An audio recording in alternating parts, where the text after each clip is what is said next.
higher in London than in Northern Ireland and regions such as the East Midlands and the North East. That's why we're working to level up Britain. Fiona Davison. Thank you, Mr Speaker. We often see evidence that white working class children have some of the worst education outcomes, for example in GCSE results and in terms of the numbers going on to higher education. So on that note, does my right honourable friend agree with me that poor outcomes for working class children in communities like Bishop Auckland deserve the full backing of the Government Equalities Office? Stay. Well, my honourable friend is absolutely right. The attainment score at GCSE for white British children who receive free school meals is lower than the equivalent for black and Asian children who also receive free school meals.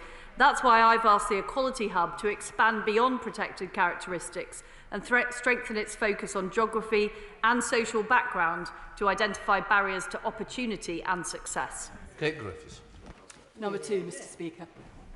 Mr Scully.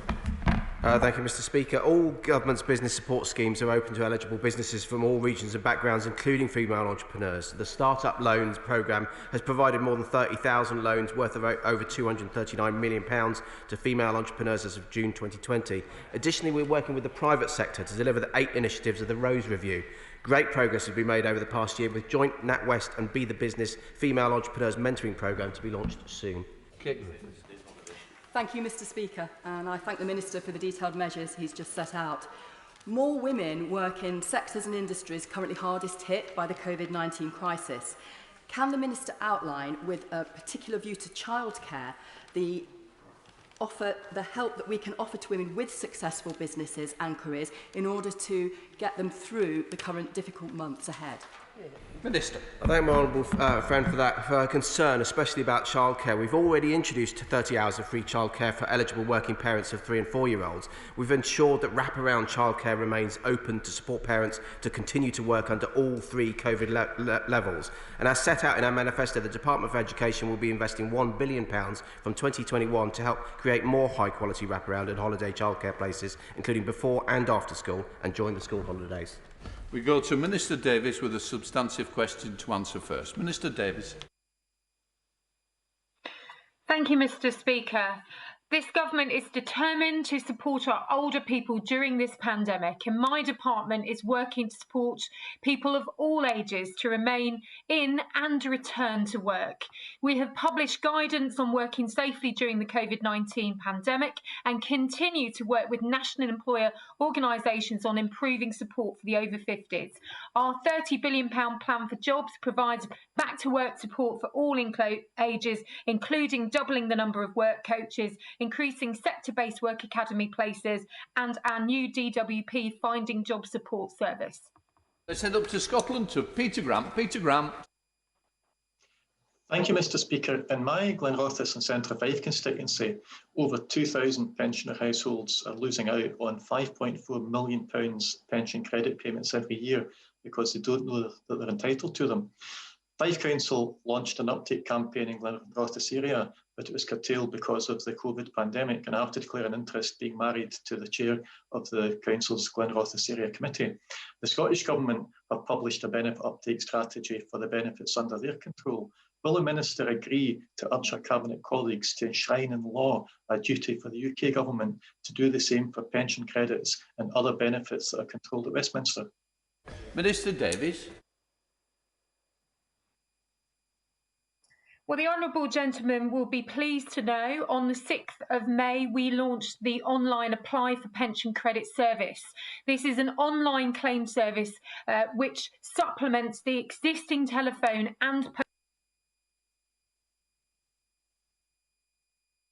We now come to Anne McLaughlin with the supplementary as the SNP spokesperson. I think somebody else might need to answer it, Mr Speaker.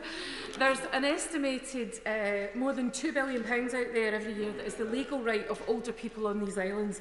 Pension credit doesn't make anybody wealthy, but it can make the difference between the loneliness and misery that poverty brings and the joy of simply being able to engage in life again. Would the Minister responsible for fighting for those older people agree to take this on as an equalities issue and put resources into making sure that people have the knowledge and the support, and I heard what was said about online, but the support to do that, to access what is, after all, a legal entitlement? So we're now hopefully heading back to Minister Davies. Minister. Apologies. Thank you, Mr. Speaker. Absolutely. Pension credit and supporting our older people is an absolute priority for this government, as I mentioned earlier. In fact, around 1 million pensioners, close to that number, pension credit customers will receive a winter windfall of £140 off their fuel bill, thanks to government working with energy firms to cut costs. This government is determined to use all it can to support pensioners, so the DWP cross-match these pension credit customers with data we held with pension suppliers. But I'm sure that we'll continue to support pensioners as widely as we can through this pandemic and ongoing. Substantive question to Minister Scully from Elliot. Thank you very much, Mr. Speaker. The government's taken significant steps to protect jobs for women, with the coronavirus job retention scheme supporting 4.5 million jobs done by women. We continue to support women in the labour market through our job support and bonus schemes. Going forward, we've also committed to extending redundancy protections for new mothers returning to work and make flexible working the default. This group, Minister. This group. I'd like to take 5 and 6 at the same time. Thank you. Going to Ellie Reeves. Ellie Reeves. Thank you, Mr. Speaker. Working mums have been disproportionately impacted by the pandemic, with a recent report by the IFS finding they are more likely to have quit or lost their job and typically perform a larger share of childcare and household duties than men. One of my constituents spent lockdown homeschooling her 2 children, as well as caring for her elderly shielding mother. Excluded from most of the financial support packages, she now faces winding up the company she set up. I've heard what the Minister has had to say, but it doesn't go far enough. What additional urgent measures will he take to ensure that progress in female employment is not set back by decades? Minister Scully. I thank the Honourable Lady for that, and there were 1.8 million more women in work than 2010, and it's important that we capture that. But as I said, in terms of the childcare responsibilities, which is so important, we've introduced 30 hours of free childcare. We've ensured that wraparound childcare is able to remain available in each of the tiers, and we will continue to as I say, invest to help create more high-quality wraparound and holiday childcare places, so that mothers are not disadvantaged. Michelle Moore. Thank you, Mr. Speaker. The Women's Budget Group last week highlighted that working class women specifically face the biggest cuts to working hours since the beginning of the pandemic, with 43% reporting to have their hours cut to 0 since April. So can the Minister set out what specific support he is putting in place to stop these women falling into poverty? Because clearly it can't be right that working class women are so adversely affected by the pandemic. Minister.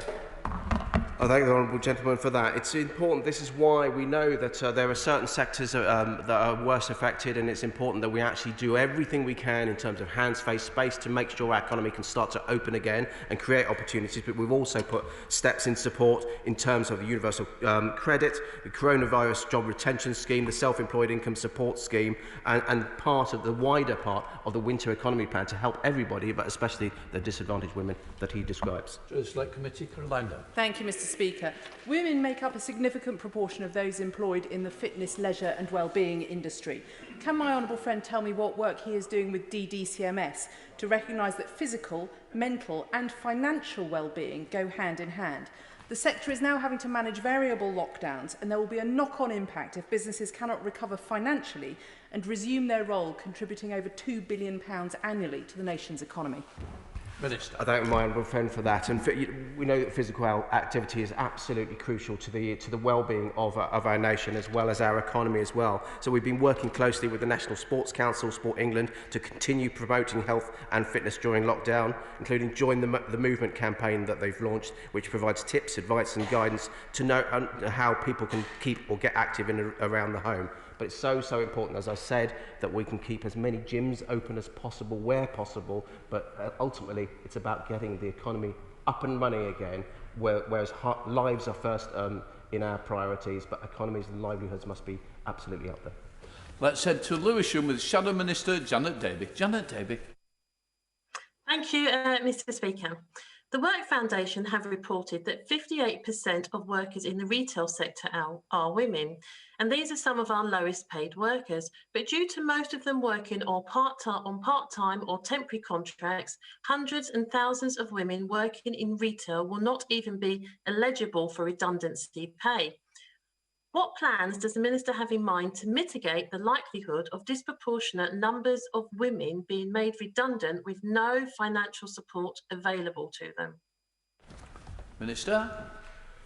The Honourable Lady for that, and as I say, it's so important that we get the economy up and running again. We can only do this by people actually joining and working with us on hands, face, space to make sure that we can reduce the transmission rate and save as many jobs as possible.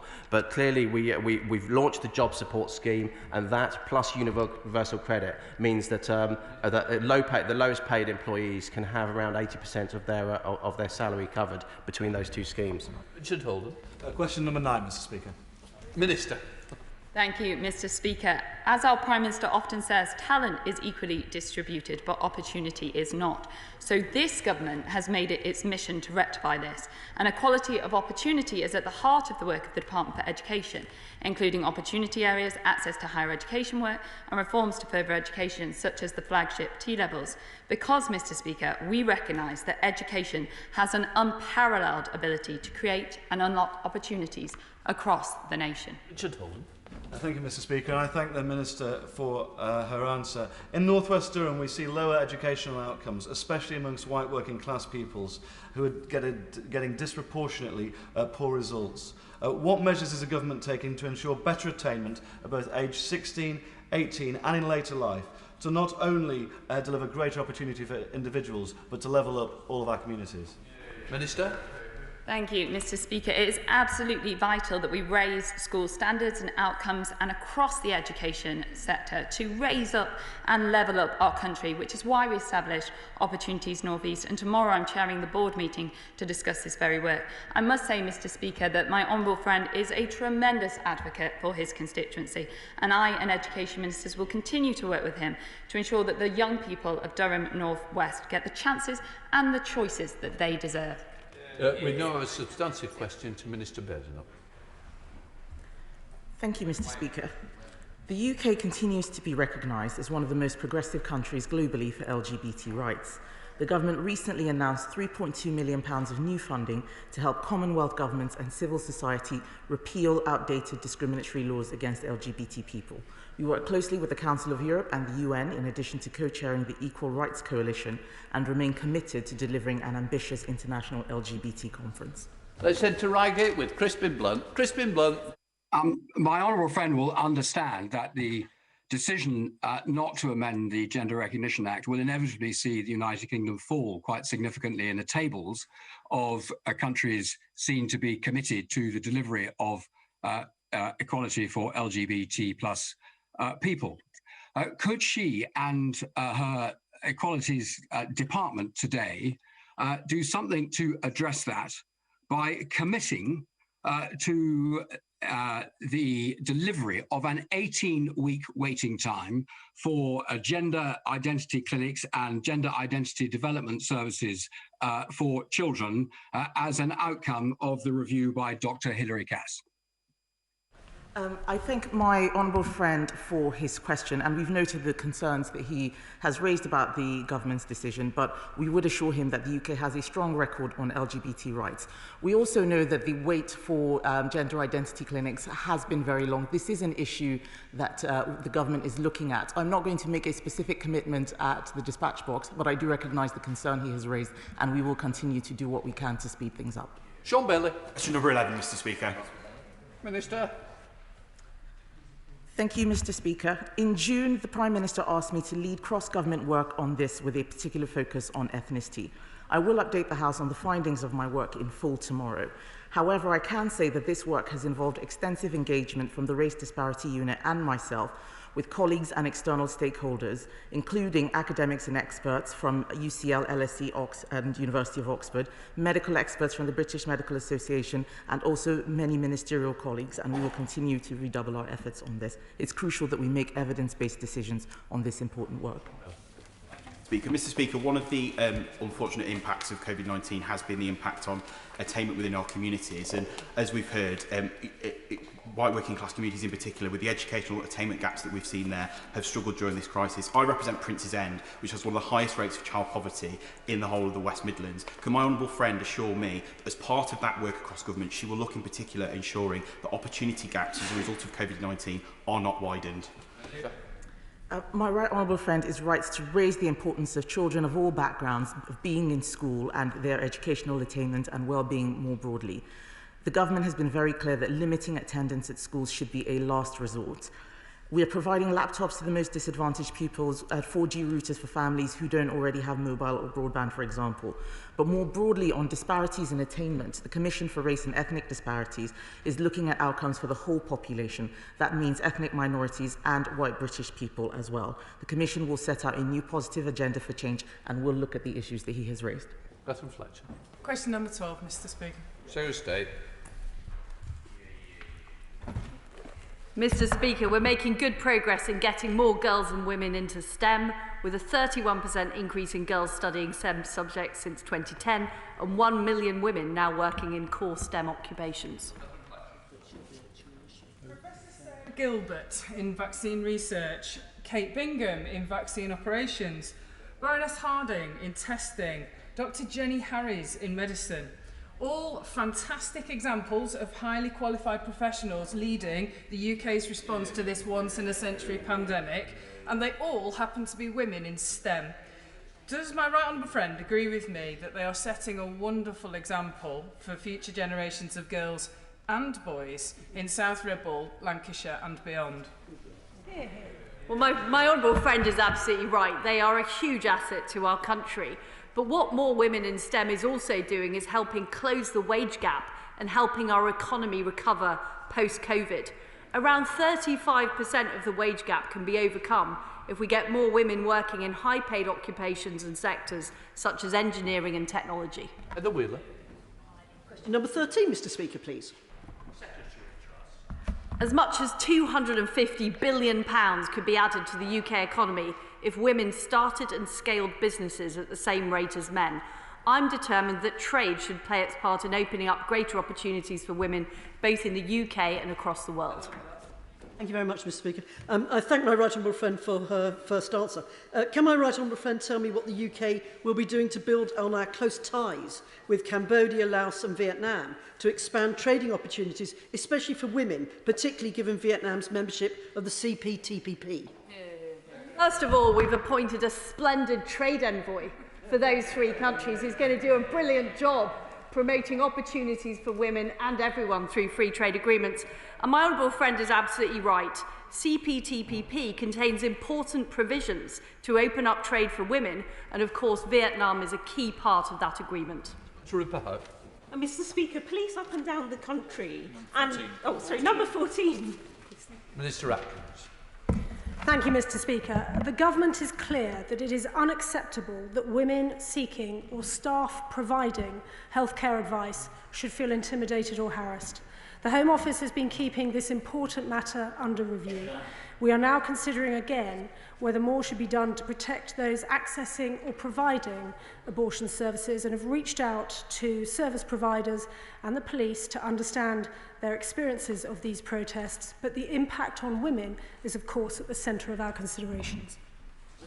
Dr. Ruperhope. Speaker, it's a very encouraging reply from the Minister, because right now, up and down the country, women are being intimidated and police are having their time taken up with 40 Days for Life, an anti-choice group running a 40-day protest outside clinics in Spain, in France, in Australia, in Canada. They have legislation to do this. I'm encouraged by what she says. Can I ask her to please follow suit and take heed of the bill that we had in June? Overwhelming support for this House to do the same here. I have the pleasure of meeting the Honourable Lady and indeed my Honourable friend for Harwich and North Essex later today to discuss this topic. She will know the meticulous approach that we have applied to this very important issue.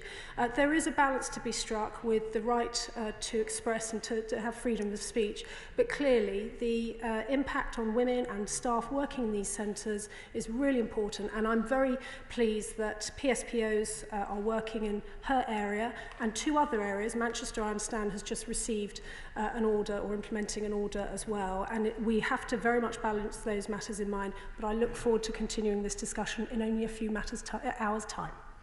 Topicals Fleet Drummond. Question number 1, Mr. Speaker. Mr. Speaker, alongside sex, race and sexual orientation, geography and social economic status can affect opportunity. I want to widen the focus of our understanding of equality to include outcomes for white working class children so we can ensure we're levelling up our country. I've therefore asked the Equality Hub to consider the importance of geography and background alongside factors such as sex, ethnicity and disability. This will make sure we truly level up Britain. Drummond.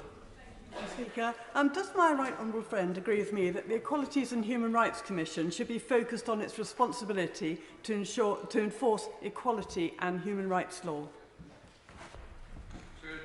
Well, my honourable friend is absolutely right, and I'm delighted that we've been able to put forward Baroness Kishwar Faulkner as our preferred candidate to chair the Equality and Human Rights Commission, and I know that she is committed to making sure the focus of the Commission is on enforcing our important equality laws. We're heading over to the Shadow Minister, Marcia de Cover. Thank you, Mr. Speaker. The Equality Act sets out that the government must seek to advance equality of opportunity in relation to its functions. Yet throughout this pandemic, ministers have repeatedly failed to do so. It is vital that the government takes proactive steps to prevent the disproportionate impact of COVID on disabled, Black, Asian and ethnic minority people. Failure to do so is neglect, it is discriminatory and it is unlawful. So what evidence does the minister have that her government is fulfilling its public sector equality duty as set out in the Equality Act? Mr. Speaker, it is completely false to say that the government has not acted and deliberately ignores the significant measures we have put in place to reduce the spread of the virus in all communities across the United Kingdom, which we have repeatedly stated in this House. As I mentioned earlier, I will be making a full oral statement tomorrow, but it is known that we have taken many key measures to ensure that NHS frontline staff in particular from ethnic minority backgrounds are best protected and to ensure we fully understand the links between the virus and ethnicity. Marcia de Cover. Thank you, Mr. Speaker. 2,500 deaths could have been avoided during the first wave of the pandemic had people from Black, Asian and minority ethnic communities been adequately protected. Last month, I wrote to the Minister asking what steps her government had taken to address the disproportionate impact on COVID, but I have yet to receive a reply, and we are now in a second wave. The Minister says she will be giving a statement tomorrow, but I asked the Minister, as it is oral questions today, she still hasn't given an update on the progress of implementing the recommendations from Public Health England's report. It has been over 4 months, so can she give us an update on those 7 recommendations and when they will be fully implemented? The Shadow Minister has written many letters to me over the last 4 months, and I have replied them. It is simply untrue to say that she has not received a reply. She knows that the work that we're doing is what has been taking the recommendations in progress throughout government. The oral statement will give ample time tomorrow for me to fully address and explain all the work the government has been doing and what the evidence has shown us. And I would encourage her to attend the oral statement tomorrow because there's very much that she could learn on this topic. Christine Jardine. Thank you very much, Mr. Speaker.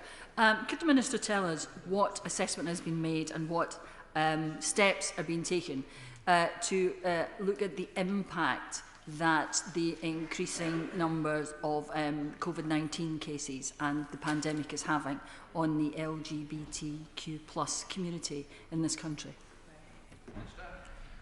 We have been looking at the disproportionate impact that the virus has had on very many groups.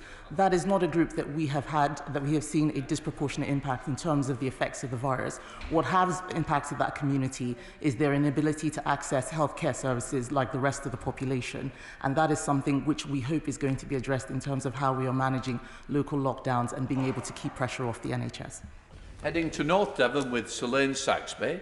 Selene Saxby. Thank you, Mr. Speaker. Can my right honourable friend detail what steps her department is taking to ensure that girls are able to access period products during the pandemic, especially when only 41% of schools are taking advantage of the government's offer of free period products? And in this Environmental Week, does my right honourable friend also agree with me that wherever possible, these products should be free of plastic? The government is taking a range of action to ensure that everyone is able to access affordable period products. We are providing fully funded access to free period products in schools and colleges across England. The scheme remained in operation during partial school closures, and we expect uptake of it to significantly increase as schools have fully opened.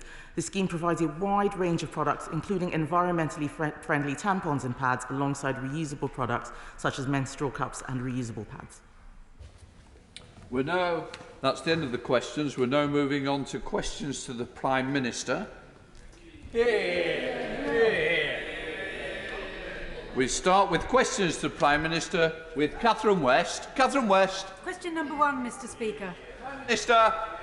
Mr. Speaker, I know the thoughts of the whole House will be with the honourable member for Bolton South East. I'm sure members from across the House will want to join me in wishing her a speedy recovery. Mr. Speaker, this morning I had meetings with ministerial colleagues and others in addition to my duties in this House. I shall have further such meetings later today. Catherine West. Mr. Speaker, could I associate myself with those kind remarks on behalf of my honourable friend from Bolton? And my constituents are reeling from the 9% contraction of the economy since March of this year. Unemployment has skyrocketed and joblessness in Haringey is the highest in the capital.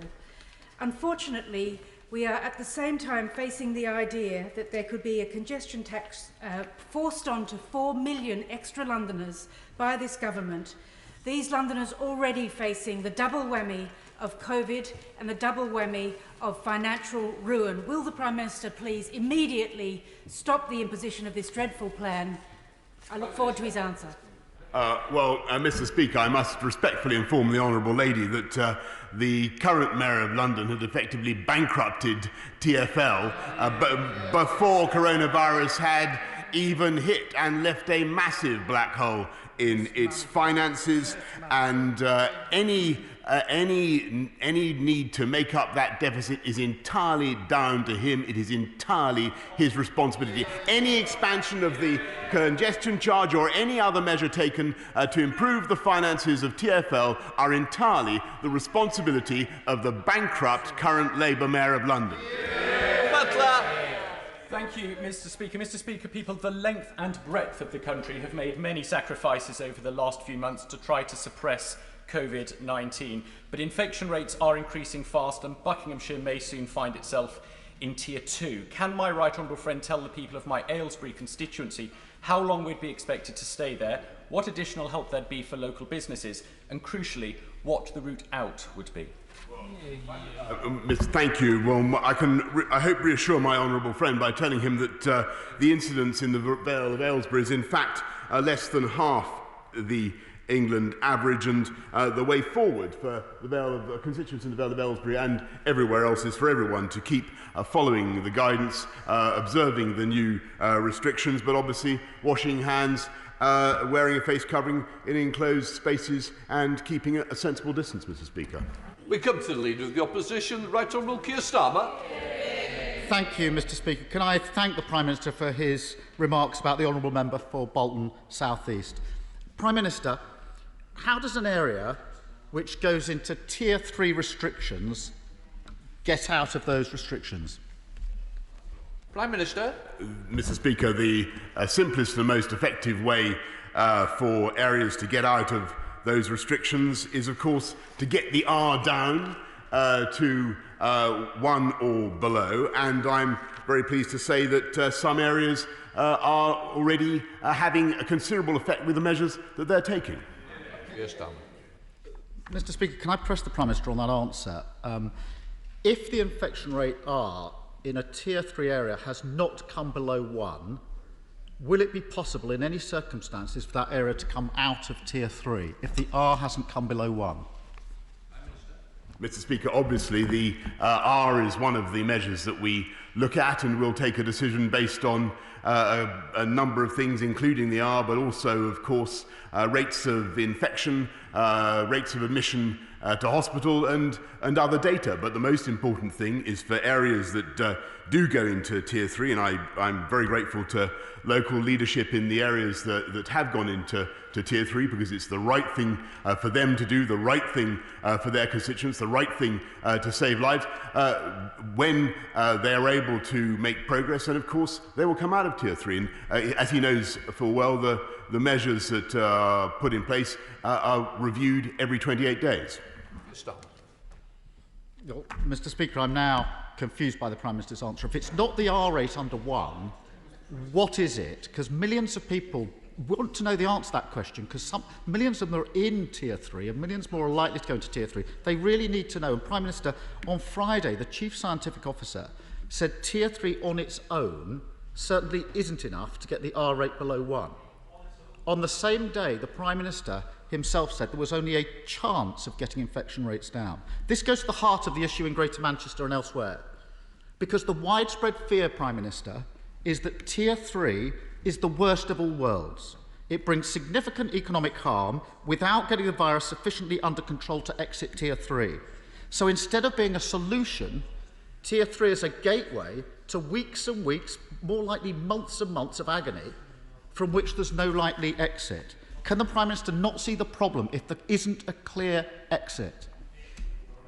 Sorry, Mr. Speaker, I've made it absolutely clear that a part of the country going into Tier 3 is only in there for 28 days. We will review it after 28 days, and areas that have gone into Tier 3, I believe, are already making progress, and areas where there are restrictions in place are also showing signs of progress. We are pursuing, Mr. Speaker, a local, a regional approach, which is the sensible approach for this country. That's what the epidemiology supports. It's what the Deputy Chief Medical Officer supported last night. And again, I want to thank a local leadership in Merseyside, in Lancashire, actually in London and West Midlands and elsewhere for what they are doing. And I may say that it is a bit incoherent of the right honourable gentleman opposite to attack local lockdowns when he wants to plunge the whole country, back into a damaging lockdown for weeks on end, and he has no clue about how he would propose to get the country out of that, does he?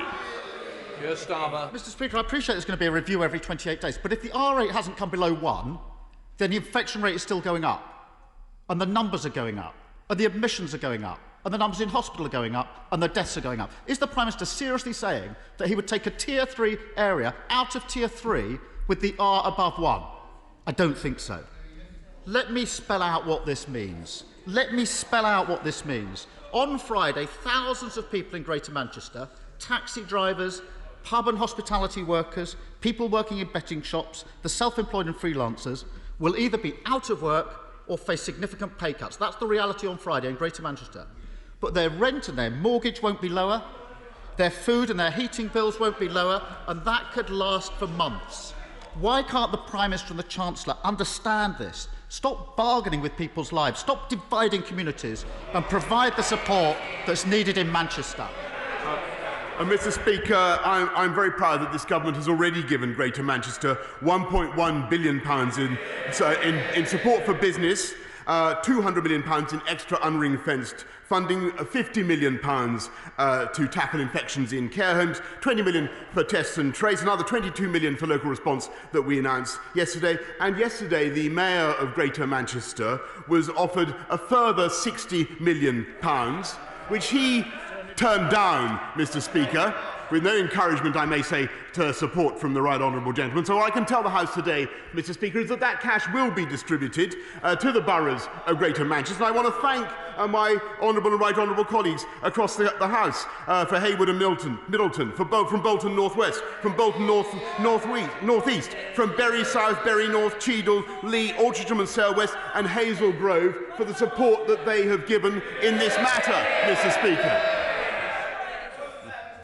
This is a Prime Minister that can pay £7,000 a day for consultants on track and trace, which isn't working, that can find £43 million for a garden bridge that was never built, but he can't find £5 million for the people of Greater Manchester.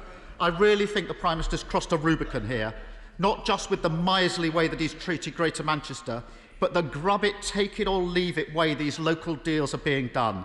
It's corrosive to public trust, to pit region against region, mayor against mayor, council against council, asking them to trade away their businesses and jobs. We need a one-nation approach. Replace these endless local battles with clear national criteria and proper support for jobs. Labour's motion this afternoon would do that. Why won't the Prime Minister support it?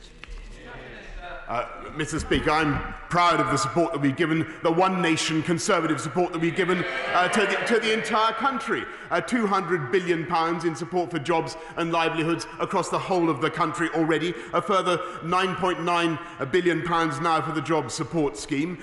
It is this government that has cut VAT for business, deferred business rates. There is no other country in Europe, Mr. Speaker, where so much support, so much help has been given to the population to get through this crisis, and we will continue to do that. But I think it is the height of absurdity, Mr. Speaker, that he stands up and attacks the economic consequences of the measures that we're obliged to take across some parts of the country when he wants to turn the lights out with a full national lockdown, taking kids... that was his policy last week anyway, wasn't it? Perhaps he could confirm that's still his policy. Is that what he wants to do? Here's Starmer. Mr. Speaker, at his press conference yesterday, the Prime Minister produced heat maps across the country showing the infection rate up in all ages across all regions, and particularly showing regions that have been in the equivalent of Tier 2 restrictions for weeks, if not months, moving into Tier 3. Now, if they're moving into Tier 3, Tier 2 hasn't worked, because if Tier 2 worked, they should be going to Tier 1. So Tier 2 goes to Tier 3, Tier 3 has no end, because there's no prospect or confidence in the R rate coming below 1. And I do not believe that a Tier 3 region will come out of those restrictions unless R is below 1 and whilst numbers are still going up.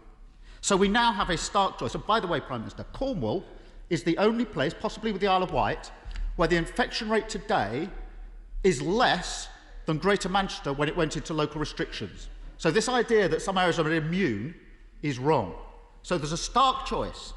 Carry on with the Prime Minister's approach, which will lead to weeks and weeks and months of prolonged agony in all your constituencies for millions of people in Tier 2 and 3 with no exit, or put in place a 2 to 3 week time-limited circuit break to break the cycle and bring the virus back under control. Wales, Northern Ireland and Scotland in part have chosen that path. With half-term starting this Friday, this may be the last opportunity for the Prime Minister to put in place an effective circuit break. The Prime Minister was too slow in the first phase of this pandemic. He's being too slow again. We cannot repeat this mistake. Will he act in the public interest and take the opportunity to put in place a circuit break this Friday? Mr. Speaker, we will do whatever it takes to get this country through the crisis, with or without the support of the right honourable gentleman opposite. And I may say that I think that his policy, I've explained why I don't believe that his policy is the right one for the country, because it would involve closing schools, it would involve shuttering businesses, with all the psychological, the emotional damage that lockdown of that kind brings. He can't say how many circuit breakers he thinks would be necessary. He can't say how long they would go on. He can't say how much damage they would do to the UK economy and to people's mental health, Mr. Speaker. We, on the other hand, want to go on with our commonsensical approach, which is a local and a regional approach, keeping kids in school, keeping our economy moving, because that is the way to get the whole of our country through this crisis together, so that we all, and particularly those regions that are now, alas, under Tier 3 restrictions, all the regions of the country bounce back strongly together, Mr. Speaker. Yeah. Let's head up to Cheshire with Edward Timpson. Edward Timpson. Thank you very much, Mr. Speaker. After recent positive progress, COVID has disproportionately and adversely affected participation levels in female sport and physical activity. So to help reverse this, will my right honourable friend lend his support to the development of the first ever Women's and Girls Football National Centre of Excellence in Winsford, in my constituency, a £70 million project that he has previously expressed enthusiasm for, and help build female grassroots sport back better. Well, I thank my honourable friend, and this is a very exciting project. I welcome Cheshire FA's commitment to providing a new world-class facility for women and girls football, and I look forward to the proposed opening of the centre in Winsford. We're now heading to the Leader of the SNP, Ian Blackford. Audio only. Ian Blackford. Thank you, Mr. Speaker, and my thoughts are very much with the member for Bolton South East. I hope she makes a speedy recovery. Mr. Speaker, next week, just as the pandemic is worsening, the Tory government will scrap the furlough scheme in a move that will cause a wave of mass redundancies across the United Kingdom. Meanwhile, behind closed doors, the Prime Minister is complaining that he can't get by on his £150,000 salary. So can I ask the Prime Minister, if he's finding life such a struggle, how on earth does he expect many workers to get by on just £5.84 an hour when the Tory cuts to furlough sink in? Mr. Speaker, actually, I'm proud of what we've done to support people on low incomes throughout this period, and indeed before. It was this government that raised the living wage by record amounts. We've just increased universal credit by about £1,000 a year, and he makes the point about furlough, Mr. Speaker, and as he knows, combine the universal credit with job support, the job support scheme that we've just announced, and workers will be getting 80% of their existing salary. We will get this country through this crisis, and we will continue to support people of low incomes throughout the period. Turning to Ian Blackford. Ian Blackford. Mr. Speaker, I'm afraid the Prime Minister just simply doesn't get it. Yesterday we saw his total disregard for the people of Greater Manchester, a Tory attitude that people in Scotland are all too familiar with. Millions of families are struggling to get by, and this Tory government wants to cut their incomes in the middle of a pandemic. It is clear that the Prime Minister has made a deliberate decision to let unemployment soar, just like Thatcher did in the 1980s. Time is running out. With 1 week left, will the Prime Minister finally U-turn on his cuts to the furlough scheme and invest in our communities, or will he leave millions of people on the scrap heap? Mr. Speaker, I really must reject what the right honourable gentleman has just said, because it bears no relation to the facts or the reality of what this government is doing to support people across the country. And it's not just the £200 billion investment in jobs and livelihoods. What we also are engaged in, and what we will continue to deliver, is a colossal investment in education, in health, in housing, in infrastructure, that will deliver jobs and growth throughout this United Kingdom for a generation, Mr. Speaker. Andrew Jenkins. Thank you, Mr. Speaker. Firstly, I congratulate the Prime Minister and negotiating team for their strong stance in negotiations with the EU, and ask the Prime Minister whether he agrees with me that the EU's position on fishing and ECJ demonstrate they are not treating as an independent state, they are not acting in good faith to deliver a free trade agreement, and in international law, the UK is therefore entitled to leave the withdrawal agreement and make its own arrangements regarding the UK's own internal market. Well, Mr. Speaker, whatever the effect of the withdrawal agreement, I can certainly assure her that the UK's internal market, which I think everybody on both sides of the House values, is protected and upheld by the UK Internal Market Bill, which is going through another place at the moment, and also, of course, protecting the Good Friday Agreement. Ed Davey. Mr. Speaker, Mikey is severely disabled. He turned 18 last month, so he's one of the first to see his child trust fund mature. But Mikey's disabilities mean he can't manage his own finances, so he can't access these savings. Government rules on child trust fund mean his parents can't either, without paying expensive legal fees. This is Mikey's own money. He wants to use it to buy a specially adapted tricycle. So will the Prime Minister look at proposals that Mikey's father has shown me to end this injustice for disabled young people and let Mikey buy this trike? Of course, Mr. Speaker, I will do whatever I can to help in the particular case that he raises. I don't know whether the tricycle he mentions is eligible for a number of the schemes that I can immediately call to mind. But if he cares to write to me, I will of course answer immediately.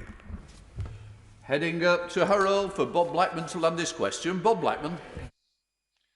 Thank you, Ground Control. My right honourable friend will be well aware of the negotiations going on between the Department for Transport and the current Mayor of London on a further bailout for Transport for London. The current Mayor is demanding an eye-watering £5.65 billion to keep TfL running for the next 18 months. Yet he refuses to accept any economies because of offending his union paymasters. Can my right honourable friend confirm, however, that the government has not required the current Mayor of London to expand the congestion charge to the North and South Circular roads?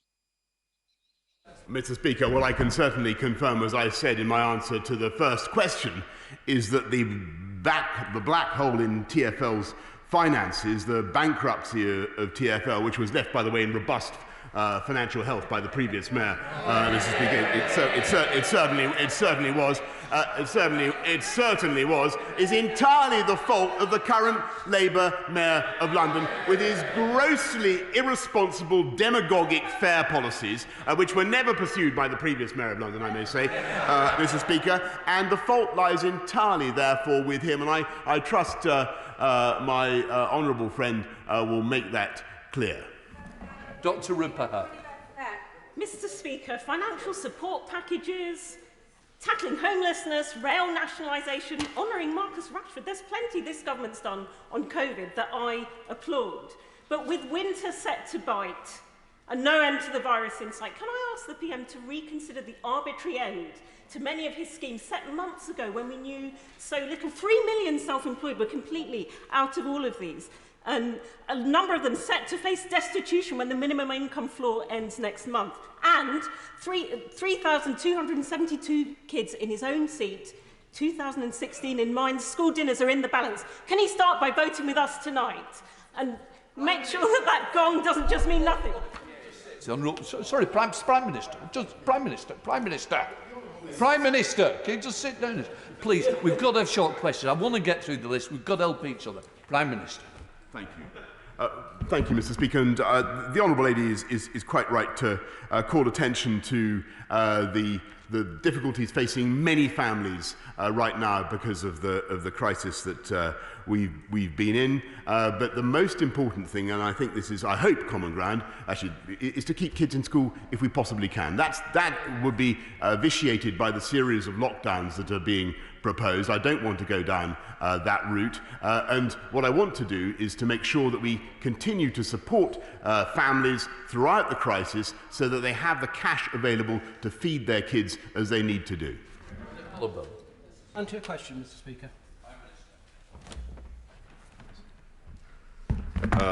Thank you, Mr. Speaker.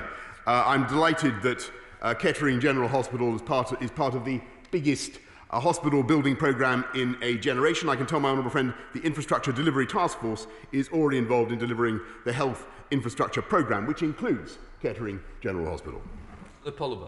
Thank the Prime Minister for visiting the night shift at Kettering General Hospital in February and seeing for himself at first hand the wonderful work being done by local medics and staff.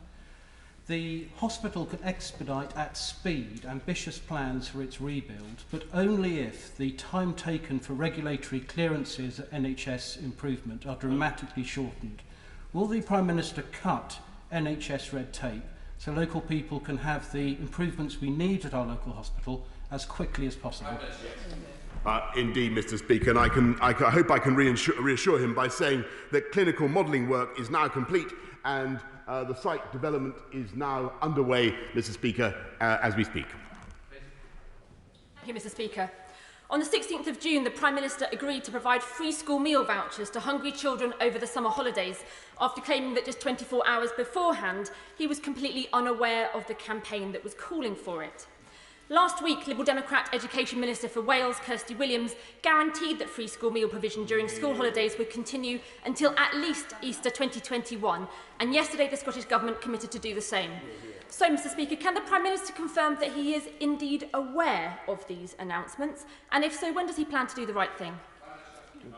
Well, Mr Speaker, governments of all stripes have supplied free school meals since 1906, and I'm proud that it was this Conservative government that extended universal free school meals to 5-, 6- and 7-year-olds. The party opposite were in power for 30 of the last 100 years and never did anything like that, Mr Speaker. We support kids of low incomes in school, and we will continue to do so. But the most important thing is to keep them in school and not to go to tear off into another national lockdown, taking them out of school. And we will continue, Mr Speaker, to use the benefit system and all the systems of income support to support young people, to support children throughout the holidays as well. To the southwest with Sigurry Street. Sigurry. Thank you, Mr Speaker. One lesson we've all learnt in the past 9 months is that the internet is even more important to our lives than we imagined. So will my right honourable friend confirm today that despite COVID and all the other challenges he's grappling with, that we will deliver on our manifesto commitment to roll out full fibre superfast broadband across the United Kingdom and ensure that we are global leaders in digital connectivity? Thank you. Yes, indeed. I thank my right honourable friend, for everything he does to lobby for that, and I can tell him that our local delivery partner in Devon and Somerset has provided connectivity of the kind he describes to 300,000 premises over the last across those two counties, and indeed we are going to be a world leader in connectivity, Mr Speaker, as we build back better. To South London with Janet Davey. Janet Davey. Thank you, Mr Speaker. Can the Prime Minister confirm that his government is seeking to force the Mayor of London, Sadiq Khan, to remove free travel for under 18s and for holders of the 60+ travel card in return for further financial support for TfL to keep the tubes and buses running? How can this be right when many people in London, and indeed in my constituency, already have months of genuine hardship ahead of them? Mr Speaker, it was the Labour Mayor of London who bankrupted TfL's finances, and any changes that he brings in are entirely his responsibility, and I suggest she holds him to account. Thank you, Mr Speaker. I know the Prime Minister is committed to doubling down on levelling up. Will he join me for a virtual tour of Stoke-on-Trent Central and a round table with key partners focused on delivering for the left behind? Not least to ensure that the Transforming Cities Fund investment will revolutionise public transport in the city. Well, Mr Speaker, that's an easy commitment for me to make, and I'm delighted to do so. And I can tell her that we're investing nearly £20 million through our city deal in pioneering a new programme of sustainable low-carbon and low-cost heat energy to Stoke-on-Trent. Thank you, Mr Speaker. 3 weeks ago, the Prime Minister stood at that dispatch box praising Luton as the only place to have come out of local restrictions. But praise doesn't pay the bills. Luton's proud industries of manufacturing, aviation and events can't get by on sound bites and figures that bear no relation to what's really happening to jobs and businesses. He knows entire industries are at stake. So is it his inaction, indifference or incompetence? Will he support businesses that need it and areas that need it throughout this crisis?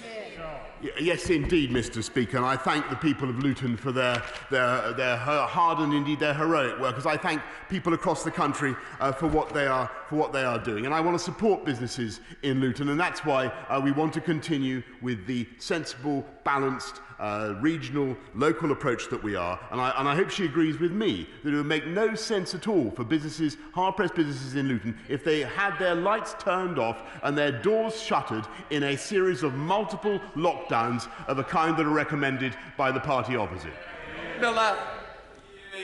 Thank you, Mr Speaker. The people of Aberconwy and North Wales are learning to live with COVID-19, but we're frustrated by national Welsh Government policy that seeks to place restrictions on us that are the same in the village of Cwm Penmachno as they are in the capital, Cardiff.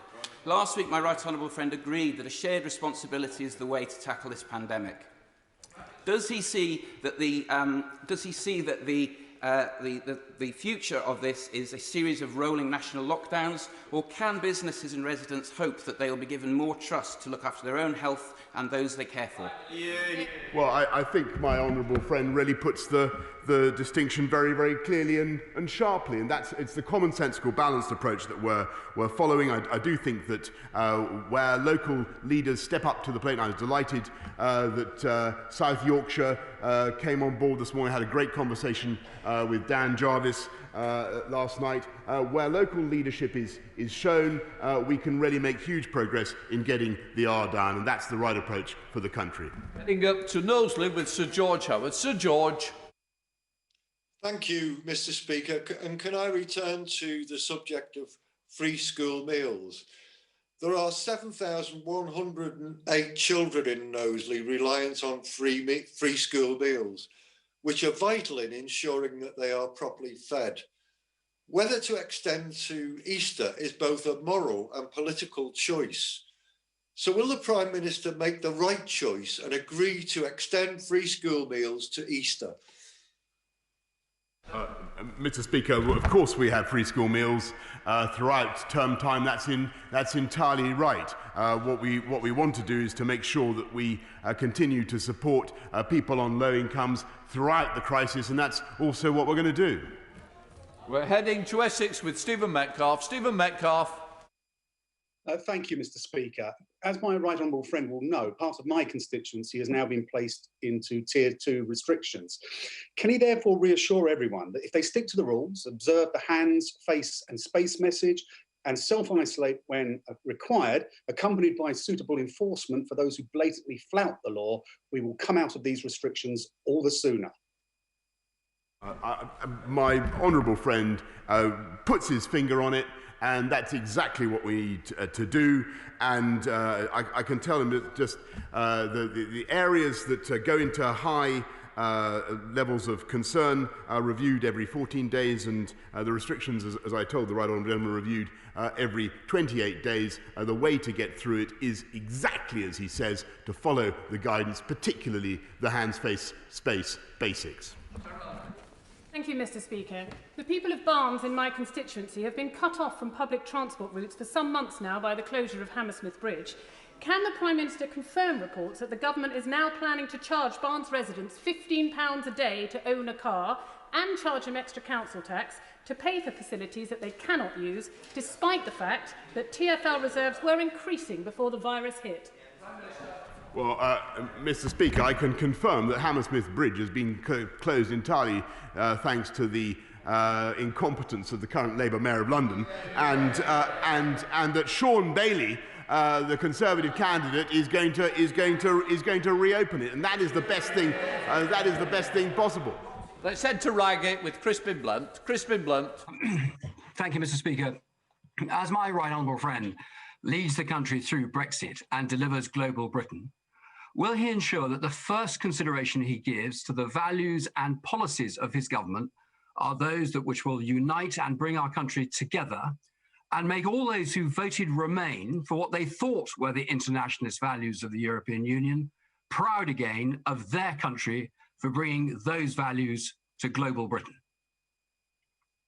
Indeed, Mr. Speaker, and that's why we're going to use the G7 presidency, the COP26 summit, to champion our values across the world, and in particular the one that he mentions, female education, which I think is the single policy that can really transform the outcomes across the planet. And our global objective is to help 40 million girls across the world to get a decent education. Lillian Greenwood. Mr. Speaker, his government lost control of the virus, making extra restrictions inevitable. But with no certainty, no communication and no new financial support, he's killing Nottingham businesses. Castle Rock Brewery is a Nottingham success story, but now it's on the verge of breakdown. 2 pubs closed permanently, jobs gone, and worried staff facing the prospect of being laid off with no pay. Countless other bars, restaurants and pubs tell the same story. Will he stop punishing successful Nottingham businesses for his failure and give them the help they desperately need? Well, Mr. Speaker, I of course sympathise deeply with businesses that face difficulties because of the pandemic, though I would remind her that in her constituency the infection rate is now running at 815 per 100,000, and we must get that down. And I thank the people of Nottingham for what they're doing to get it down. And we will, of course, continue to provide the full panoply of support that we've offered and more throughout this crisis.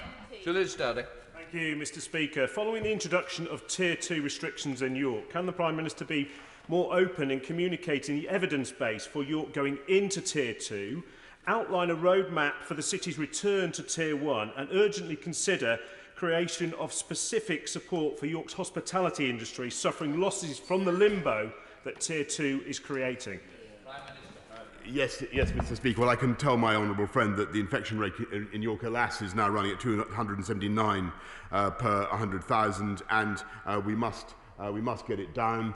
But we can get it down. We can get it down through the package of measures that we've described. And you can see in areas where people are complying with the guidance that it is having an effect. And you can see that it's having an effect, Mr. Speaker, because the R, if it weren't for the efforts and the energies of the British people, the R would be running at 3 or more. It's now between 1.2 and 1.5. It won't take much, Mr. Speaker. It won't take much, the compliance in those areas that are hit at the moment, to get that R back down below 1. That's what we're aiming for, and that is the way to get businesses across the country, in the Right Honourable Lady's constituency in Nottingham, in his constituency, back on their feet as fast as possible. It would not be sensible, in my view, to plunge them all back into a sustained series of national lockdowns, particularly in areas where the virus is low. Thank you, Mr. Speaker. The Chancellor has decided that people who are unable to work because of coronavirus restrictions should be paid as little as 2/3 of the national minimum wage. At the same time, the government is paying £7,000 a day for consultants to work on the failed Serco Track and Trace programme. Can the Prime Minister tell this House how on earth he thinks that is justifiable? And is this what he means by levelling up? Mr. Speaker, the NHS Track and Trace is now testing more people than any other country in Europe. It's tested, I think, 26 million people so far, or conducted 26 million tests, and I'm also proud on her other point that we've been able to support people across the country in the way that we have. And she is not correct in what she says about the combined impact of the job support scheme and universal credit, because that lifts, they work in tandem, and that lifts people's incomes to 80%, in some cases to more than 90% of their current incomes. And that is the support that we're giving at the moment. But the best thing, Mr. Speaker, is to get our country through this crisis without going back into the social, the psychological and the emotional and the economic disaster. And disaster was the word that the party opposite used only a week or so ago. The disaster of a series of national lockdowns. In order to allow the safe exit of honourable members participating in this item of business and the safe arrival of those participating in the next, I'm suspending the House for 3 minutes. Order.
Sarah, are you ready? We'll be all right for a minute. We're going to start. Okay. Order. Exceptionally, I've agreed to the Minister of State for Health and Social Care making a statement with a shorter notice period. So if members understand it was better to have it than not have it, so please accept my apologies for the late arrival of being able to put in. So I now call the Minister of State, Ed Argar, to read the statement. Ed Argar. Thank you, Mr. Speaker. Mr. Speaker, with permission, I'd like to make a statement on coronavirus, further to the statement my right honourable friend made last night. This virus remains a serious threat. Over 1 million people have tested positive for coronavirus in Europe over the past week. Here in the UK, yesterday, we recorded 21,331 positive cases, one of the highest recorded daily figures. Average daily hospital admissions in the UK have doubled in the past 14 days. And yesterday, we recorded the highest number of daily deaths, 241 since early June. So we must keep working hard together to keep this virus under control. We have been vigilant in monitoring the data and putting in place targeted local measures so we can bear down hard on the virus wherever we see it emerging. We have seen how local action can help flatten the curve, for example in Leicester and Bolton. This targeted local approach, supported by our local COVID alert level system, means we can have different rules in places like Cornwall where transmission is low to places where transmission is high and rising. Mr. Speaker, I'd like to specifically update the House on the discussions we have been having with local leaders in South Yorkshire. The situation in South Yorkshire remains serious. There have been more cases in South Yorkshire so far in October, over 12,000, than in July, August and September combined. The number of patients with COVID-19 in intensive care beds has reached over half the number seen at the height of the pandemic earlier this year. And the latest data suggests that numbers of patients on mechanical ventilation will soon be comparable to the first peak in March. So we need to act now to prevent the epidemic in South Yorkshire continuing to grow. I am pleased to inform the House that following discussions this week, the Government has reached an agreement with South Yorkshire on a package of measures to drive down transmission. That means that South Yorkshire, so the City of Sheffield, Barnsley, Rotherham and Doncaster, will be moving to the local COVID alert level very high, taking effect at 1 minute past midnight on Saturday morning. This includes the baseline measures for the very high alert level, which were agreed by the House earlier this month. And as well as this, and as agreed with local leaders, unfortunately casinos, betting shops, adult gaming centres and soft play centres will also have to close. And while gyms will remain open, classes will not be allowed. And on this point, Mr. Speaker, the Liverpool City region and my right honourable friend, the member for Southport, have also requested to bring their region into line with these measures. So gyms will be open and soft play centres will close in the Liverpool City region. Mr. Speaker, we know that some of the measures I've announced today are challenging and will have a real impact on people and businesses in South Yorkshire. So we will be putting in place substantial support. This includes the Job Support Scheme, which ensures those affected by business closures are still paid. Once topped up with universal credit, those on low incomes will receive at least 80% of their normal income. This agreement also includes additional funding of £11.2 million for the local area for local enforcement and contract tracing activity. As well as this, we are putting in place extra funding so the local authorities in South Yorkshire can continue to support businesses through this period. Mr. Speaker, I'd like to thank from the dispatch box all the local leaders in South Yorkshire for the collegiate and constructive way in which they have approached these negotiations. And I would like to thank all honourable members representing constituencies in this region as well. We have worked across party lines to reach an agreement that will protect public health and the NHS in South Yorkshire, while also supporting those who need it most. Mr. Speaker, I know that these local measures will be hard and entail further sacrifice. but through bearing down hard on the virus wherever and whenever we see it emerge, we can help to slow the spread of this virus and protect our loved ones and our local communities. This agreement will help us protect lives and livelihoods in South Yorkshire, and Mr. Speaker, I commend this statement to the House. I now call the Shadow Secretary of State for Health, Jonathan Ashworth. Well, Mr. Speaker, and I thank the Minister of State for advance sight of his statement. So, today we have another great swathe of the North put into lockdown. Now, Sheffield went into two-tier restrictions last Wednesday.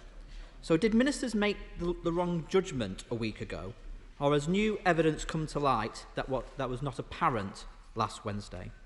And how many other areas in Tier 2 today are facing the same fate as Sheffield, such as those areas in Tier 2 that neighbour South Yorkshire, such as North East Derbyshire or Nottinghamshire? Now, the Secretary of State couldn't answer yesterday how long Greater Manchester will be in lockdown for, or what the criteria will actually be for leaving lockdown. So can the Minister of State today tell us how long South Yorkshire will be in lockdown? Does the nationwide R number need to fall below 1, as the Prime Minister suggested last week, or just the regional R number? Or, if in an area like Doncaster, and I see the Deputy Speaker in the chamber, in an area like Doncaster, if they get the R below 1, will they be able to leave lockdown? The Prime Minister at the dispatch box earlier talked about hospital admissions, so could he tell us what level do hospital admissions need to come down to for an area to exit lockdown? Now, I said yesterday, Mr. Speaker, my dad worked in casinos in Salford, my mum worked in bars. I know people will want to do the right thing and will understand that further measures are necessary to contain the spread of the virus. But families shouldn't face financial ruin. Now, he wants congratulations for the package he's allocated to South Yorkshire, but why is contact tracing funding subject to these negotiations and deals? I mean, the virus is out of control because of the failures of the £12 billion test and trace system. If local areas had been given these resources months ago to put in place effective contact tracing, we wouldn't be in this situation now. And those failures on contact tracing are impacting directly on people's lives. This afternoon, families across South Yorkshire who work in hospitality, whether in Doncaster or Sheffield or in places like Penistone or Rother Valley or Don Valley, will be asking why, if it was fair to pay 80% of wages in March, why they should now be expected to get by on just 2/3 of their wages in the run-up to Christmas. And this matters to families everywhere, Mr. Speaker, because we know further restrictions will be needed. Indeed, according to sources Briefing Times Radio, plans are being developed for a 3-week lockdown more widely next month. Perhaps he could confirm that his officials are now working on plans for a 3-week national lockdown next month. Now, Mr. Speaker, the Community Secretary said this morning there was now a national formula for areas under local lockdown.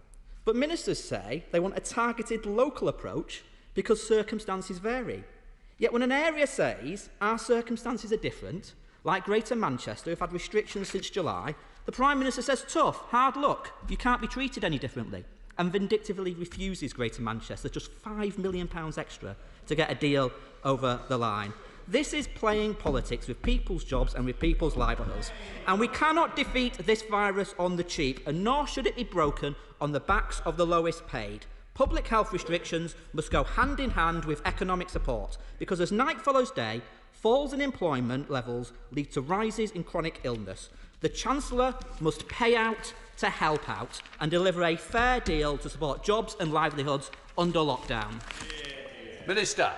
Well, I'm grateful to the honourable gentleman, my constituency neighbour up in Leicestershire. I have to say, he was, as usual, typically reasonable and measured, almost until the last moment, when I'm afraid the only person playing politics was him. To address his points, we are taking these steps now because we are taking them at the right time as the infection rate has continued to go up. In respect of other Tier 2 areas or neighbouring Tier 2 areas, it is only at this point this announcement that we are planning to make. This is the only move that has been announced and that is currently being considered. He asked about criteria, essentially. A number of his questions were how long for, how will it be judged? which are fair questions. Areas in Tier 3 or in Tier 2 will remain in those areas as long as is necessary to protect the health and of the local people and the NHS in that region. So he asked about the sort of things that will be relevant to when an area both enters it and comes out of it. Infection rates per 100,000, the impact on the NHS in terms of hospital capacity and how full they are on hospitalisation rates, as well as, of course, of relying and listening to local knowledge from local public health officials, which he would expect us to do. He touched on contact tracing and the way that that is working. What I would say to him is, what we have in this country is a blended system which brings the scale of a national approach blended with the local knowledge provided by local public health teams, and he's seen in his own city of Leicester how effective that can be, where both parts of that are absolutely vital. And he finished, I think, by talking reasonably about the need for economic support and for support for people who are affected by this. As I set out in the statement,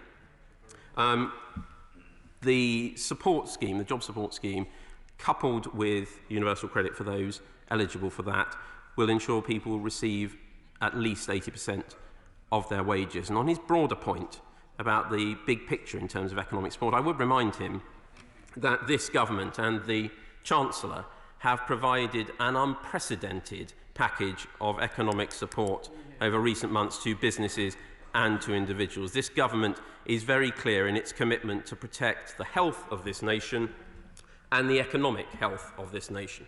Nick Fletcher. Thank you, Mr. Speaker. I'd like to thank my honourable friend for making this statement. I've had many productive meetings with him and his colleagues within the Department of Health and Social Care during this pandemic, and I know how hard decisions like these are to make. While I understand the necessity for South Yorkshire to go into Tier 3 to reduce the infection rate, businesses and employees are worried about the future. So can he confirm to the people of Doncaster that if they play their part, they will be able to move down to Tier 2 independent of Sheffield City Region? Well, I'm grateful to my honourable friend, and he is a consistently strong voice for his constituents in this House and in conversations with ministers. I am clear, as is the government, that no area should remain in a tier longer than is absolutely necessary to address the infection rate and to protect the health of those local people. So I can give you the reassurance that his area will stay in that tier no longer than is necessary to address the current rises in hospitalisation infection rates. Heading up to Scotland with SN spokesperson Martin Day. Martin Day. Thank you, Mr. Speaker. I'm grateful to the Minister for advance sight of his statement, and I would agree with him when he says we must keep working hard together to keep this virus under control. Although I can't help but notice that regional leaders in England have been expressing frustrations with Downing Street, which are very similar to Scotland's. Why is there an insistence on announcing measures to Westminster journalists before speaking to devolved and regional governments? And does he not see that changing this approach could greatly improve working relationships? Now, with tens of millions of pounds of financial support being announced this week, will he speak with his colleague, the Chancellor, and confirm that this money will be fully Barnettised, ensuring the devolved governments are being fully funded to take their own COVID mitigation measures? What's to do with Yorkshire? Thank you, Mr. Speaker. I'm grateful to the honourable gentleman. I would say, actually, that in my experience, albeit as a junior minister, I have enjoyed a positive and constructive working relationship over this with the devolved administrations and ministers in Scotland, Wales and Northern Ireland. And actually, in my experience, I pay tribute to that relationship and the work that those leaders in the devolved administrations have done. On his final 2 points, in respect of his comments about briefings, all I would say is I am here at the dispatch box announcing this to the House, and that is how I do business. And on his final point, the Chancellor will, I know, have heard exactly what he said about Barnet consequentials. William Cates. Here. Thank you, Mr. Speaker. None of us in South Yorkshire wanted to be in this position, and I think, as honourable friends have already said, this is going to hit families and businesses and communities hard at a time when we're already weary of months of not seeing family and friends. But it is important we take swift action to protect the NHS, to prevent local NHS services becoming overwhelmed. So I really do want to pay tribute to our Mayor Dan Jarvis, to local leaders, to Number 10, to the Department of Health, who've taken a really calm, constructive and collaborative approach over the past few days, which I think shows that we don't all hate each other in Yorkshire, despite common perception. But I'm also pleased that the restrictions are not open-ended and there is this 28-day review. And I appreciate that the Minister can't give exact metrics about what's going to be used to determine whether or not we come out of this. But I think it's very important for my constituents in Penistone and Stocksbridge that we do know what we're aiming for. So can he guarantee that he will have regular ongoing discussions with the local leaders and local people about whether we're heading in the right direction to make sure that people do know that we're on the right track? Minister. Thank you, Mr. Speaker. Well, I would actually, and I should have done this in responding to the Shadow Secretary of State actually, I would also pay tribute to the Mayor, member of this House, for his approach and for the constructive approach that we've seen on all sides in this, so I'd like to put that on the record. The Honourable Lady talks about local engagement and, in a sense, what hope of reviews. Well, the 28-day period, Mr. Speaker, is the sunset point at which these fall unless renewed or altered. There are actually reviews within 14 days. The Secretary of State continues to monitor data and so will be reviewing progress at more frequent intervals. And I can happily give her the assurance she seeks that throughout this process there will be open lines of communication, not only with her and other colleagues, but also with local leaders in the region. Olivia Blake. Thank you, Mr. Speaker. And whilst I'm horrified that we're at this position, I completely understand the need for the introduction of these measures, and I hope that everyone in South Yorkshire will follow them constructively. However, for these to work, we do need a level of support across the country to ensure that these local measures work. And whilst I'm very pleased that we have had constructive conversations throughout this period, I am still concerned that too many people will be left behind in this. I've already heard from one employer about their employees falling through the cracks of the support scheme. They are unable to access funding for childcare on the basis of this as well. And the fact that their lowest paid also use universal credit as an in-work benefit, would the Minister agree and accept and make representations to the Treasury that perhaps 80% of an income topped up by universal credit is not enough in these scenarios? Thank you, Mr. Speaker, and I'm grateful to the Honourable Lady, both for the tone of her initial remarks, where she is clearly putting the health interests of her constituents first, and also for the tone of her perfectly reasonable question. As I set out in my statement, the job support scheme, coupled with universal credit, does guarantee or will give those on low incomes at least 80% of their normal income. But if it's a specific sector or a specific case she wants to raise with me, I'd be delighted for her to write to me and I will look into anything specific she wants to raise with me in that. Alexander Stafford. Thank you, Mr. Speaker.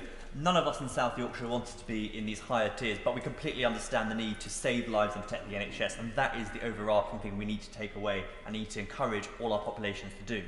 However, this increased tier system will have an increased impact on people's mental health. I have already been contacted by constituents today who are seriously worried about their mental health, especially when they don't have anyone to form a support bubble with. What assurances can the Minister give to me and the people across Rother Valley that mental health is a key and important part of the system and will be looked after and helped? Minister? Well, my honourable friend is absolutely right on this. I've known him for many years and I know this is an issue he has long taken an interest in and long campaigned upon. What I can reassure him is that, as he knows, additional investment has gone in to the NHS at all levels. That will include mental health, but he's absolutely right. Lockdown and the impacts of these restrictions on people's mental health should never be underestimated. So it's absolutely right that there is that support and advice available to people. I know that his local NHS is working very hard to ensure that package is in place. If he wishes to talk to me subsequently, I'm very happy to do that. Blomfield. Thank you, Mr. Speaker. Clearly, we have to take the measures that are necessary to combat the virus, and we have, across South Yorkshire, tried to work together on them. But the Minister knows that this deal doesn't meet all the concerns of local leaders, nor does it provide the support that businesses need. The ban on household mixing is clearly necessary, but it makes many cafes, restaurants and pubs with food unviable. It impacts on the music, events and creative sectors. But because they're not being required to close, they won't get the support that they need. They are simply being hung out to dry. So will the government think again and provide the support that these businesses need to save thousands of jobs across South Yorkshire? Again, I'm grateful to the honourable gentleman. He is always diligent and measured in representing his constituents and his businesses in this House. The deal that has been reached here, I believe, is both fair and proportionate and reflective of that fairness across other areas, again, which are in Tier 3. And of course, that should be taken in the context of being coupled with the broader national programme. I wouldn't characterise the approach being taken towards hospitality in the way that he did. I would pay tribute actually to our hospitality industry in this country, which I think is what he was seeking to do, which I think is what he was seeking to do. And as I say, the support package is there to support businesses across all sectors in this country. Dr. Andrew Merson. Test and trace activity is rightly focused on areas of the country where there is relatively high transmission of the virus. To what extent in the protocols his department is drawing up at the moment for vaccination, will he prioritise Tier 3 areas over Tier 1? Minister. Well, I'm grateful to my right honourable friend for that point. The protocols for the distribution of any vaccine when it becomes available are currently being worked on intensively. He makes a good point, which I'm sure will have been heard by my right honourable friend, the Secretary of State. Let's head up to Barnsley to visit the Mayor, no less. Dan Jarvis. Thank you very much, Mr. Speaker. As Mayor, I think that this is the right course of action for South Yorkshire. The financial support will provide some help for our people and our economy, but we all understand that it will also mean sacrifice. Families will be separated, workers will suffer, and businesses face uncertainty. So I need the Minister and the government to repay that sacrifice by working closely with us, with our local authorities and with our NHS. Together, we need to do everything we can to get a grip of this disease so that our region can move out of these restrictions as soon as possible. Minister.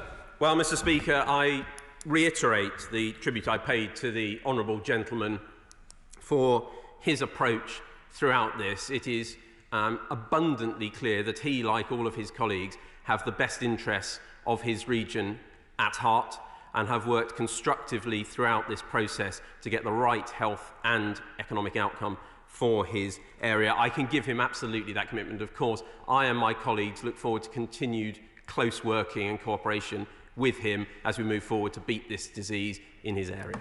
Steve Bryan.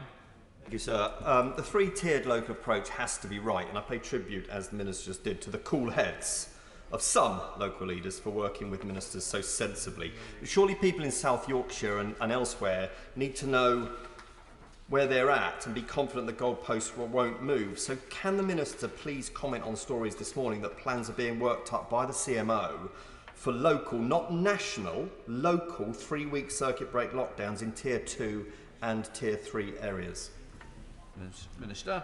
I thank my honourable friend for his question, and I can reassure him that that is not something I have been involved in or been cited on. Wilson. Thank you, Mr. Speaker.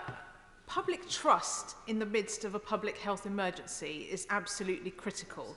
People need to know what they are working towards when they are making these immense sacrifices. So could I press the Minister once again on the criteria that he has agreed with the Mayor of Sheffield City Region for South Yorkshire going into Tier 3, the criteria to come out, and will those same criteria be applied to other Tier 2 areas such as London, York, Essex and parts of the Midlands, or will they all be subject to a series of negotiations at a local level behind closed doors? The public need and want to know. I'm grateful to the honourable lady, her party's spokesperson, I should say, on this issue. I entirely understand where she is coming from on this and the importance of trust and transparency. I think I set out in the statement why the move had been made to increase the tier level in terms of the infection rates, the hospitalisation rates, and why that was a development that needed to be arrested by these measures. And I set out in response to the Shadow Secretary of State the considerations that would play a part in determining at those review periods when an area could start to move back down those tiers, those things being, as I alluded to, infection rates, the impact on the NHS and hospital capacity in the area, and other local factors. And I think it's reasonable that we set out that broad approach, but also recognise there will be in some areas very specific local considerations that are driving growth of the disease and the infection rates that may need to be taken into consideration as well. Sir Edward Lee. Now, if you live in Gainsborough and you want to take a test, you could go to the Lincolnshire Showground, but equally you might get a Doncaster Airport if your work takes you up there and it's not much further.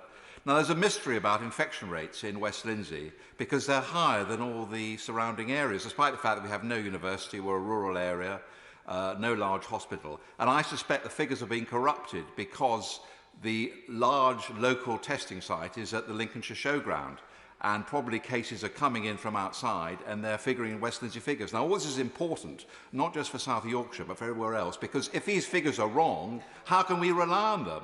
How can we lock down areas, put business out of business, if the figures simply don't add up? Minister. Thank you, Mr. Speaker. Well, I'm grateful to my right honourable friend. I'm not aware of any systemic issue that is seeing false data entered, but if he's happy to give me more information, I'm happy to look into it for him. But I would also say there can be other factors, Mr. Speaker, beyond universities, beyond a young population, behind a range of things in a particular area that drive a particular spike. But I'm happy to look at the information he's got. Jim Shannon. Thank you, Mr. Speaker. Can I thank the Minister and completely understand the reasons for this statement. Government action for Yorkshire is very similar to the action we've taken in Northern Ireland in relation to the circuit breaker. Simon Hamilton, Chair of Belfast Chamber of Trade, has stated in tandem with 23 other outlets that few and fewer will not survive each lockdown and more jobs will be lost, potentially 100,000, as estimated accurately by the Department of Economy. With the prospect of longer dole queues and re-employment prospects poor, what discussions have taken place and what assistance can the Minister give the devolved administration in Northern Ireland? Just a bit. It is about Yorkshire. I thought you'd have had a little bit of something into Yorkshire. See what you can pick out of Yorkshire in that, Minister. Mr. Speaker, I'm pleased to reassure my honourable friend, the honourable member, that the same collegiate approach we have adopted to working with South Yorkshire characterises our approach across all of the devolved administration and devolved nations as well. And what I could say to the honourable gentleman, we had missed him while he was away self-isolating for a period, so it's good to have him back. He touches on the economic impact. He's absolutely right to highlight that there is a clear support package in place, and I continue to work closely with Robin Swan and others in Northern Ireland on these matters. Scott Benton. Thank you, Mr. Speaker. Last week, local politicians in Lancashire were able to put their politics aside and work constructively to agree a sensible way forward. I'm delighted that politicians in South Yorkshire have now been able to replicate that same constructive cross-party approach. Will my honourable friend commend those local politicians, including the honourable member for Barnsley, for the way in which those negotiations have been conducted, which of course have been in stark contrast to the behaviour of some other elected mayors? Thank you, Mr. Speaker. Well, I would join with my honourable friend in paying tribute to all local leaders and indeed to all members of this House who've been engaged in this process. And more broadly, it is clear, Mr. Speaker, when we all work together, we can achieve more to tackle this disease. Heading up to Liverpool with Bill Esterson. Bill Esterson. On Monday, I asked the Health Secretary about contact tracing. He answered by talking about testing. So perhaps this minister will answer a question about contact tracing. Will the government now give the Serco data to local public health teams? And will the government give the financial resources that those local teams need? That equates to roughly £300 million to the Liverpool City region, similar sums to Lancashire and to South Yorkshire, and about £500 million for Greater Manchester, when compared to the 12 billion from Serco? Minister. Well, I'm grateful to the honourable gentleman. The data he refers to is, of course, government data, NHS data. He talks about contact tracing. As I said in response to his honourable friend, the Shadow Secretary of State, the approach we adopt on both testing, but particularly on contact tracing, quite rightly, blends the scalability of a national approach with the local knowledge of working very closely hand in hand with local public health teams. A very good example of how that can work well is in my own local city, the honourable gentleman's local city, the Shadow Secretary of State of Leicester. Robin Moore. Thank you, Mr. Speaker. These really are tough choices, as nobody wants to see their lives restricted or their freedoms curtailed. All of my constituents of Keighley and Ilkley have had local restrictions since the end of July, and for now, at least, we are in Tier 2. Whilst many are adhering incredibly diligently to these restrictions, it is clear that a disenfranchisement is kicking in, with some not adhering. How can we better address this so that we give ourselves the best chance of staying in Tier 2, not going up to Tier 3, like our neighbouring friends of South Yorkshire? Minister.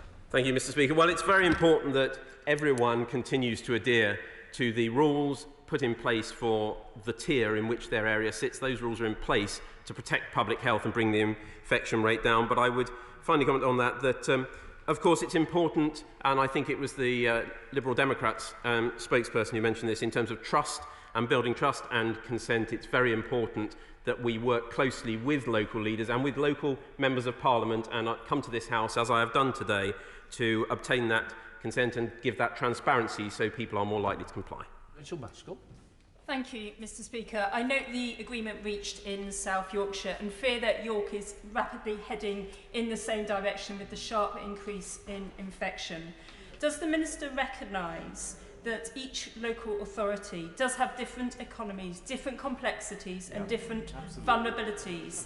And therefore it's really important to start dialogue early with local political leaders as well as ourselves in order to get the right deal, to prevent an escalation in tiers, but also to ensure that we get on top of the track and trace system to make sure that's locally done and effective. Minister. Well, I'm grateful to the honourable lady, and she made the case, actually, I think very well, for the approach that the government is adopting, which is of local tiering rather than a blanket national approach, because different areas of the country are different and have different circumstances. She's absolutely right. But to her substantive point, which was about early engagement and continued engagement, I am very happy to say that I'm very happy to work with her, and we can start that off if she wants. We can have a conversation starting with the data and so on. I'm very happy to ensure that those channels of communication are open. Mark Harper. Thank you very much, Mr. Speaker. Enforcement is important in South Yorkshire as it is elsewhere, and I'm pleased that on today's order paper there's a statutory instrument putting the requirement to self-isolate in law. But the Minister will be aware that I have grave concerns about the powers to use reasonable force that have been given to state officials other than police officers who are simply not trained to use those powers safely. And as a former Home Office Minister, I think this risks the safety and lives of individuals. Can I ask the Minister to give me an assurance from the dispatch box that at the earliest opportunity these powers will be limited only to police officers?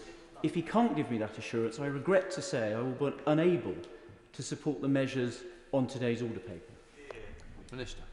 Thank you, Mr. Speaker. Well, I'm grateful to my right honourable friend for his question. I'm conscious of the context in which he speaks. As a former junior minister handling prisons at the Ministry of Justice, I'm conscious of the issues that he is alluding to in that context as well, and the importance of proper training and restraint and similar. The powers, we do appreciate concerns about the reasonable force allowances in the regulations. The powers to authorise persons other than the police and PCSOs to use reasonable force have not been used, and there are no intentions to use them.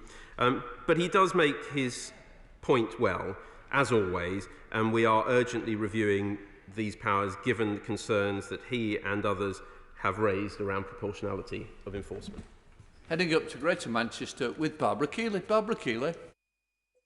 Thank you, Mr. Speaker. This morning, Professor Edmonds told the Health and Science Committees that he would not follow the strategy of imposing Tier 3 lockdowns on a succession of local areas.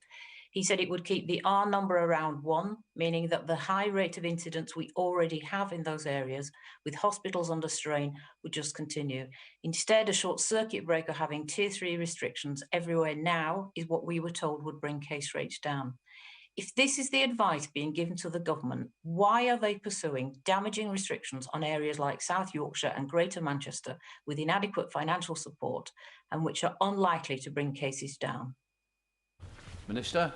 Well, I'm grateful to the honourable lady, and she will, I hope, forgive me, I didn't see the evidence of the Select Committee as I was preparing to come to this House today.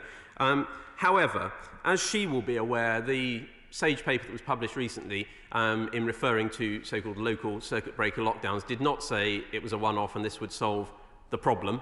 We are confident that we are taking a proportionate and effective approach on a regional and local basis that will, assuming compliance is there, continue to drive down infection rates and be effective in doing that, coupled with an effective economic and financial support package agreed with local leaders. Thank you, Mr. Speaker. My thoughts are with the people of South Yorkshire and businesses in South Yorkshire. My primary responsibility is to those people in North Yorkshire. Would my honourable friend help to scotch any rumours that are circulating that North Yorkshire is about to go into Tier 2 when actually its rate of infection is well below the national average? But also, if there is any need to put us in a higher tier, would you look to do that on a district-wide level, which varies significantly across North Yorkshire, rather than purely at a county-wide level? Minister.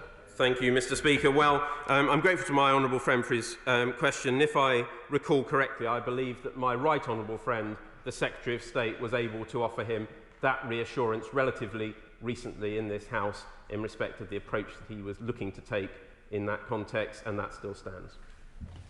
Heading up to Manchester with Andrew Gwynn. Andrew Gwynn. Thank you. The Minister has no doubt given briefings to South Yorkshire colleagues, as indeed he did with Greater Manchester MPs earlier this week, and I sincerely thank him for that engagement. But it's being widely reported that the Communities Secretary is meeting with Greater Manchester's MPs about the next steps for our city region. Sadly, it seems that none of the 18 Labour MPs have received an invite.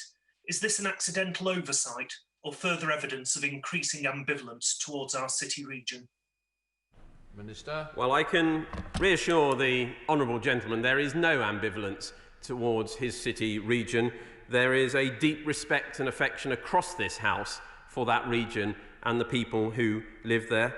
I'm grateful to him for his kind words about the briefing I led with colleagues across all parties relatively recently on this.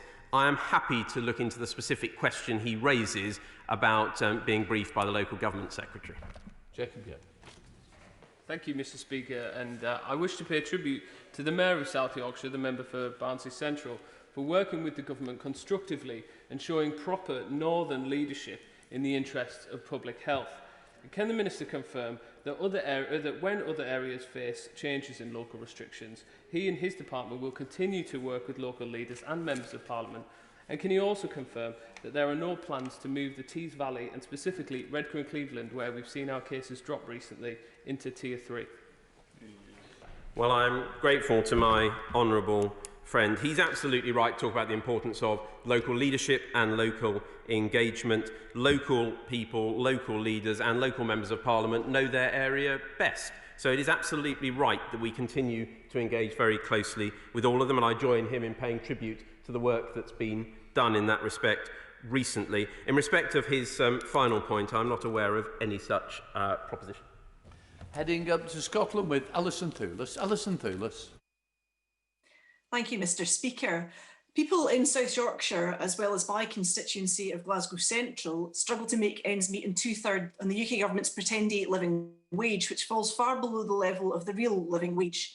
So can you tell me how he expects people to live, pay their bills and their rent on only 2/3 of that poverty pay? Well, as the honourable lady will have heard me say, the combined support schemes will see people, particularly where they get the UC top-up, getting at least 80% of their wages in that context. And I'm afraid I would refute her point about the living wage in this country. I believe that is a significant achievement by this government and the previous Chancellor, George Osborne. It is a huge step forward, and rather than belittling it, I think we should be recognising the impact it has had. Martin Vickers. Thank you, Mr. Speaker. South Yorkshire is where many, perhaps most of the visitors to Cleethorpes come from. And they're very welcome and, of course, vitally important to the local hospitality sector. However, there are concerns amongst local people because many of them occupy caravans and chalets for weeks and months at a time. And again, that is very welcome. But what concerns local people is that they perhaps may come and go during this period to and from a Tier 3 area.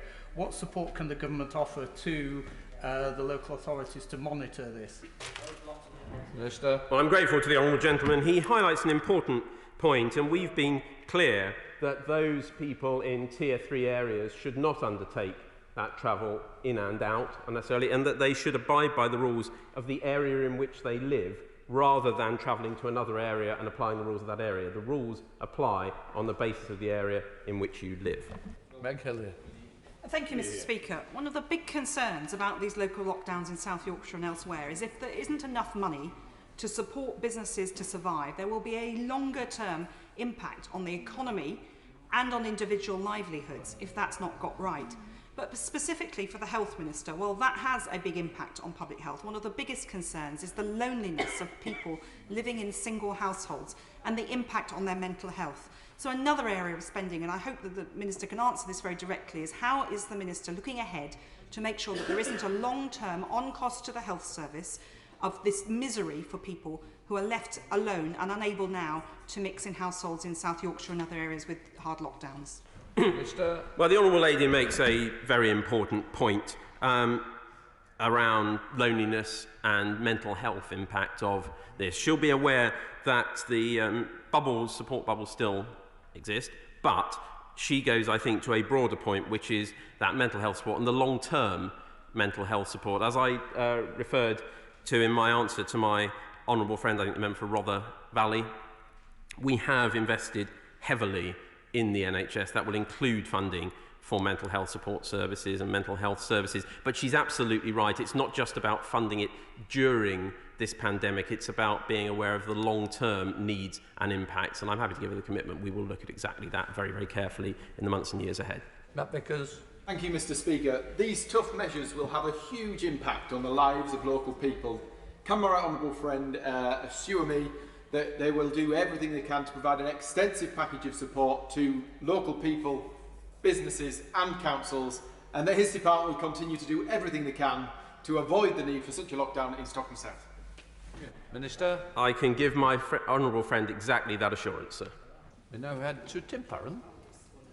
Mr. Speaker, the hospitality and tourism industry in Cumbria, comfortably our biggest employer, was very much looking forward to the half-term next week as a chance to put back some of the enormous damage that they have received as a result of this virus and to pick up their business. Of course, they're seeing cancellation after cancellation after cancellation because of their neighbouring economies in Lancashire, Greater Manchester, Merseyside, and now, of course, other parts of the north of England as well being put into Tier 3 and therefore people not being able to travel. Rather than quibbling over 5 million, of course, people in Cumbria are getting nothing, no compensation for their business collapsing at the moment. Will he commit to making sure there is support for the hospitality and tourism industry in Tier 1 places like Cumbria when our market has dried up because our neighbours are in Tier 3? Can I just say to members, it is about Yorkshire. If we could mention Yorkshire, it does help the case. Minister. Well, I'm grateful to the honourable gentleman, and I'm sure that the point he raises will be pertinent to areas perhaps in Tier 1 nearby to South Yorkshire as well. He makes his point typically well, and I'm sure that, and I recognise the impact on the hospitality industry and other businesses, not just in the directly affected area, but more broadly. As I say, he makes his point well, and I'm sure that the Chancellor will have heard what he says. Robert Logan. Thank you, Mr. Speaker. No, none of us want to see the restrictions like those that have been announced in Yorkshire today, but we all recognise the need to prevent the NHS from getting overwhelmed. But I am increasingly concerned about the long-term health impact that this pandemic is having on things like mental health and long-term serious health conditions. A good example of this would be the recent commissioning decision by NHS England to withdraw the breast cancer screening units from places like New Mills, Buxton and Chapel on the Frith, citing COVID as the reason for the withdrawal. Will the Minister agree to meet with me so that we can discuss how we can reinstate the breast cancer screening units to the High Peak? Minister. I or a fellow minister from the department will be very happy to meet him. Peter Kyle. Thank you, Mr. Speaker. Local and regional authority leaders from South Yorkshire right the way through to across the country, Mr. Speaker, will have seen that the Health Secretary and the Prime Minister have repeatedly said in the last 24 hours that they cannot exceed any of the items offered to Merseyside in their negotiations elsewhere. So will the Minister at least be honest and say this isn't a negotiation, this is a take it or leave it deal that other authorities can take? So if you are leading an authority, you've got to ask the question, what's the point of negotiating? Minister. Well, the honourable gentleman knows I have huge respect for him, indeed a huge fondness for him, but I'm afraid I can't agree with what he has just said there. We have been working very closely in a collegiate way with local authorities, but it's absolutely right that alongside that negotiation, that discussion on the package and the support that they need, that we recognise we have to be fair and proportionate again across other regions which are in the same tier. So we have to ensure that the approach we are adopting, which we are, is both fair and proportionate. Final question, Lee Rowley. Thank you, Mr. Speaker. North East Derbyshire sits on the outskirts of South Yorkshire, and many towns and villages like Dronfield, Eckington, Killamarsh and Ridgeway all look towards Sheffield for work and education. For the benefit of those residents, will the Minister confirm there has been no change to the tiering level in North East Derbyshire, that the rules in North East Derbyshire remain the same unless those residents are travelling to Sheffield, and that North East Derbyshire will continue to be dealt with on an independent basis whilst working closely with Sheffield when we're reviewing our tiering status in the future? Minister. Well, as my honourable friend knows, I know Dronfield, having spent a very happy day there with him in the course of his successful election campaign. I can reassure him that the situation as I stand here remains exactly as he set out. In order to allow the safe exit of honourable members participating in this item of business and the safe arrival of those participating in the next, I am suspending the House for 3 minutes. Order.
Order, order.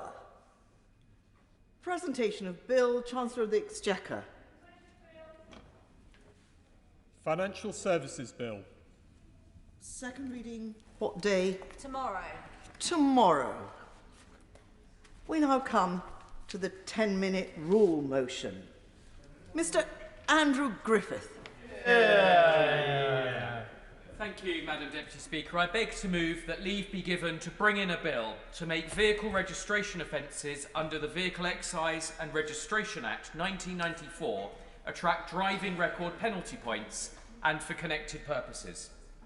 Madam Deputy Speaker, the bill I present today aims to save lives and to relieve the stress on residents living near roads by improving the ability of the police to identify and therefore prosecute antisocial or reckless road users. I should like to be very clear that this bill is not in any way about targeting motorcyclists or indeed motorists in general. There are over 1.25 million motorcyclists in the UK. It's a great sport and an industry, and I'm proud that Destination Triumph has a fantastic dealership for this British-owned brand in Washington, in my constituency of Arundel and South Downs. The vast majority use the roads responsibly, and West Sussex welcomes careful riders and drivers alike. But I arrived at the subject of this bill as a result of the misery inflicted upon my constituents every summer, but which reached a new intensity during lockdown. Misery that means on a day when the roads are dry, the residents of small towns and villages are woken by the sound of motorcycles, and there is no respite until sunset. In places around Wisborough Green, Petworth, Bury Hill, Codwaltham and Tillington, my constituents have to keep their windows closed, however warm the day. Pedestrians feel intimidated, and this issue causes a great deal of mental stress. And it's not just about noise. My constituents travel on statistically the most dangerous roads in the whole of Sussex. In fact, the Chichester Observer reported last month that the Road Safety Federation identified the A285 between Petworth and Chichester as one of the worst in the whole UK, with 29 serious and fatal crashes between 2013 and 2018. Nearly 2/3 of these involve motorcyclists. Similarly dangerous roads include the A272 from Tillington to Cowfold, the A283 between Fittleworth and Stenning, and the A29 from Bury Hill to Adversane. These all carry a particularly dangerous mix of vehicle types even before the addition of a speeding motorcycle or sports car. Even the shortest journey is likely to encounter tractors and combines, a peloton of bicycles, or the local bus service. Things will improve when the long-awaited A27 Arundel bypass is built and takes heavy goods vehicles away from the most dangerous A roads that I've mentioned. But this upgrade was only announced by my friend the Secretary of State for Transport last week and will therefore take many years to arrive. And the issue is not confined to Arundel and South Downs. Members of this House who are supporting today's bill have told me of their concerns about the same issue on the A32 and A272 in the Meon Valley, or the A27 at Sherfield English in Hampshire, and in the Kings North area of Ashford in Kent. Nationally, 5 people are killed and a further 68 receive life-changing injuries every day on our roads. That's one terrible family tragedy every 20 minutes. It falls to the police to do their best to address these twin impacts of antisocial noise and road safety, and I'm grateful for all the efforts of my local police commissioner Katie Bourne and Chief Constable Joe Shiner. This summer has seen a real effort by Sussex Police under Operation Downsway, and I've seen this firsthand when out on patrol with Chief Inspector John Carter and Police Constable Van der Weeb. But despite an increase in police numbers, 380 new officers this year in Sussex and more than 4,000 nationwide, the police simply cannot be everywhere all of the time. Cameras play a vital role in extending their eyes, and that's where today's bill will help. It does this by closing a loophole in the law as it stands today. Currently, While speeding offences are endorsable, that is, they result in points upon the offender's driving licence, the offence of displaying a non-compliant or even displaying no number plate at all carries only a fine. This enables antisocial drivers on our roads, especially in rural areas, to defy both speed and number plate recognition cameras with relative impunity. This is particularly true for owners of high-performance bikes, costing tens of thousands of pounds, where a £100 fine for infringing the law on public roads is far less than the cost of admission to a private and regulated track day. Madam Deputy Speaker, whilst I'm sure that honourable and right honourable members have no first-hand familiarity of the matter, when it comes to driving, points definitely don't make prizes. More points mean substantially higher insurance premiums, and multiple offences quickly make loss of a licence a real consideration. Unlike a fine, penalty points are a real sanction and are more likely to change behaviour. Indeed, I believe that the Home Office Surveillance Camera Commissioners Working Group has made a similar plea for more robust penalties in this area. Madam Deputy Speaker, let me conclude by asking the Government and honourable members from across this House to join me in supporting this bill today. No novelty or innovation is required.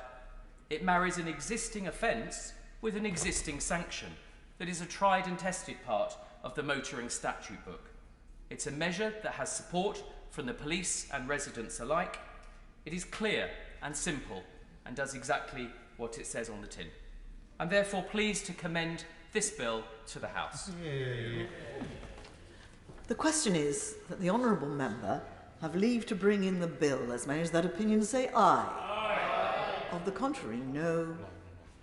The ayes have it. The ayes have it. Who will prepare and bring in the bill?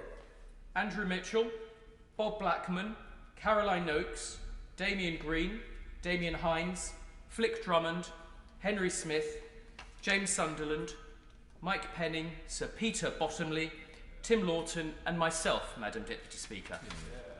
Andrew Griffith. Vehicle Registration Offences Penalty Points Bill. Second reading what day? Friday the 27th of November. Friday the 27th of November. Thank you. We now come to the first Opposition Day motion on fair economic support for areas facing additional COVID-19 restrictions. I should inform the House that Mr. Speaker has selected the manuscript amendment in the name of the Prime Minister. He has done this because the motion was only tabled shortly before the moment of interruption yesterday, and because one of his predecessors selected a manuscript amendment to an Opposition Day motion in comparable circumstances on Monday the 3rd of December 2001, thus creating a precedent. I call Angela Rayner to move the motion. Angela Rayner. Thank you, Madam Deputy Speaker, and I beg to move the motion in my name and in the name of other honourable friends and members. I want to start by placing on record my thanks to the staff at Stepping Hill Hospital in Stockport who cared for my aunt recently who died of coronavirus last week. So I speak today not just as a member of this House nor as a Mancunian, but as someone who, like many others across our city and our country, who in the last few weeks have lost loved ones to this terrible virus. That more than anything is why I come here not wanting the government to fail, but to succeed. Because lives literally depend on it. And we know that a public health response will only save lives if it is supported by a fair economic settlement. The British people want to do the right thing, and they will do the right thing, but we need to support them to do so. That is why, Madam Deputy Speaker, I was so appalled but by what I witnessed yesterday. I was sat with fellow Greater Manchester MPs on a Zoom call with the Health Secretary, who handed down us the scrapes from the Prime Minister, while our elected Mayor found out from Twitter. They then tried to blame it all on him for not doing what he was ordered to do from Whitehall. I've heard of power without accountability, but apparently their idea of devolution is accountability without the power. We were offered £8 per head. Or to put it another way, 30 seconds of work for a consultant working on the collapse test and trace system. Let me say this. £8 per person is an insult. And now they are attempting to play us off against each other across GM. Well, let me tell the Prime Minister, our Mayor stood up for Greater Manchester, but he spoke for Great Britain. Indeed, his call for Parliament to have a say and a vote on these measures is one that so many members opposite have made. I'll happily give. Thank you, Madam Deputy Speaker. On that point about votes in Parliament, many of us called for votes on national restrictions in this place a couple of weeks ago, but unfortunately, near enough all of the members opposite didn't bother to turn up for those votes, including the rule of 6. So if they get their way today and have votes on localised restrictions, will they even turn up? Well, I see the honourable members.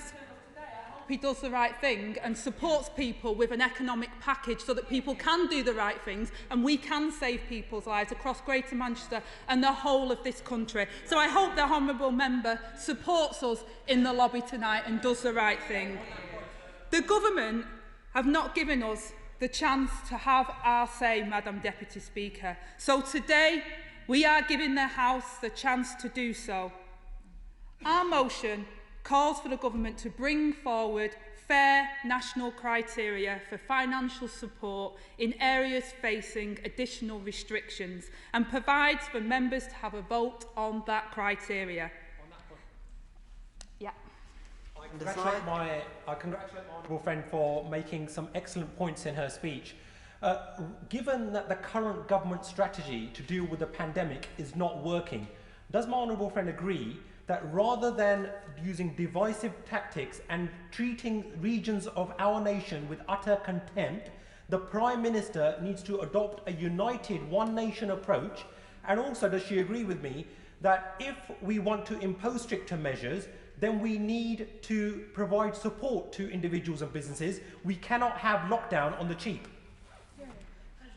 I absolutely agree with my honourable friend, and the thing is, over the last 24 hours, the people of Greater Manchester, regardless of their political persuasions or colours, are absolutely dismayed by the way in which our democratically elected mayor has been treated. And it's not just the treatment of our democratically elected mayor, it's the people of Greater Manchester. It's not some spiteful little game that's going on, it's people's lives, people's loved ones, people's jobs. They've spent years building up our economy in Greater Manchester, and this government, choosing the path that they've chose, has done one thing for Greater Manchester. It's completely brought us together in the face of saying this government and Prime Minister must do the right thing by the whole of our nation and support everywhere, not pick us off one by one. I'm grateful to the Honourable Lady, Madam Deputy Speaker, for giving way. What advice would she offer my constituents in the Vale of Glamorgan, where the infection rates are exceptionally low, but there's a one-size-fits-all approach has been taken across the whole of Wales, and retailers, hairdressers, personal service providers, beauticians, all of those sorts of businesses have been closed, irrespective of the exceptionally low rate. Does that make sense? And what has she said? What has she got to say to those businesses that have invested all of their time, effort, money, and innovation into creating employment and wealth? Well, the Honourable Member makes a point about what the Welsh Government is doing, and what the Welsh Government are doing is putting people and business and lives first. They're working with local government, they're working with businesses to bring the R number down, and what we know from what Sage have said is the plan for Greater Manchester as it currently stands will not bring the R rate down. It will lead us into poverty and destitution. And when I speak to the experts, Madam Deputy Speaker, they tell me that poverty and destitution has a link to how deadly this virus is. So in parts of areas like Oldham in my constituency that have faced restrictions since July, where I've not been able to see my own granddaughter because of those restrictions, those rates have gone up. And what we don't want to see is plunge our businesses into destitution. I'm proud of the Welsh Government and their defence of the people and support that they're offering to the people of Wales. I just wish we had a better government here in Parliament. Madam Deputy Speaker, our motion calls on the Government now to implement its own promise that workers on the Job Support Scheme extension will receive at least 80% of their previous income. Because I remember the promises the Prime Minister made, not just in this crisis, but before it. He offered levelling up for communities like mine. But he's not levelling us up, he's letting us down.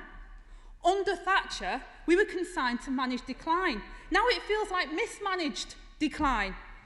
And it's not just a conflict, Madam Deputy Speaker, between the North and the South, or from London and the rest.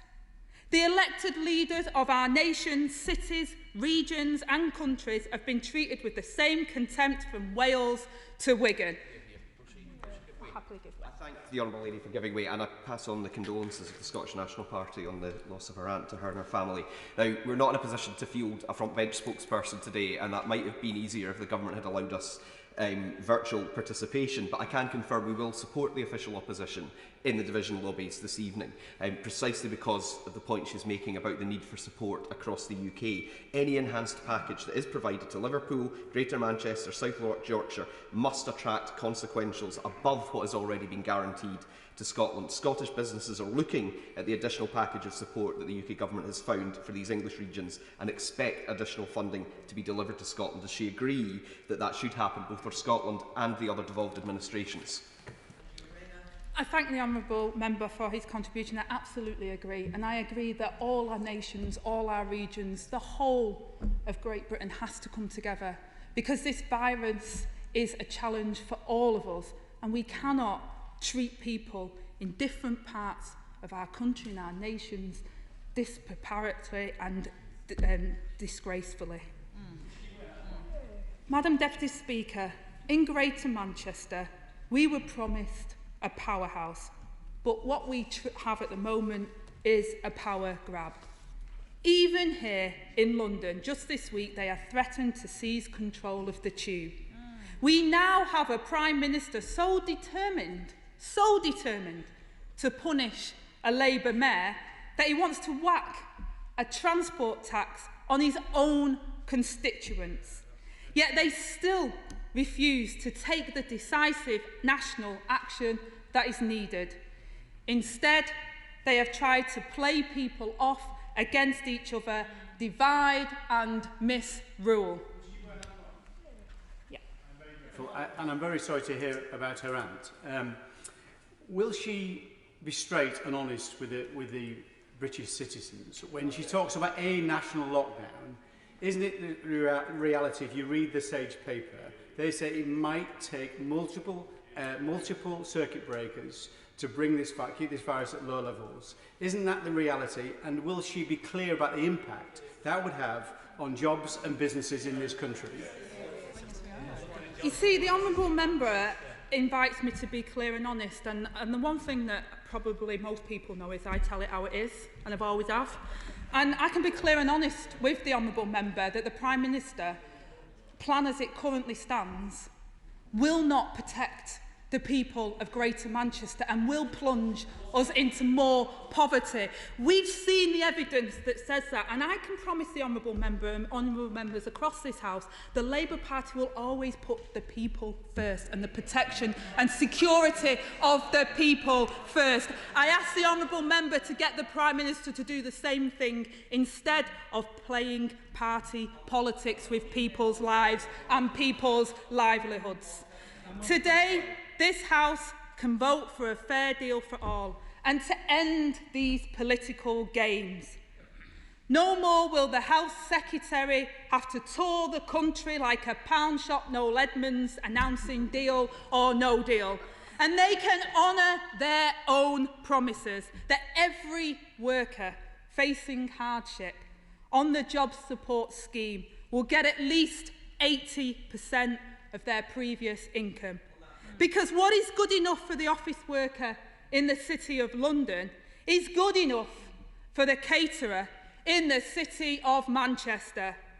What was good enough for the whole of the country in March is good enough for the Midlands and the North today.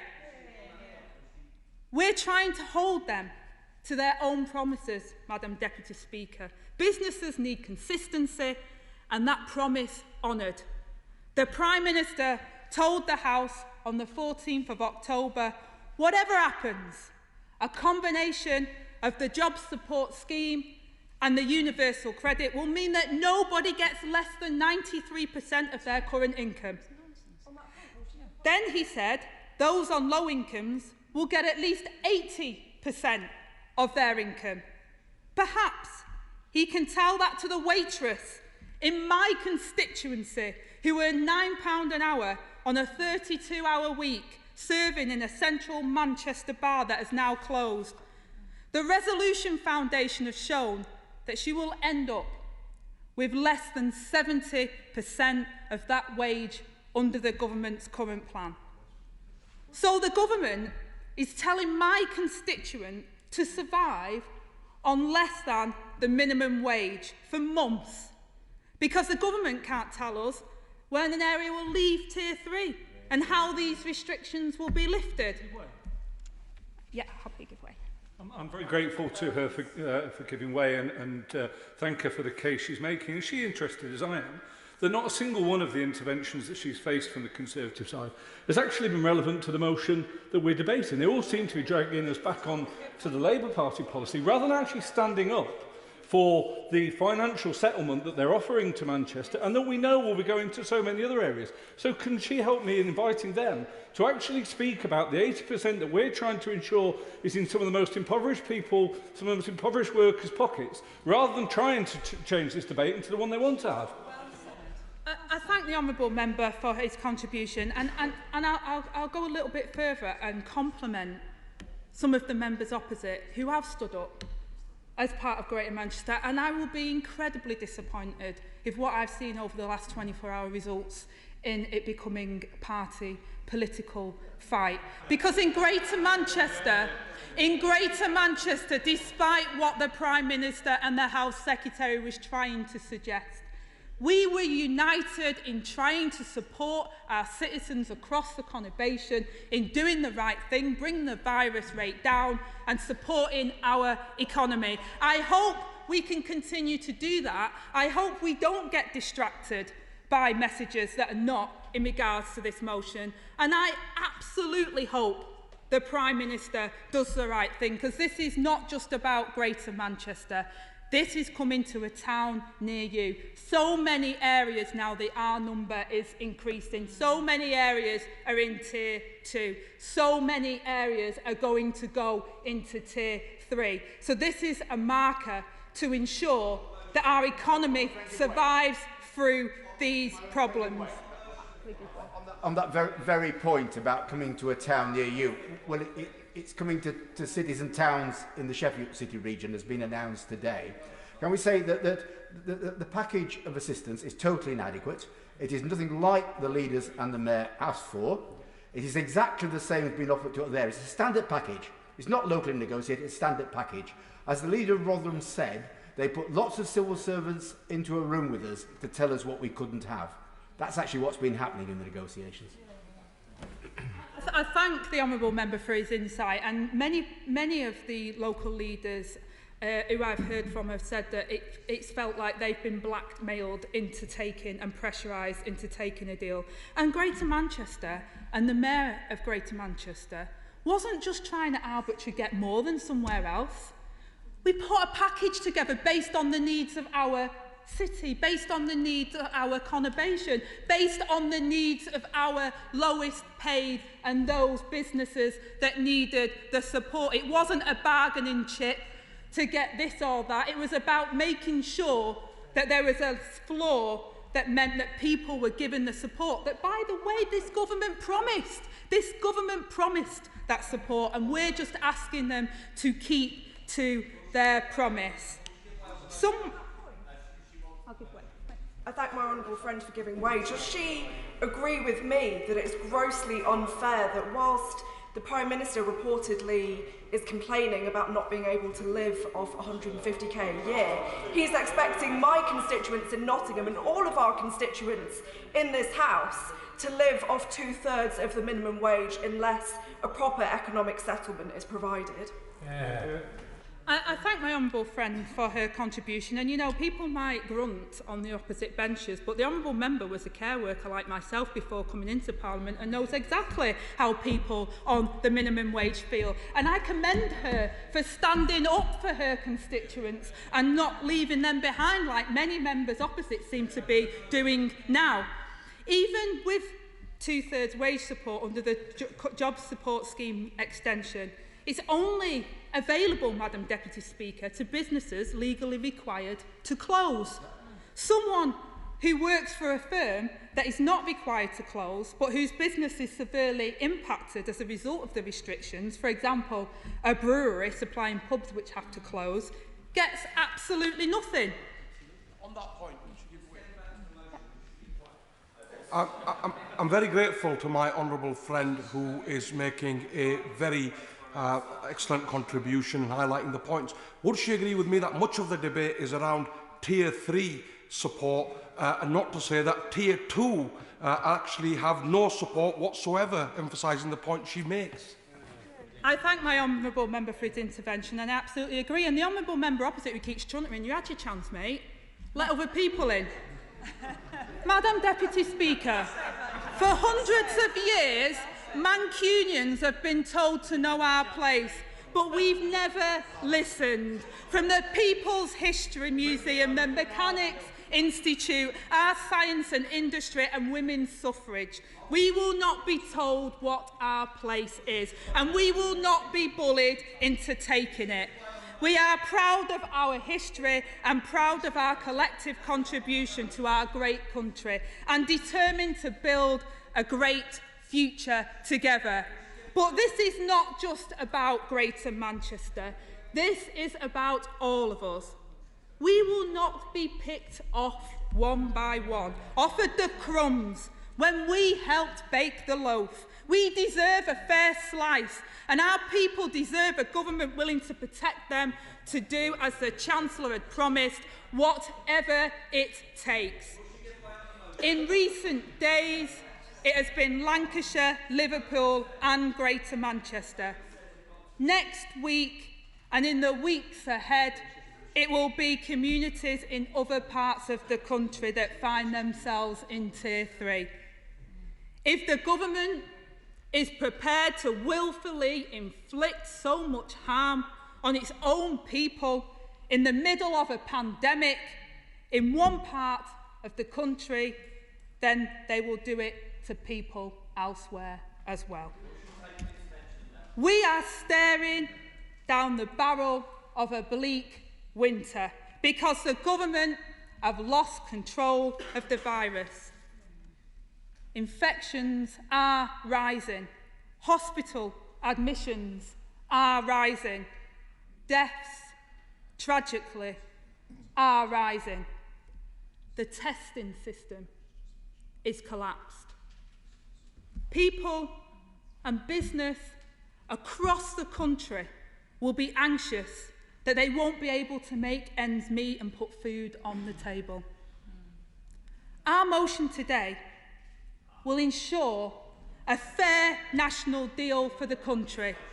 A vote of this House on it and the government's own promises to workers kept.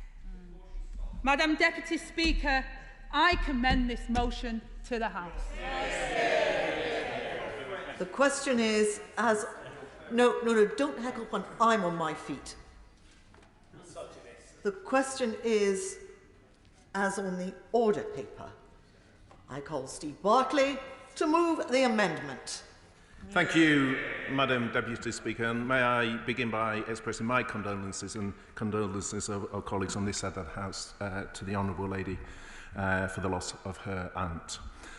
She is right in her opening to talk of the shared desire of the British people that we represent to do the right thing.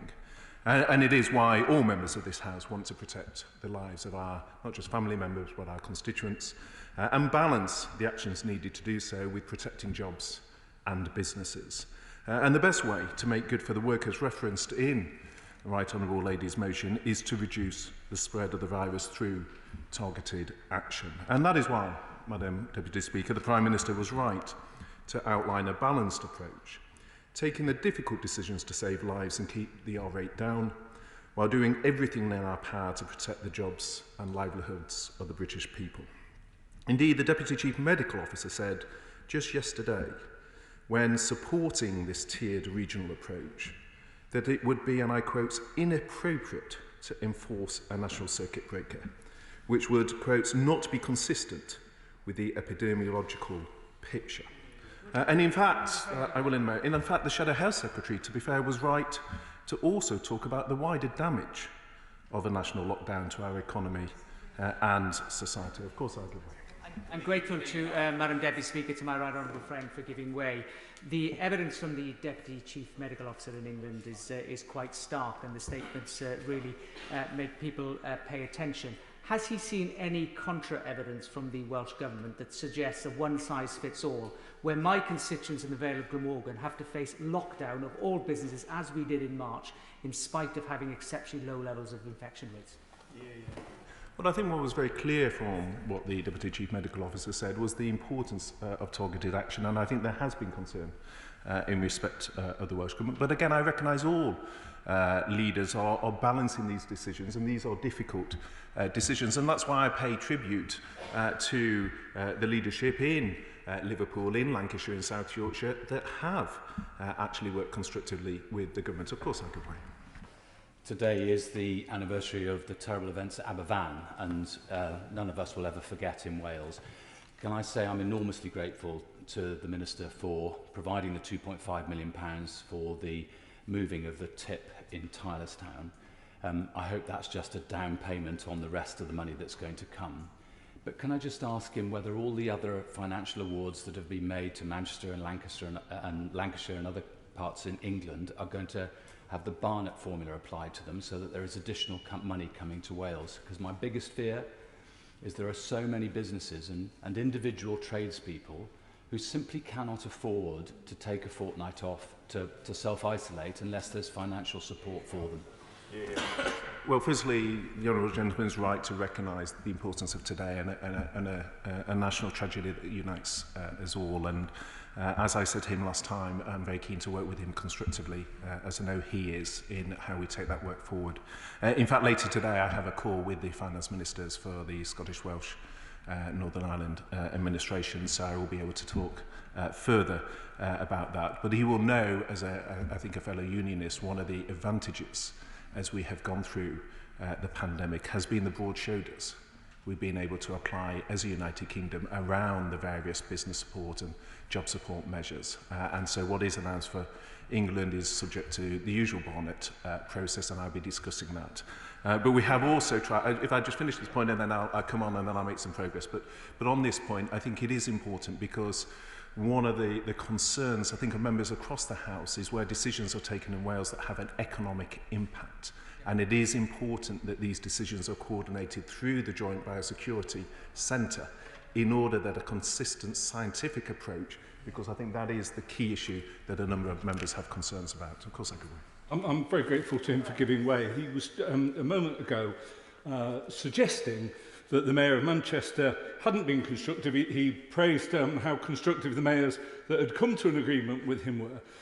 But isn't it the fact that the Mayor of Manchester made a request for £90 million, was willing to be negotiated all the way down to £65 million, which sounds incredibly constructive to me? Wouldn't it be better, in the spirit of trying to bring everyone back together, for him to recognise the Mayor of Manchester doing what he thinks is right, as are other mayors and council leaders in other areas, whether they agree with the position the Prime Minister and the government come up with or not, and say that everyone in this is attempting to be constructive?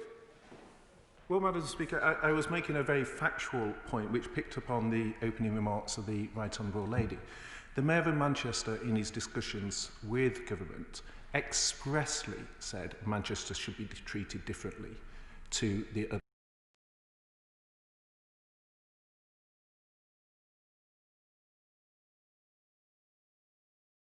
leaders who have also spoken for their areas, that have worked constructively with government. I don't think it is the case that the Mayor of Manchester, unlike the Mayor of Liverpool, speaks for Great Britain in the way that the Right Honourable Lady suggested. And indeed, it is also a point of record that the Mayor of Manchester's position is both not deliverable operationally, because local authorities do not have access to welfare payments for the dynamic aspect of joint job support, and I can come onto that in my remarks, but also it was at odds with the tiering approach that we set out. So there is a difference, I'm sorry to say, between the approach taken by the Mayor of Manchester and the constructive approach taken by other local leaders. And I don't accept the premise from the opposition front bench that the Mayor of Manchester alone speaks for Great Britain and other local leaders in Liverpool, in Lancashire, in South Yorkshire and elsewhere do not, or that those businesses in some way should be treated worse than the businesses in Manchester, which seems the remarkable position of the bench's opposite. Now, in taking, Madam Deputy Speaker, I make a little progress and then, of course, I'll give way. In taking the targeted action the Prime Minister has set out, we recognise there will be significant local economic impacts, particularly for those areas in Tier 3. And that is why the government has set out a package of support, and indeed why, as I say, the mayors in other areas have worked constructively with us. And this package has a number of parts. And again, I heard reference in the opening remarks to the £8 a head, Madam Deputy Speaker. That is just one component of a much wider package. So it may be helpful just to take the House through the full suite of funding that is available. Now, firstly, local authorities who are absolutely critical to the Tier 3 restrictions. That is why, in addition to the £3.7 billion of unring-fenced grants that was announced earlier this year, that is why the Prime Minister also announced a further £1 billion of support. So that has been agreed funding for local authorities and will be allocated shortly to them.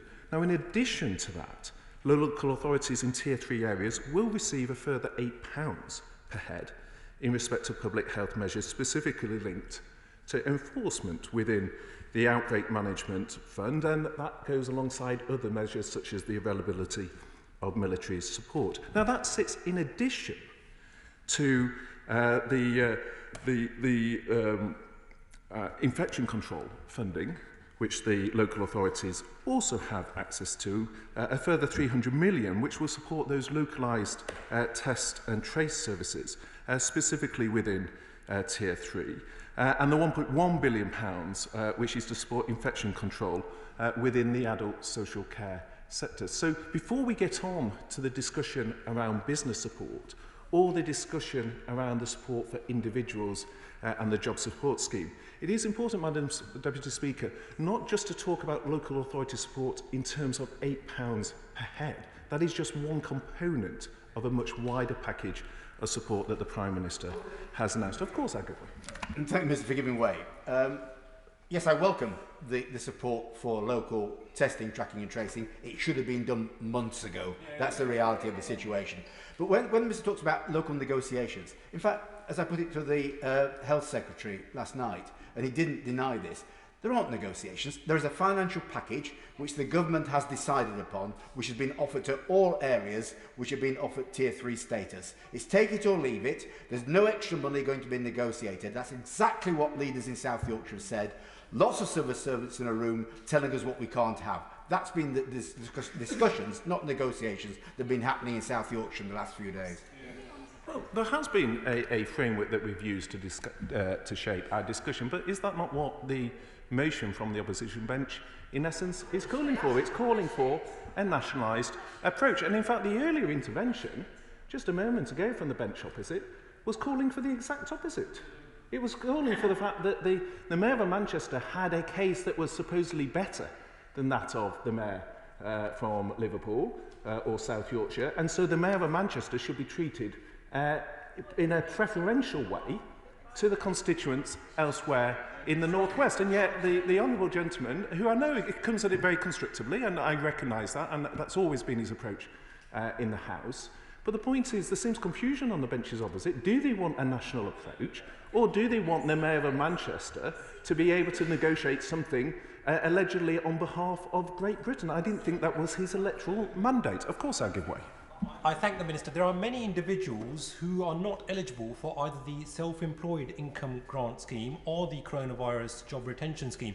And I've been contacted by many of my constituents in Slough, in particular the self-employed, who fear that after November they will see their incomes plummet. Does the Minister agree that they cannot be ignored and that they need support, especially if they are to go into increased lockdown restrictions? Well, I do agree with the honourable gentleman that they can't be ignored, and I will come on in the third section of my speech to the individual support we have in place and where that stands in international comparisons, and indeed we debated that at Treasury Questions just yesterday, I think. So I will come back to that point. I'll take one further intervention, then I'll make progress. I'm grateful to the Minister giving way. The reality is, whether Lancashire, Liverpool, South Yorkshire or Manchester, there are insufficiencies in the package the government are putting on the table. I know from my own constituents in York Central, now in Tier 2, that our economy is collapsing. We need to have the proper underpinning, and that's why we need the dialogue. Different economies across the country have different complexities and different needs, and that's what the Minister really needs to get a grip of. Sure, Madam Speaker, but for much of this passage of dealing with the pandemic, we've often been quoted from the benches opposite on comparisons internationally. Now, when we point out to the fact that the scheme we brought forward does stand very strong comparison internationally. In fact, the furlough scheme for 8 months at 80% was way above what most international comparators offered. Now they say, actually, we don't want to apply international standards anymore. We want to apply a purely bespoke approach. But can I come on to, because the Honourable Lady is right to point to the fact that businesses are facing real pain. There is huge pressure on jobs, and that is why in the summer my right honourable friend the Chancellor set out in the summer economic update the acceleration of infrastructure schemes such as schemes I think she and I would agree on, the green jobs for decarbonising, for example, in public sector buildings, how we take our net zero obligations seriously. I suspect we would share that desire to create jobs through moving that forward, through the acceleration through Project Speed of infrastructure. The Chancellor then set out with his plan for jobs, the doubling of work coaches, the tripling of traineeships, the £2,000 for apprenticeships, because, as she quite rightly identifies, these businesses are under significant pressure. And that is why, alongside the package of measures for local authorities, we have also applied business grant support of over £11 billion. And that includes to fund leisure and hospitality grants of £10,000 and £25,000. And further to this, the government has allocated discretionary business support to mayors, in the case of Liverpool and Lancashire, of a further £30 million. And to help businesses with their fixed costs, like rent and bill, we've also introduced a new business grant scheme in England, and any business legally required to close can now claim a further £3,000, up to £3,000, depending on the rateable value of their property. And they can indeed claim the grant and payments of up to £1,500 per fortnight and keep claiming that as long as their businesses are required to close. And that's money that does not need to be repaid. And so while the grants are England only, we are the government for the whole United Kingdom, and therefore to address the point, he's no longer in his place, but to address the point in terms of what this means in terms of the UK's ability to support businesses in Scotland, in Wales and Northern Ireland, which we are committed to doing as United Kingdom Government. It means we have guaranteed a further £1.3 billion for Scotland, Wales and Northern Ireland, should they choose to follow suit. Of course, I'll give way. I'm very grateful. And would he agree that the most important thing we can do for business is allow them to keep open and to keep trading? But where we're requiring businesses to close, I think the schemes are good and purposeful. But there are some businesses that, because of the restrictions, for example, in hospitality around the one household rule, effectively unviable. It is restricting their business trade to such a significant degree. Would he consider widening those schemes, a job support scheme, for example, to those businesses that are just not viable in Tier 2 and Tier 3 because of that? Well, firstly, he's absolutely right, and we debated this yesterday in terms of a lot of the debate is on Tier 3. There are businesses that are impacted, particularly in Tier 2. And we're acutely aware of that, and we're discussing that with business leaders. But the key issue there is that we have taken targeted measures. If you look at, for example, the cut in VAT, the extension, for example, in the loans, because again, as he knows as a senior business figure himself, he knows cash flow is a huge issue within businesses. And so one of the things, again, where the Chancellor has been very keen to work constructively with all business leaders, with the trade unions, with others, to consult widely, has been our willingness to listen and extend, for example, the loans that were available in order to pick up exactly the point he says in terms of businesses that are in Tier 3. I'll take one further intervention, then I'll make a bit of progress, and then conclude. To the Minister for giving way. He mentioned earlier that he was meeting with the financial ministers of Wales, Scotland, Northern Ireland later on this afternoon. Is he in a position to tell the House whether or not he expects further support packages for Wales to be announced at that meeting ahead of the two-week fire break that comes in on Friday? Well, I think we have a longer-standing and established methodology in terms of the UK support across the United Kingdom through the Barnett process that allows the broad shoulders of the United Kingdom. I suspect the Honourable wants to come in on this point, so I'll give way. So it will be done through the normal Barnett process, but there's some specific issues raised, such as the guarantee, which we've discussed previously, but I'll give way.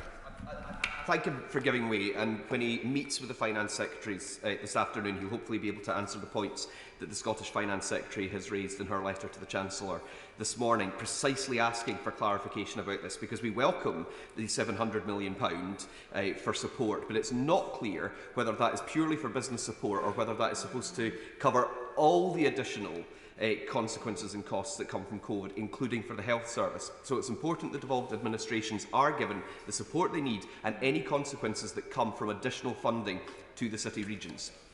Well, I have the very letter, actually. I was reading it on my desk this morning ahead of the meeting. I know exactly the point that he refers to. And I think we recognise, and I think this was really behind the very constructive discussions that we've had with the Scottish Government and with the Welsh Government and Northern Irish Government, in terms of we all need to display flexibility given the unprecedented nature of COVID. And that is why the volatility of the size of additional payments for COVID meant that we gave the guarantee. And I think he would equally concede that that was quite welcomed by the Scottish Government. It allowed clearer planning in terms of their own response to COVID.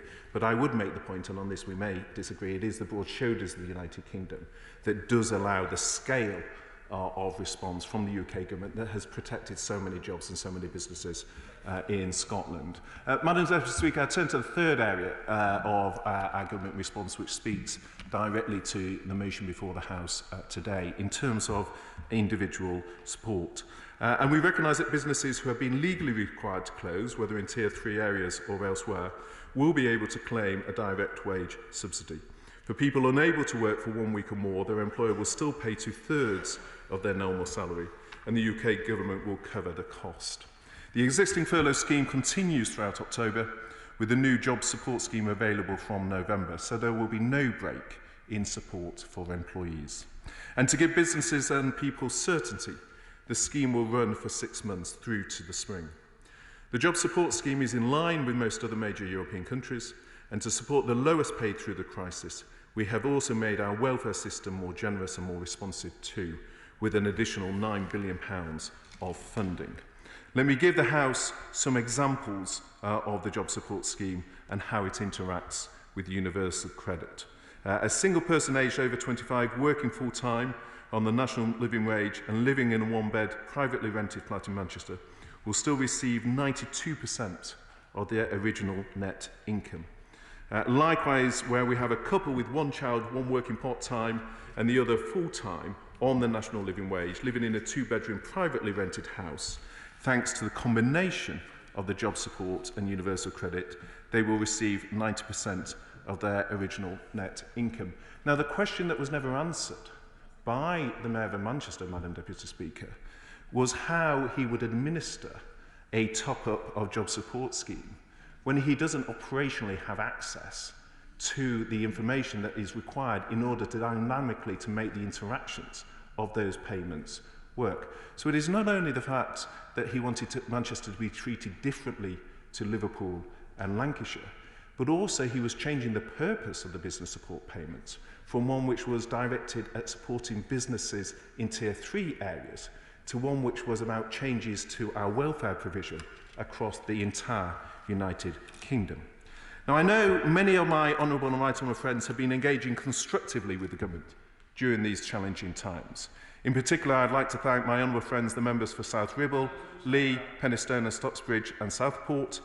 Despite being relatively new to this House, they've shown real leadership in their communities, supporting families, businesses and the vulnerable, and a determination to put their constituents first and do all we can to stop the spread of this dreadful virus. This government is always willing to listen and to work with local leaders.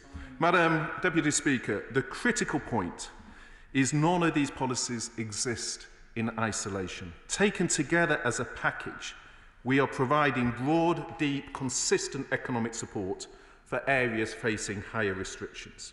And of course, all of that is on top of the 200 billion of support we've already provided through our plan for jobs. I would urge anyone who questions the support we are providing to look at the whole plan we've set out. £500 million for local enforcement, over £1 billion for local business support, grants of £500 million for businesses ordered to close every month, billions of pounds to support jobs and incomes, billions more to strengthen our welfare safety net. This government will continue to protect the jobs and livelihoods of the British people in every region of our country, whilst also taking targeted action to reduce the spread of the virus.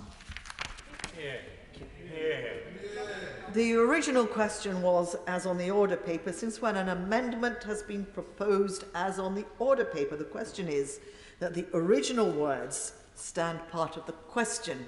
It will be obvious to everyone in the chamber and those who cannot get into the chamber because it is very nearly full, and I appreciate why they can't be here, but who wish to take part in the debate, that this debate is very much oversubscribed. So from the very beginning, we will have to have a time limit of 4 minutes. Mike Kane. Thank you, Madam Deputy Speaker. Not since the Peterloo Massacre of 1819 has the state displayed such coercive power over the people of Greater Manchester. Oh, the irony, Madam Deputy Speaker, of those talking about one nation conservatism. It was Mayor Burnham who stood on the same, almost the exact same spot as Disraeli did in 1872 and spoke for a nation about what you're doing to our cities through this tiered system. What we have seen, Madam Deputy Speaker, this week has been nothing short of chaotic and incompetent. On Monday last week, the Secretary of State for Health told Greater Manchester MPs that we would be going into Tier 2 lockdown. We'd been there for 12 weeks since July without any support. Do you know what? He had unanimity in that room. He had our full support. Do you know what? That night, the Times leaked we were going into Tier 3. that was leaked to the national press. 7 days of negotiation follows. We're just 7 days older. And to make it worse, The Guardian then leaked that we were running out of ICU capacity. What this government's forgotten, that the former Chancellor, the member for Tatton, gave us devolved function over some of our NHS services, so we know exactly what's going on in the hospitals. And I'm looking at the journalistic gallery there. The Manchester Guardian should have known better to be leaking against the city where it was founded after the massacre. And this makes us so angry up in the north. The government came to power on the promise of levelling up. Those watching from Greater Manchester today will be reflecting on the emptiness of that promise. Tier 3 restrictions will hasten a soon army of mental health problems already being reported to me by local general practitioners. Along with protecting people's incomes, the government needs to prevent a mental health crisis. We here in this place are asking so much of the British people. We are asking so much. They've gone through so much for us. This coronavirus has got them at their wits' end.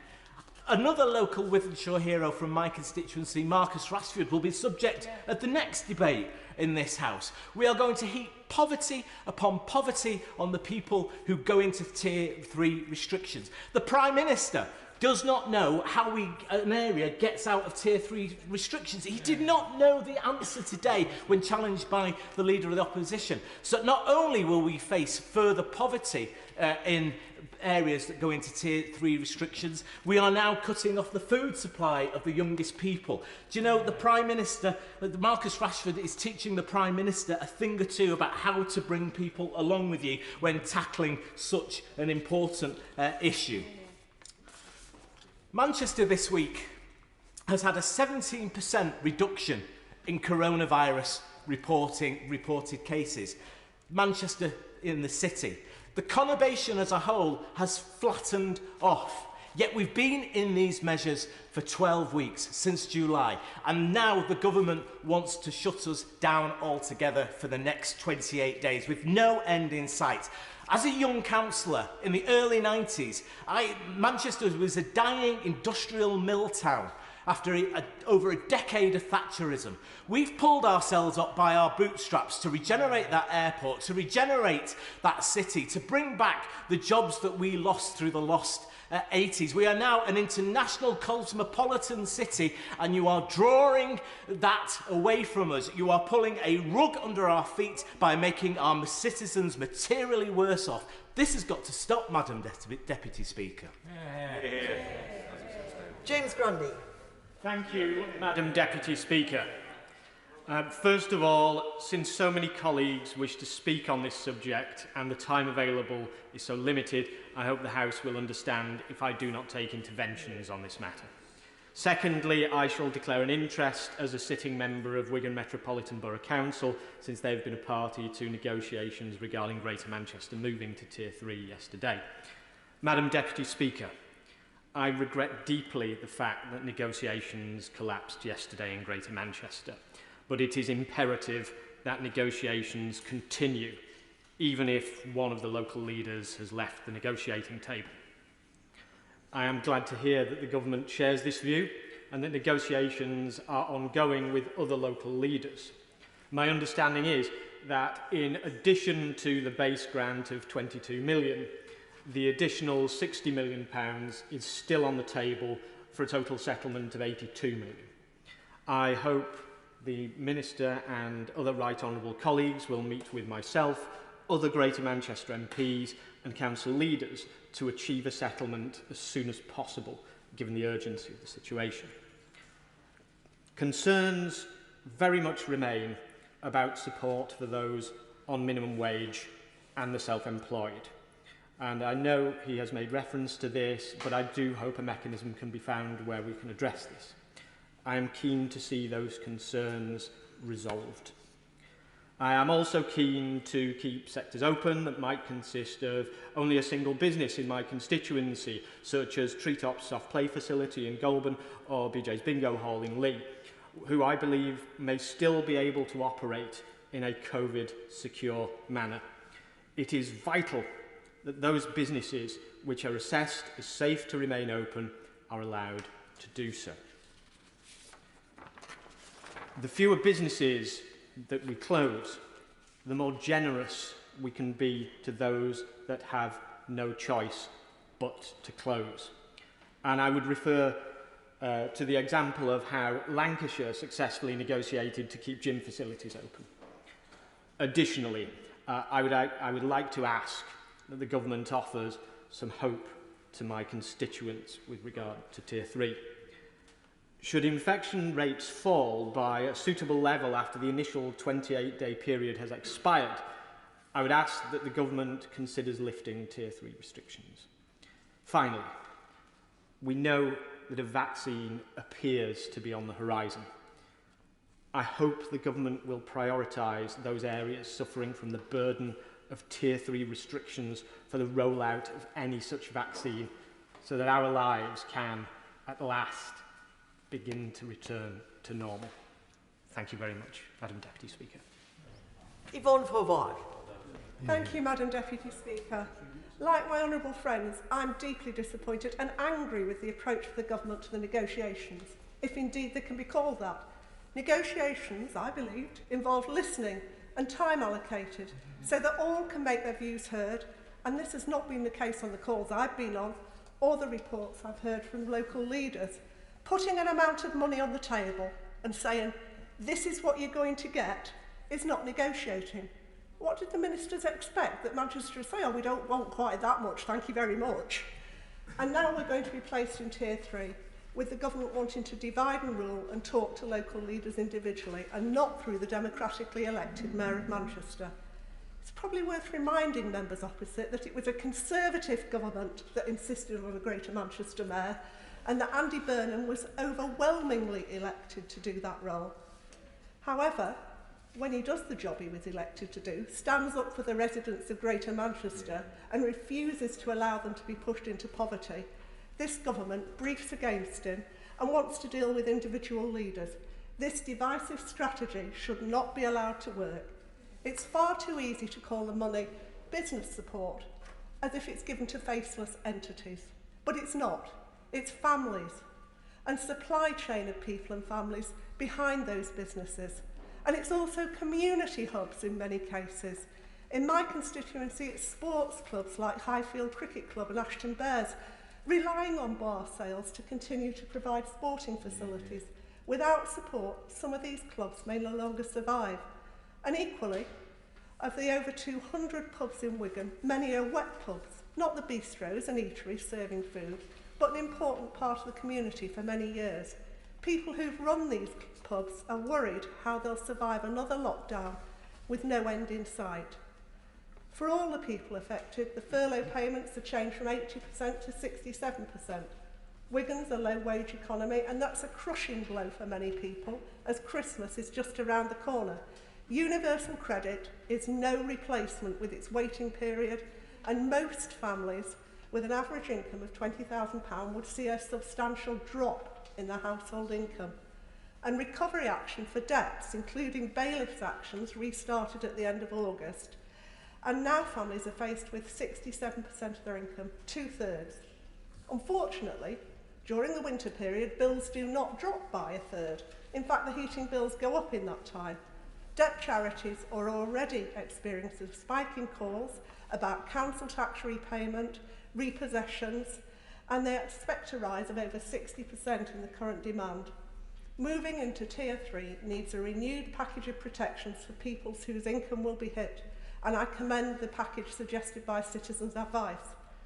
I've repeatedly asked for projections on how the measures in each tier would affect the virus and what the economic impact would be, and the Mayor of Manchester has given me that and has suggested other ways. He's calculated how it would affect the businesses and the people behind those businesses and how much money they would need, and nowhere have I seen those figures disproved. Divide and rule can't be the way forward, both to control the virus and to support businesses and families. And I'd urge the Minister not to go down this damaging route, setting North against South, region against region, and local authority against local authority. William Wright. much, Madam Deputy Speaker. It's a pleasure to follow the Honourable Lady, the member for Makerfield. And can I pass on my condolences to the Honourable Lady, the member for Ashton-under-Lyne, whose aunt sadly passed away in the hospital that serves my constituency as well. Now, this is my first time participating in an Opposition Day debate, and I'm told they're good practice, akin to a sixth form debating society, or else a means to catch the favourable eye of the Government Whip's office with a series of rhetorical flourishes against the opposition. Indeed, a helpful sheet of interventions is as ever provided for members of that young Thrusters Club, of which I may fall short of its membership requirements. Madam Deputy Speaker, of course my perspective is shaped by recent events in Greater Manchester, which have been unfortunate to say the least. Let me set out my position clearly. I do not support Tier 3 measures because of their wider effects. Perversely, the closure of COVID-secure premises will make it more likely that people will meet in each other's homes, where we know it is far higher rate of transmission taking place. The isolation and loneliness people are feeling is palpable. Increasingly, I speak with my distressed constituents who are not able to enjoy a reasonable quality of life. Yes, there are support bubbles, but many vulnerable people are living in fear, terrified of criminalising themselves inadvertently, simply through usual human interaction. Now, to this wider point of restrictions on businesses, I am sure I speak for many of them in saying that they would much sooner be open, be able to operate in a COVID-secure way, given the significant amount of investment in the measures that they've gone to. They want to trade, not be given aid. Too often this debate so far has sounded as if the North is coming with a begging bowl. We are a perspicacious people, a hard-working people. We want to be able to have our businesses to operate, to function, to provide livelihoods and jobs for others. We don't want to come with a begging bowl. However, if it is the case that we must close by law, it is only right that their local representatives should strive for every penny of support from the government which has mandated their closure. All at the same time, it is also right, given the circumstances, I'm afraid, that local councils must now deal with my right honourable friend, the Secretary of State, directly to ensure they have funds to support businesses, individuals which are going to be in desperate need. Of course, I wish this could have been done differently and amicably. And I tell the House not to underestimate the anger felt by the public at this failure. I do not support Labour's suggestion of a national lockdown, which makes little sense at all. Now, despite the theatrics, and perhaps the honourable gentleman member for Wythenshawe being the Henry Orator Hunt of our modern-day Peterloo earlier, now, despite those theatrics, Manchester is not yet on the brink of a Paris Commune, particularly as its politicians would make a poor cast for Les Mis. However, what concerns me most is the coming hardship, the rising unemployment, and some people's despair. Indeed, I cannot help but reflect that the medicine risks being worse than the disease. Derek Twigg. Thank you, Madam Deputy Speaker. I'm really pleased that the Government has listened to my representations and those of the City Region colleagues about reopening the gyms. This is so important to the mental and physical well-being of my constituents in Halton. It will also save jobs that would otherwise have been lost. Despite the business support the Government has already put in place, there are over 2,000 more people employed in my constituency than there were in March, and also youth unemployment has doubled. Placing Halton in Tier 3, which I'm opposed, has particularly hit the hospitality sector hard, impacting especially badly on low-paid and young people. Even those businesses such as restaurants and pub food restaurants that have managed to remain open are struggling. The 10 p.m. curfew has been damaging and no one supports it. Then there are restrictions on the households meeting, which has also impacted upon those hospitality businesses that are still open. They've had to cut staff and also see staff laid off, cut staff hours and see staff laid off. These businesses also need financial support from the government. Tier 3 restrictions will massively impact on the supply chain who serve the hospitality industry with the loss of more jobs. Taxi drivers also are impacted with the loss of income. The government introduced a tiered restriction approach, and as we've seen in Manchester, it will be imposed if local leaders do not agree. Therefore, the government has a clear and moral responsibility to provide funding that properly supports businesses affected by Tier 3 restrictions. I've been contacted by constituents who are self-employed who have received little or no support, often because they do not work outside of a business premises. So I want to say to the Minister, listen to some of the ordinary voices of my constituency. This from a musician and songwriter. Since my last gig in February 2020, I've received absolutely no financial aid from the various schemes put in place by the government. Although I apply for everything, I and hundreds of thousands like me who have a limited company but no permanent work premises are unable to access any grants, furlough or indeed support from the various schemes put in place. And then from a sound engineer, I work as a freelance audio engineer and rigger. I have my own personal service company, which I am the only director and contractor, and I'm employed on an event-by-event basis in the live entertainment industry.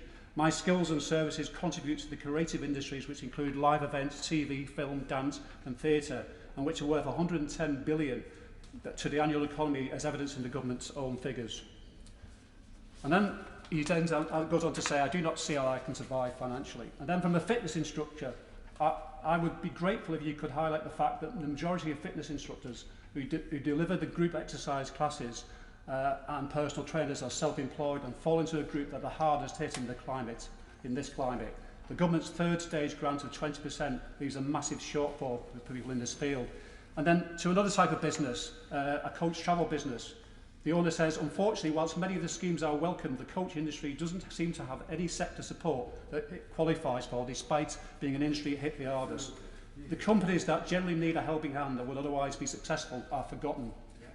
People live to what they earn. Thousands of my constituents are facing massive cuts in their income without proper support.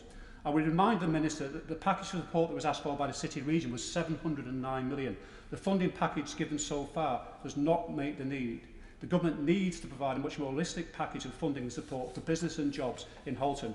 I repeat what I said in this chamber a couple of weeks ago. In order to get us through this unprecedented crisis in modern times, we need everybody to work together. I believe we need a COVID war cabinet that has cross-party, at the very least my right honourable and learned friend, the Leader of Opposition, in it. Constituents are telling me that they want politicians to work together to find a way forward and do the right thing. We need to look again about the shielding policy, given that it's older and most vulnerable people are being admitted to hospital, and gaining public consent again on the best, most common sense measures that are needed, as well as we need to wash your hands, wear a mask and keep a 2 metre distance. Madam Deputy Speaker, I find it heartbreaking to see constituents who have got no money, who are desperate and find it really difficult to pay bills. It really is the time for the government to step up to the mark and provide proper and better help to everybody in my constituency who needs it. Nicola Richards. Thank you, Madam Deputy Speaker. It's a pleasure to be called on this debate because I think it's an important one. It's important that people understand the level of economic support available for their area. Over £200 billion has been put there to protect jobs, incomes and businesses. The fact the opposition never want to talk about the unprecedented package of financial support measures this government has already piled into all areas of the country is extremely telling. Maybe it's because, Madam Deputy Speaker, the government's record on helping the most vulnerable get through this epidemic is outstanding. Look at the job retention scheme, now the job support scheme, the business grants, VAT deferrals, interest-free loans and help with mortgages and much more. It's difficult to argue that this government hasn't economically supported our communities, but I agree that it must continue to do so, and I'm pleased packages of financial support are being drawn up for areas hit by the toughest restrictions. It's absolutely right that if your business is legally required to shut because of the tier system, you should be entitled to financial support. It's interesting to watch the Labour Party now attempting to paint themselves as being business friendly. Under their previous leader, the member for Islington North, the opposition were anything but pro-business. Just look at their last manifesto. For them now to claim to be the saviours of business across the country during this epidemic is laughable. What did the former Shadow Home Secretary tell Newsnight about the leader of the opposition? He's moved his position on Remain, he's flip-flopped on Brexit, he's flip-flopped in his support for businesses, and he's flip-flopped on COVID. He can't decide if he wants a national lockdown or if he wants to know when they'll end. The only thing he's been consistent in is his ability to use hindsight. Yep. This from the Honourable Gentleman, who stood at last December's general election on a specific manifesto commitment to impose the biggest tax hikes on British businesses in living memory. I want us to be back in businesses in West Bromwich East and across the country, the wealth creators who drive our local economies and deliver jobs and prosperity for people. The COVID crisis has threatened all of this, but I know we're going to bounce back while we level up communities like mine let down by the Labour Party. And whilst we don't want people to be relying on the welfare state, We want people in jobs providing for their families. It's precisely because of the generous nature of the increased UC threshold that people have been protected during the pandemic. And I'd like to pay tribute to West Bromwich Job Centre, who have done a great job in making sure that all those in West Bromwich East that needed to access UC, Universal Credit, have been able to do so. And I'd like to pay tribute to the Secretary of State for Work and Pensions, who's done a fantastic job in securing this. I've been saying throughout the pandemic that this is a time to pull together and play our part in supporting our neighbours.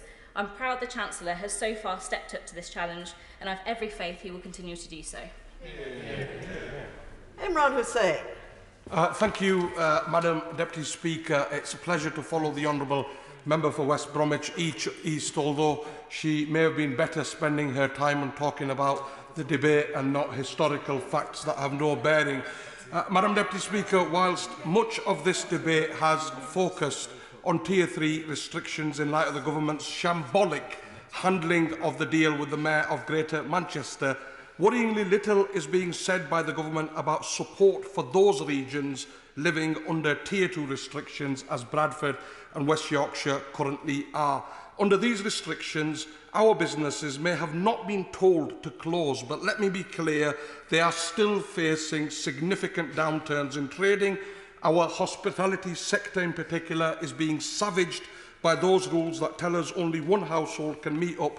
In them, there are also many people still on furlough and Tier 2 areas, as their jobs are not expected to properly return until the country opens back up again, and they face the prospect of having to survive this winter on a fraction of their normal wages. Yet, despite the jobs and incomes that are at risk, the government are doing nothing for Tier 2 regions. Indeed, when I asked the Prime Minister just last week if he will guarantee that local authorities will receive the support that they need to help local businesses and protect the incomes of already low-paid workers, he ducked the question, telling me about funding we already knew about, but nothing concrete about support for the weeks going forward.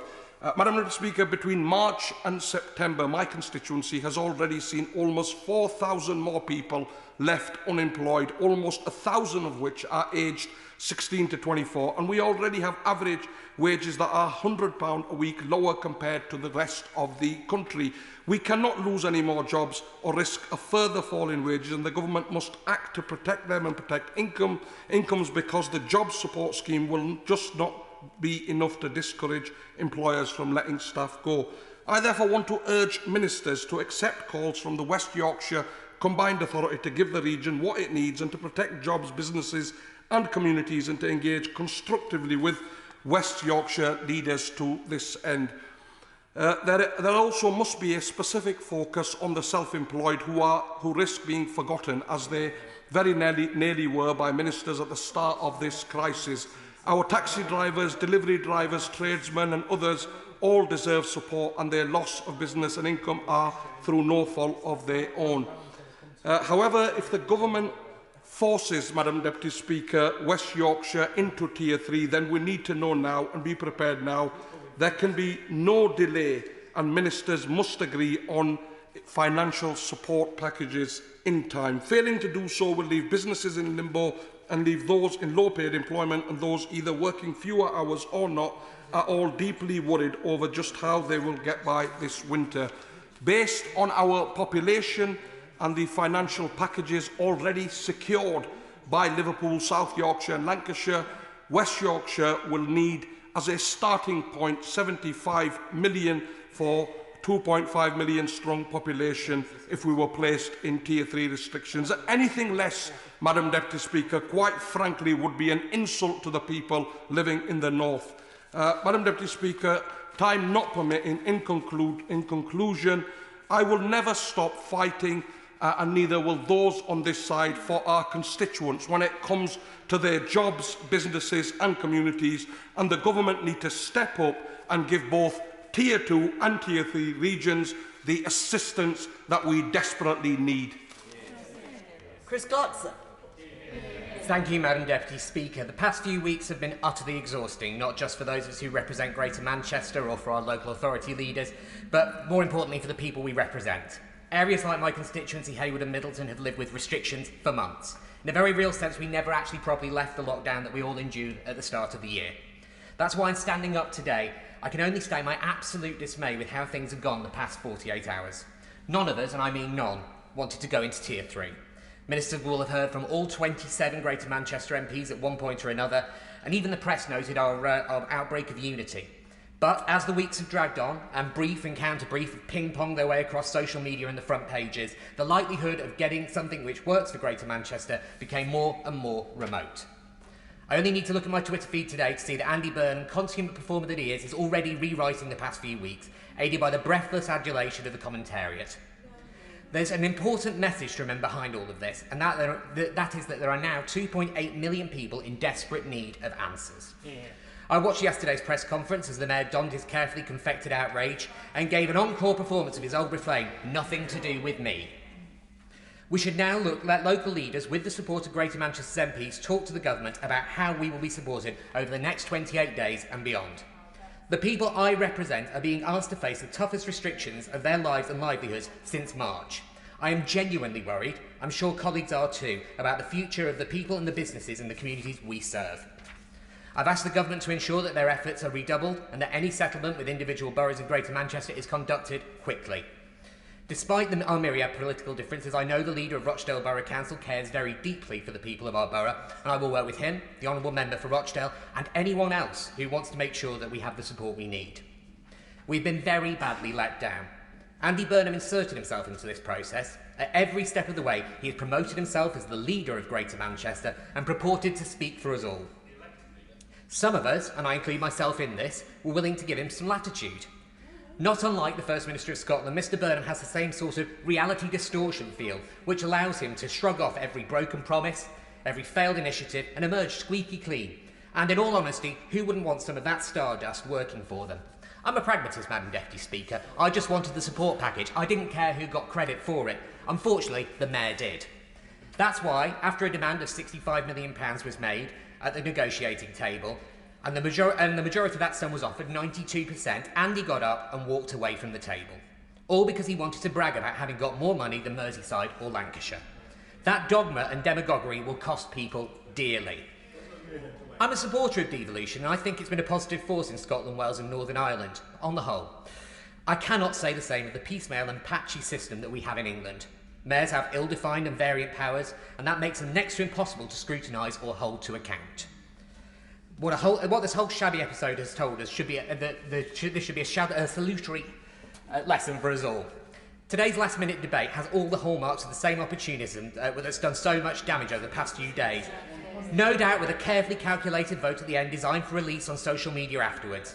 I implore members opposite to park the opportunism. I know the Honourable Member for Stretford-on-Irvine thinks this is a good crisis which the Labour Party should exploit.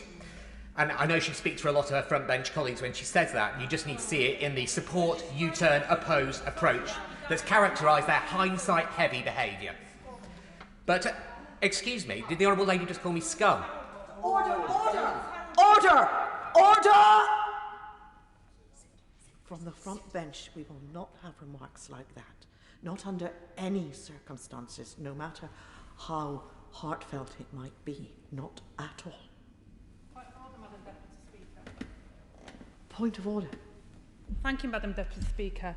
I think one of the things I'd ask your guidance on is the honourable members saying things about the front bench which is inaccurate in their speech, and I'd ask them to withdraw it. It's not for the Chair to decide what is accurate or inaccurate. I cannot make such a judgment, but of course I will ask the Honourable Gentleman to be reasonable in what he says and to be careful of his remarks. And I'm sure that if the Honourable Gentleman feels that he has said anything that is offensive to the Honourable Lady, then he will undoubtedly withdraw and apologise immediately. Mr. Chris Clarkson. Thank you, Madam Deputy Speaker, and thank you for your guidance. I should clarify, I asked the Honourable Lady if she called me that. That's what I heard. Yes,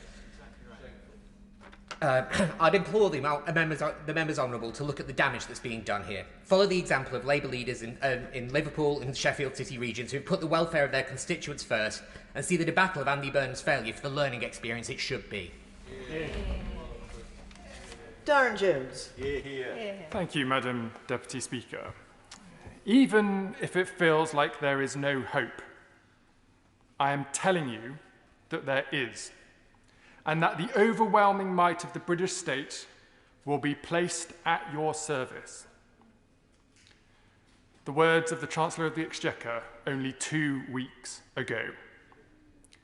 Words that, when reflected in the actions of this government, show themselves to be vacuous, hollow, and plainly empty. Today, millions of people sat at home, seeing a failing test and trace system and infection rates quickly increasing, are deeply worried. Worried that instead of the overwhelming might of the British state being placed at their service, as ministers promised them, that they, like the people of Greater Manchester, will instead be on the receiving end of the chaos and incompetence of the Conservative Party. That's why today, we in the Labour Party are calling for a one-nation deal that sets out clearly for all how support for businesses and workers will be applied in local lockdowns. A one-nation deal that is voted for by this Parliament and which is clear for all of us to see. This is not a big ask, nor either is our ask later this afternoon to extend free school meals to the poorest kids in our country. Because ministers know that on both of these issues, their actions today have long-term consequences. Surely the government has learned the lessons from their own failures in government. The Conservatives' response to the last recession, to cut investment and to cut public services, not only made our economic recovery longer and slower, but undermined the resilience of our nation to respond to the crisis we now face.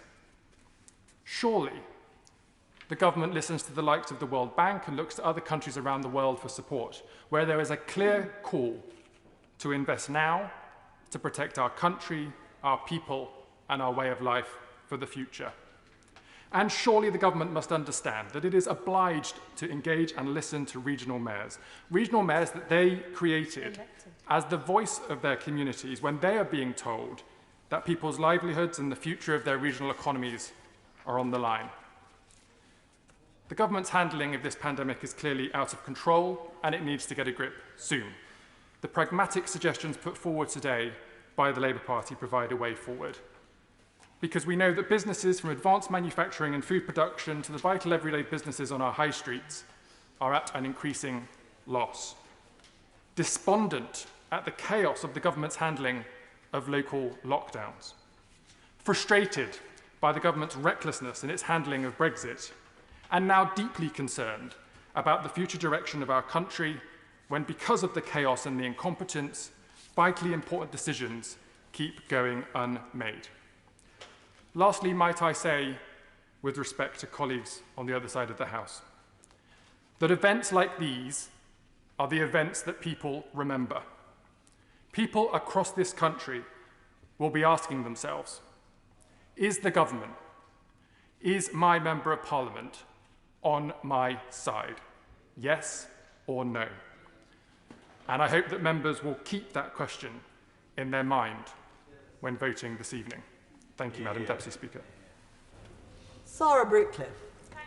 Madam Deputy Speaker, and I just want to firstly say it's the attitude that I've just seen in this chamber is what turned many of my residents against the Labour Party. It's unacceptable. Areas such as Hyndburn and Hassenden have faced more restrictions than many other parts of the country. Since the beginning of this, I've been on regular calls with both members in government, local leaders, local public health officials and the Chief Medical Officer. All have had serious concerns about the rise in COVID cases, particularly in recent weeks, and have worked proactively with the government to come to an agreement early on, agreeing both a financial package of support that will be a lifeline for businesses and people, whilst also doing everything to stop the rise in transmissions, stop our hospitals being overwhelmed and not leaving businesses in limbo. Lancashire leaders came to the agreement and have received an additional £42 million since entering very high alert, taking the total to £157 million. This includes £12 million from the Contained Outbreak Management Fund at a rate of £8 per head and £30 million in additional business support. I will not allow the narrative to become that Lancashire leaders, cross-party, I will highlight, do not care about their residents as much as the Mayor of Manchester. And I'm sorry, but that is absolutely not the case, and I know how hard we have all worked for our businesses and residents. The Mayor of Manchester received 92%, I understand, of what he was asking for in negotiations and walked away from the deal on the basis of around £5 million. £5 million. The councils of Manchester, given all the support that they have received already, could very easily have solved this problem and used the reserves for this, if it was really about supporting businesses. Reserves are there for a rainy day, and if this isn't a rainy day, I do not know what is. Authorities such as Highburn Council could have even pulled out £5 million if it was to support businesses, and that is a small local authority, but they would have done that to protect our local hospitals. Quite right, yes. Madam Deputy Speaker, this has always been about saving lives and protecting the NHS. Lancashire put their residents and the NHS first here. The staff on the wards, and made sure that they had support for businesses. When I know that my local hospital has now stood up 5 COVID wards for patients and that the staff are reporting that they are exhausted from this, I would, if needed, use my reserves, take the offer on the table and then continue the negotiations. People seem to also forget about the announcement that the government has made about the extra £1 billion for local authorities, which will be ring-fence funding so that local authorities can decide where they use this support. And that's a very welcomed approach by my local councils, and I think it's important to remember that. I'm sorry, Madam Deputy Speaker, but the doctors and nurses would never forgive us for standing back and leaving it for a week when this virus spreads rapidly. This was a fair offer which was acceptable for Liverpool and Lancashire, and these are hard decisions. But at the end of the day, Manchester's lives are not worth a penny more than Lancashire's lives, which is what the Mayor of Manchester is currently saying. And we do not agree in Lancashire, and we will stand up for the people of Lancashire in this chamber, and we do not agree with what is going on. After the next speaker, the time limit will be reduced to 3 minutes. But with 4 minutes, Clive Betts. Thank you, Madam Deputy Speaker. Madam Speaker, first of all, I welcome the extra money for track and trace, I've already said, because this should have happened a long time ago. Directors of Public Health are the professionals at doing this, not Serco, and if we'd given them the responsibility a long time ago, levels of the virus infections would not be as high as they are today. In terms of the local negotiations, let's make it clear, there haven't been negotiations. There have been discussions with local leaders about how much the government is going to give them from a standard package, which is the same in every area. That's what's happened, and we ought to be, at least the front bench haven't denied that. That's the reality of it. Now, if this standard package was sufficient to provide the help that businesses and local people need, then I'd welcome it wholeheartedly. But it isn't. First of all, many businesses which are partly affected, the breweries that the Honourable Member for Thurston Moulton mentioned, the coach companies that the Honourable Member for Holton mentioned earlier, are not going to get help at all. They're going to struggle, and they may have to close. If they close but aren't forced to close by government dictation, then of course the help won't be forthcoming. People who are made unemployed will not get the same help as they did under the furlough scheme. How can they manage? That's a simple question, and of course they can't. And in terms of people going into isolation, we know the numbers going into isolation who should be isolating is not nearly sufficient. And the reason is that people look at 2 weeks without an income, and many families simply can't afford to do it. So for heaven's sake, extend the scheme beyond the £500 for the poorest families to those who are on average or below average incomes, to encourage them that they don't have to take a choice between putting food on the family's table, paying the rent, or going into isolation. That's not a choice that any family should have to make. So I want to make some other comments, Madam Deputy Speaker, on the travel restrictions. What we're told this morning about Tier 3 is that my constituents can't go on holiday in the United Kingdom, but they can go on holiday abroad to any country that will have them. What does that say about help to the UK tourism industry? That's exactly the opposite of what government was saying only a few weeks ago to people. Go on holiday in the UK, not abroad. The Minister can probably confirm or otherwise that's the case. The Health Minister this morning confirmed it was the case. Can the Minister explain what happens to a constituent of mine who emailed me and said, I'm already on holiday in the UK, do I have to come back because I'm not supposed to stay in another part of the United Kingdom once the Tier 3 restrictions come in? Can the Minister explain that? Nobody could give me the guidance this morning. It's half-baked and half thought through.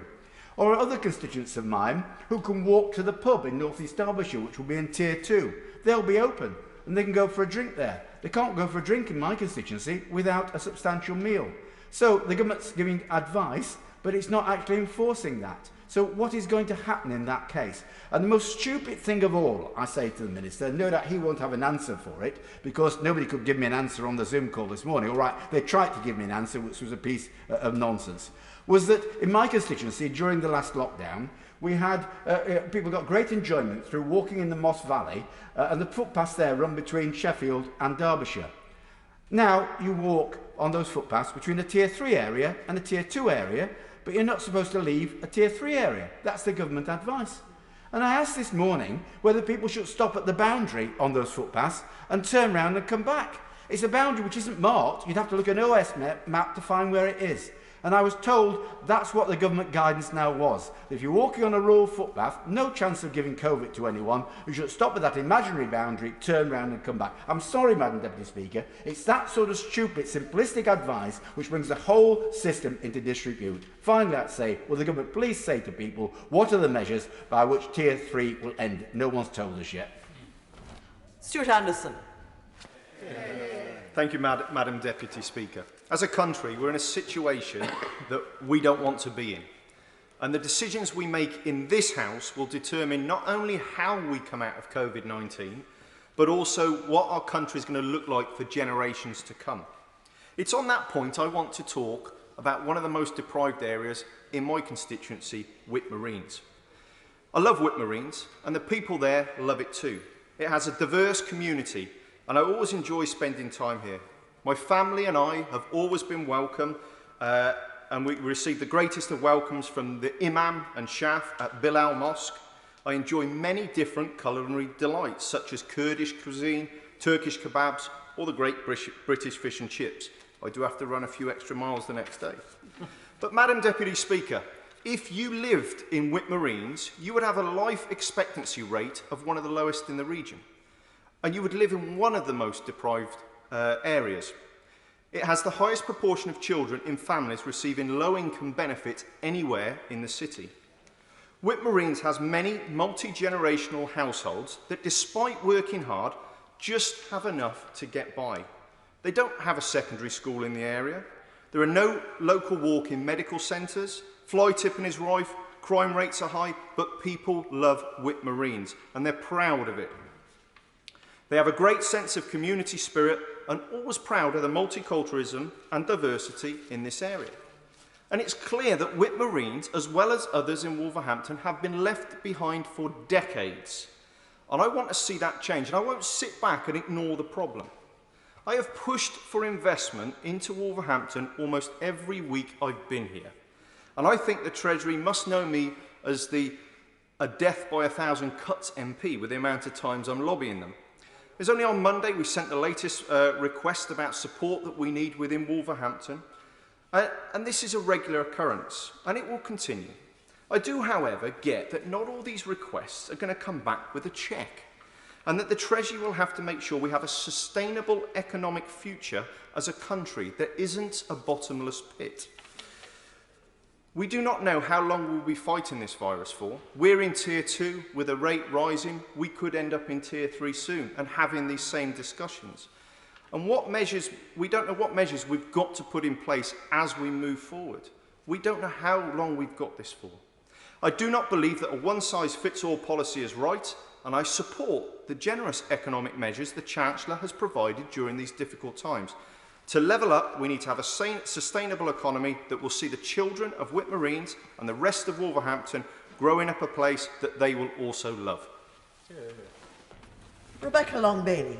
Madam Deputy Speaker, the sums requested by Greater Manchester yesterday was a speck compared to the millions given to Serco, G4S, KPMG, Deloitte and other private firms in this pandemic.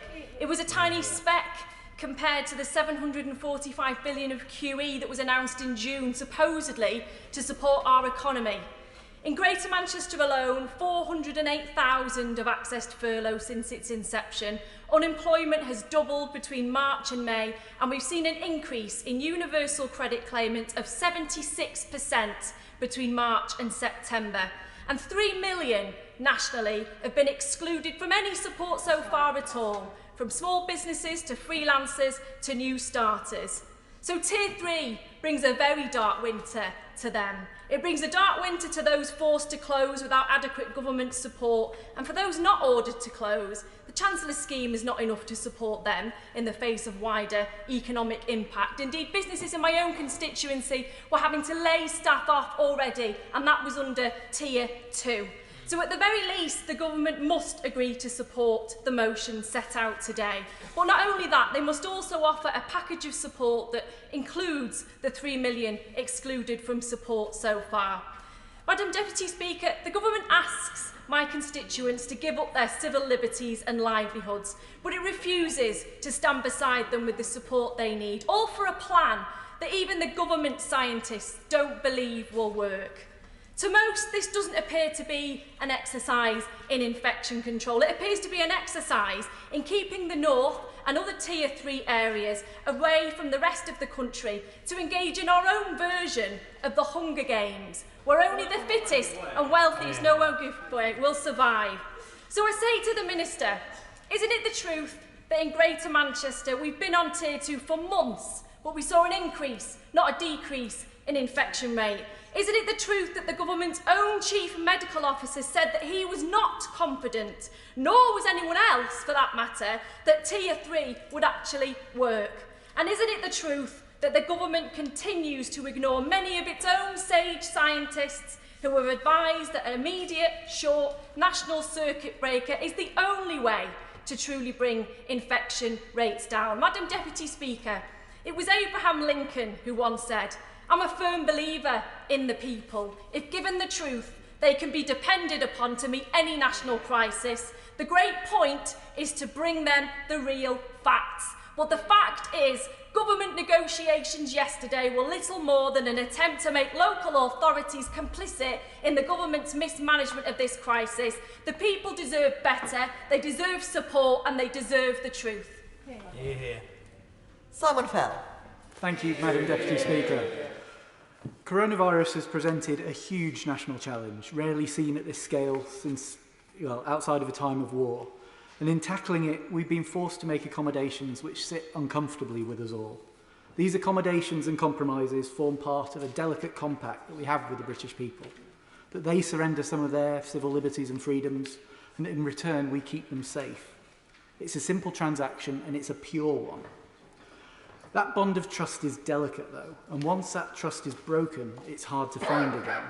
And I fear that we stand at that point now, on the precipice, with that bond at risk of permanent damage or even fracture.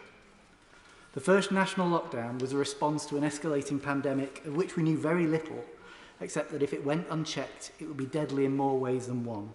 To lives, to the capacity of the NHS to extend its care to others, and to our economy and our ability to prevent people from falling into poverty. So it's right to recognise that as the nature of the pandemic changed, so should our response change. It's spreading at different rates through our countries and communities, and so a regional and local approach is what's needed, both in terms of restrictions and an economic response. Understandably, the public have got coronavirus fatigue. The tone of my mailbag has changed. People were once willing to put their faith and effort into the national sacrifice, and as the weather turns, so a tone of reticence is setting in. We need to turn the tide on that. The government's response to this crisis has been rooted in fairness.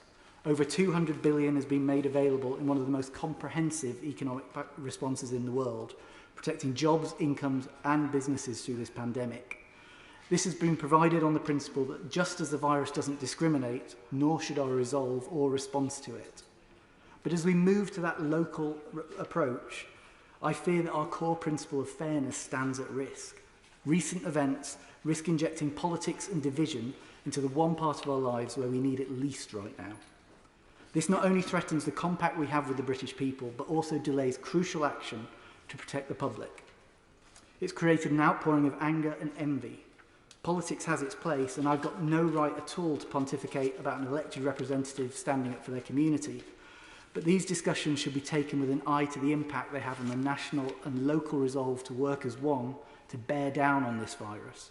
It's for both sides, government and local leaders, to do this. As local leaders elsewhere have shown, constructive talks can yield results for their areas, supporting the local economy and providing surge funding for local track and trace. And while I continue to make representations to my right honourable friends on the front bench that more could be done for hospitality and events venues in places like Barrow, I firmly believe that these talks should take place in a spirit of cooperation rather than opposition. We've got an opportunity to restore trust and regain the momentum behind this collective effort. But as the pandemic has resolved, so has our economic response to it. We must remember that our words and our actions resonate far beyond this place. And if we're to retain that bond of trust with the public, we must find that common ground once again. Christine Jardine. Thank you very much, Madam Deputy Speaker. I'm sure I'm not the only person in this House today who's suffering from an overwhelming and frustrating sense of déjà vu. Often in this crisis, I feel like a parent dealing with a petulant teenager who, it doesn't matter how often you say it, even although they know in their heart of hearts the parents are right, they don't want to admit it. And like that parent with the petulant teenager, the nagging from this side of the House is because we care. We care about the outcome. We care about the people who are suffering across this country. Businesses like the one in my constituency, a long-established recruitment firm, who came to me because they could not qualify for support. Or this morning, the company I spoke to who were successful until March and are now having to make people redundant, something that would have been unthinkable a year ago. And this evening, I'll be talking to constituents about how we save Murrayfield Ice Rink, one of not just Edinburgh but Scotland's most loved and used facilities.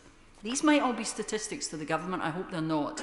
But behind every single one of these cases are people, employees who are suffering, self-employed, many of whom have had no income for months. Minister, this government has to admit it, and admit it soon.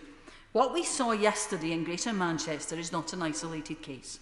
People up and down this country are feeling abandoned, and that the government is not doing enough for them. Why are we letting them down? They want to know. They've contributed to this economy for years, and now they need something back. Where is it? They are facing unprecedented hardship, and that will only continue, and for some, it will get worse. It's an accepted fact in this country, repeated by various Conservative governments over the years, that small businesses, entrepreneurs and innovators are the backbone of the British economy. Minister, today that back is breaking, and it needs this government's help. We need it to bring back the original job retention scheme after the end of this month, keep it going until June of next year, extend the business rates holiday to the end of 2021 to protect retail, hospitality, leisure, childcare sectors, and bring in those excluded groups who have nothing. Einstein said, to do the same thing repeatedly and expect a different result is madness. Well, Minister, I'm prepared to indulge in that madness in the hope, which I hope is not a vain one, that the government will eventually listen to the many voices in this country who are saying that we need to keep full furlough, the job retention scheme. We need to support more people. We need our economy to survive this, because without it, we are all in deep, deep trouble. Thank you. Order. I didn't want to interrupt the Honourable Lady's rhetoric, but 3 times during her speech she addressed the Minister as Minister. Yes, I see she's got the point. I make the point so that members who are new to this House will not think that the Honourable Lady was correct, and I let her do it 3 times.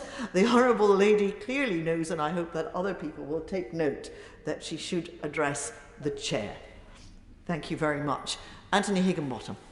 Thank you very much, Madam Deputy Speaker. Lancashire has been hit incredibly hard by COVID-19, and Burnley particularly so. Our case rate is amongst the highest in Lancashire, and our economy is hurting. But we're also a hardy bunch. We have a just get on with it attitude, and that means we find industrial solutions to the future, we back our local businesses, and we will come through this stronger than ever. And in that vein, I want to thank local leaders from the County Council and District Councils for all of the work they did in reaching an agreement with the government that sees our businesses and our people protected. Today's debate is being framed as though support is non-existent. But at every stage of this pandemic, the government has provided whatever support has been necessary. That's not because of those playing party politics. It's because of honourable and right honourable members in this House, across the aisle, who've been fighting for their constituents, working with the Chancellor and working with the whole of government. But I understand why they're trying to frame this debate as though they're standing up for left-behind communities. But let me remind them, it is they who left them behind. Year after year, decade after decade, they ignored the north of England, both in government and in opposition. That's why I sit here, because I promised to never again allow Burnley and Padiham, Westhorn and Cliviger, Hapton and Dunwickshire to languish as they allowed. I promised to level up, and it is exactly what I remain focused on. And yes, that includes when it comes to managing the COVID-19 outbreak. I will never stop lobbying government, publicly and privately, to ensure that they understand my local economy, understand the support we need, particularly when the interventions government make hurt them. But I remain convinced, just as I did at the start of this crisis, that we are doing the right thing. Hundreds of millions of pounds have gone into Lancashire to support our businesses and to support our people. And in the last week alone, £42 million has gone into the county to support businesses and to support people. That will support the landlord and the landlady of the village pub, the entrepreneur who started the new business only a matter of weeks ago, and another £12 million to support the public health response. So I say to all the businesses in Burnley, I am here to lobby for you. And I say to the government, the support we've got in place is welcome and essential, but I will never stop lobbying on behalf of the businesses that create the jobs that local residents in Burnley rely on. Jeff Smith. Thank you. The government's fooling nobody, Madam Deputy Speaker, always trying to blame someone else when they walk away from a negotiation, not taking any responsibility for their failure. Greater Manchester leaders produced a carefully costed plan to deliver what our region needed to support our businesses and our people, and that was £90 million. When the government refused, our ask was reduced to £75 million, and then further to £65 million before the government walked away from the negotiation. So it's shameful for Tory MPs from Greater Manchester to blame our mayor and our local leaders for trying to protect our economy and our residents. Because our local councils can't do this on their own, because they're already on their knees because of the extra costs and the drop in revenues as a result of this crisis. We need help. And the rationale for the government's offer of help has been hard to fathom. There's no consultation, there's no transparency on how it's been arrived at. As far as we can see, it appears to be a per capita population figure for business support. Now, how can that make sense when business density and business needs are different for different areas? So I asked the Minister, through you, Madam Chair, why can't we see a more sophisticated formula? It's perfectly possible. It could take into account previous needs, and just as an example, when the Small Business Grant Scheme was open, in Liverpool City Region, there were 22,000 applications. In Lancashire, there were 31,000 applications. In Greater Manchester, there were 47,000 applications. So the needs are different in different regions. A formula could also take into account the size of our economy and the extent to which it supports the wider region as Greater Manchester does. It could take into account the number of low-paid workers in a region to come up with a formula and a figure that truly takes into account need. Because if support's based on per capita population, what happens if a rural area with residential areas but little business or industry goes into Tier 3? What if an area like Bournemouth and Poole with a high retired population goes into Tier 3? Do they get the same business support? Because that makes no sense, and that is the opposite of levelling up. I'll take a brief intervention, but I'll try not to take the time, Madam Deputy Speaker. The honourable member agreed that this is not about a north-south or a Manchester-London divide, because last night Londoners were told they must accept fares rises way above inflation. They were told there must be a forced council tax hike, and on top of that, even more punitive measures, including taking control of the GLA off the hands of the mayor in London. Surely this is about crushing devolution. And would the honourable member agree with me that for the Mayor of London to be standing shoulder to shoulder with our friends in the north, he shouldn't be punished, the same as you?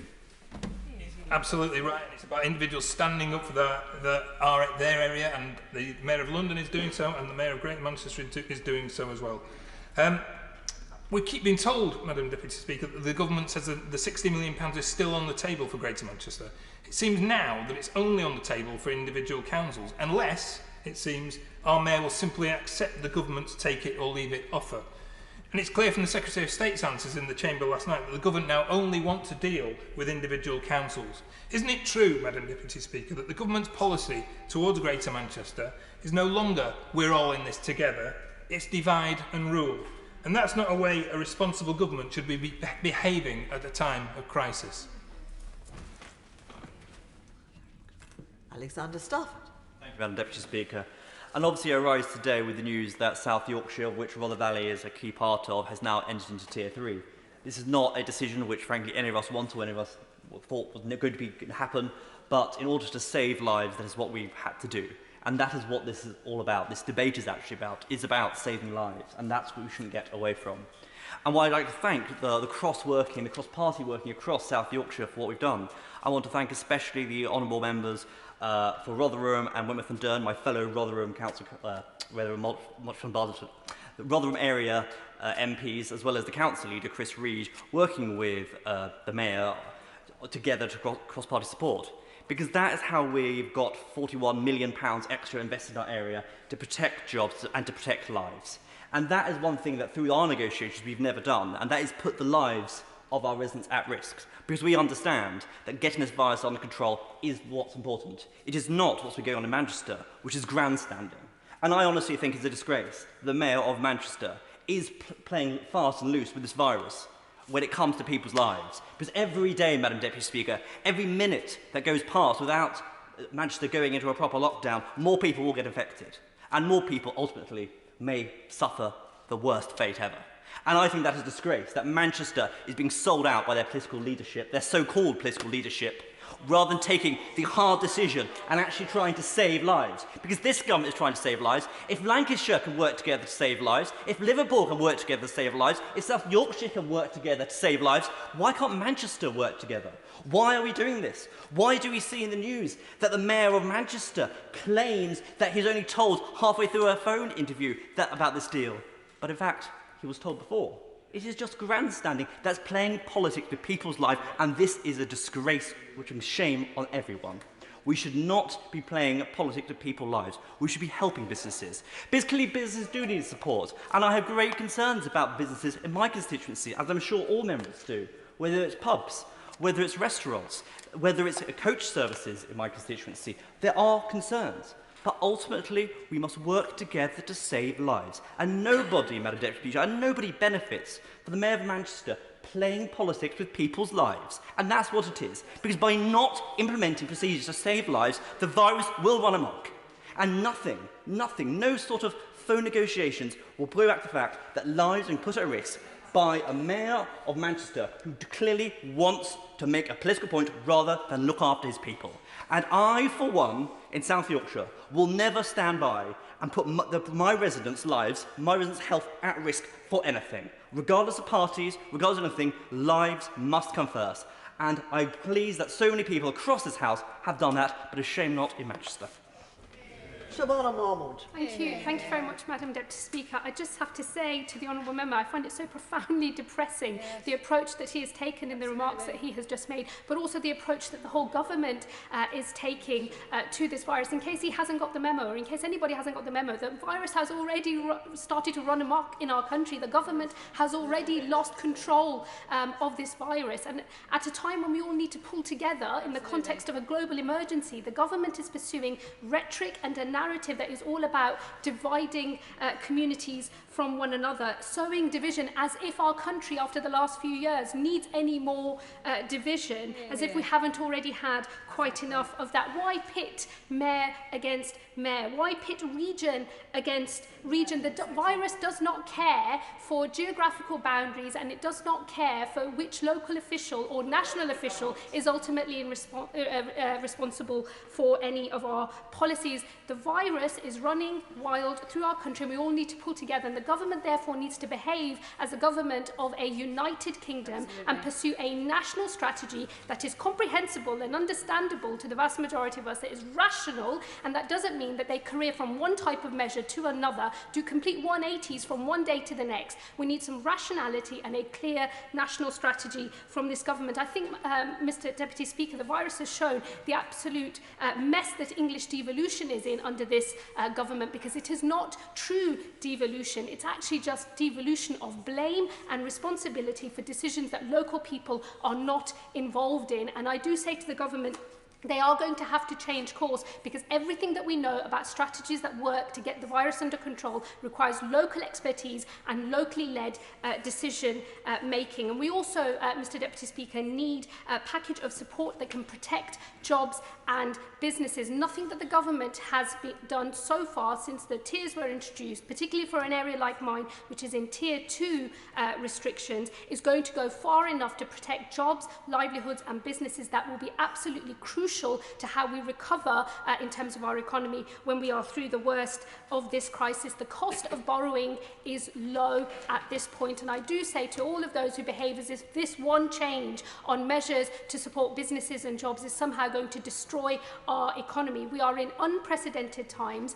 The cost of borrowing is low, and we should do what other nations are doing. We should provide as much support as is necessary to save as many jobs and businesses as possible, so that there is a viable economy for us to regrow once we're back out of this crisis. And just finally, Mr. Deputy Speaker, just urge the Minister to deal with the fact that if you are in Tier 2, as Birmingham is, you are in the worst of all worlds, because your business base has been decimated because of public health measures, but you're not forced to close, so you don't get any support. It is nonsensical that we end up wishing we're in Tier 3 just to get some support. They must change course. Sam Brooke. Very much, Mr. Deputy Speaker. Unfortunately, during today's debate and over the last couple of weeks, we've seen opposition members trying to have it both ways. And I must say to them, this is a moment of national crisis. And all we have seen is no attempt at being constructive and no positive ideas at all. And this government has delivered upon a package of £200 billion for this country, and that must be taken into an international context when you're looking at some of the measures that this government has brought in to protect jobs and livelihoods across this country. We have seen £40 billion for furlough, 9.6 million jobs protected, over 11,000 of which were in my Birmingham Northfield constituency. We have seen the new job support scheme. We have seen £9 billion worth of extra money in welfare. We have seen VAT cuts for hospitality, grants and loans for businesses across the country, which has enabled jobs and businesses to succeed and looking after people, Mr. Deputy Speaker. And what have we got from the opposition? Well, they are complaining about the impact of these restrictions on businesses. But what would they do instead? We would see them closing them all instead, Mr. Deputy Speaker. And that would cause untold misery to many millions of people across this country and to jobs, Mr. Deputy Speaker. And would it work? They don't know. So what would they do instead? They would have circuit breaker after circuit breaker, or fire breaker after fire breaker. Call it what you like, it's a lockdown, and they would do them multiple times. And as the Liberal Democrat member said earlier, it's the very definition of madness from Einstein, of doing the same thing over and over again and expecting a different result. And they ask for more money for local government. Well, in Birmingham, We have seen the consequences of that in my Birmingham Northfield constituency, because for years they have attempted to try and put a bus lane down the Bristol Road South, and they have used COVID response money in order to put that bus lane in there because they didn't have the guts in order to do the consultation in the first place, not talking to people about what their response they wanted to COVID. It's because they imposed it overnight, and that's why, working with my local councillors, we have collected a petition of over 2,700 names against this ludicrous idea, which was all in the name of protecting the city against COVID. Now, what we have seen throughout this debate, Mr Deputy Speaker, is of course opportunism and no constructive ideas. And in conclusion, there is no perfect response to this. It's not the UK acting on its own against this, it's the whole world response. Everybody is learning as we're going along, and I have confidence that this government is listening and, most importantly, reacting. Thank you, Mr Deputy Speaker. My region is now under Tier 3 measures, meaning that so many of the industries that my city relies on are facing devastation for the second time this year. The government has suggested that the 67% job support scheme will be topped up to 80% by universal credit. But we know, and we all know, that the delays in receiving universal credit is one of the primary reasons for referrals to food banks. It's simply not acceptable to expect people to be able to make ends meet with such little support. I say all of this speaking from my own personal experience as someone who used to be a Hackney cab driver in Liverpool, and extremely proud of that fact. It absolutely breaks my heart to speak to my former colleagues about the dire situation they now find themselves in. A cab driver, like the musicians, artists, DJs, bar workers, kitchen staff, were the beating heart of my city, and should all be treated as the hugely important jobs they are now and will be in the future. They are viable. They must be supported to rebuild our communities once we get through this. If not, they are thrown under, and they are thrown under the proverbial bus. It feels like a Tory government, once more, back to the 80s, washing its hands of the working class, when we need that support now more than ever. I genuinely fear that the Chancellor, widely regarded as one of the richest men in Parliament, has absolutely no idea just what he is asking of people and just what he is putting our communities through. Can he really appreciate what it means to live off £5.76 an hour? If he had walked in their shoes, maybe the strategy he is following would be different. In fact, Mr Deputy Speaker, I invite him to come to Liverpool, come to the taxi ranks, speak to the Scouse cabbies, and maybe the strategy will change because they were given some pointers on what's required to save these industries from decimation. The virus was nobody's fault, and so our communities shouldn't be punished by this government. We need to show all the communities throughout our regions affected they are valued. The Chancellor has it within his power to provide the economic support that Tier 3 areas like Liverpool and others mentioned today need. I urge him to implement the measures in the motion today, increase the job support scheme to at least 80% and provide fair funding for our regions and communities we all serve. Dines. Thank you, Mr Deputy Speaker. Can I just say that I speak to people across the 4 nations of this great country, and in Derbyshire too, and I speak to a lot of people, and their overwhelming view is that this government is being fair. The government has outlined a clear and fair national criteria for support of people under Tier 3 restrictions, on top of huge national support offered to local authorities, businesses and individuals historically over the past few months. The government is protecting 80% of salaries of those on lower incomes through job retention scheme and universal credit contributions, which I know is more generous than many countries in the world, in particular better than France, Germany and Spain. The long-term battle here is to defeat and manage this virus and to promote economic recovery, because it's only with prosperity that we can have freedom and rights for everybody. The virus's transmission must be thwarted, so I therefore welcome the government's focus on track and trace. But talking about money, the government is fundamentally fair. This isn't going back to the times of trade union discussions when people can shout and scream and get what they can out of the government. This government is consistent and fair. Deputy Speaker, I was interested to hear the Prime Minister confirm today that Manchester will be getting overall £60 million in the same fair way as other regions. So all the shouting and screaming of the petulant Mayor Andy Burnham of Manchester is frankly ridiculous. The single most important way the government can support communities is to carry on with track and trace. The delivery of over 300,000 tests a day facilitates progress in this area to stop transmission rates in the worst affected areas. This achievement would have proved impossible under the rhetoric of the opposition due to their refusal to support the government's European national leading approach on testing. They have an ideological fear of private enterprise. They would not have been able to deliver any of this. Those people I speak to across this great nation of ours are grateful for Boris, they're grateful for Rishi, and they think he's fair, Mr. Speaker. I'll move on. I have 40 seconds left. The Prime Minister... To members of Parliament by their Christian or other names. Thank you. Prime Minister and the Chancellor of Exchequer. I was also surprised to hear the member for Ashton-under-Lyne say that the system has collapsed for track and trace, where she clearly reads a different dictionary to me. I was thinking back of those times when I was a child, when the trade unions thought they ran the country. Well, similarly, Andy Burnham may run his city, but we need fairer, more moderate tones in discussions as to how to get through this crisis.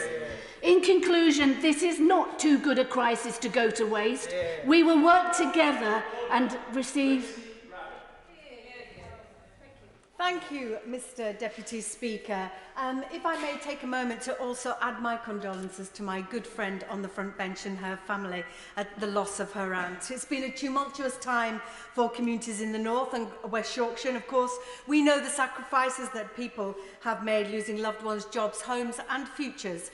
As a proud Yorkshire woman, Mr. Deputy Speaker, I know we have grit, determination and a sense of community, and I know we will get through this.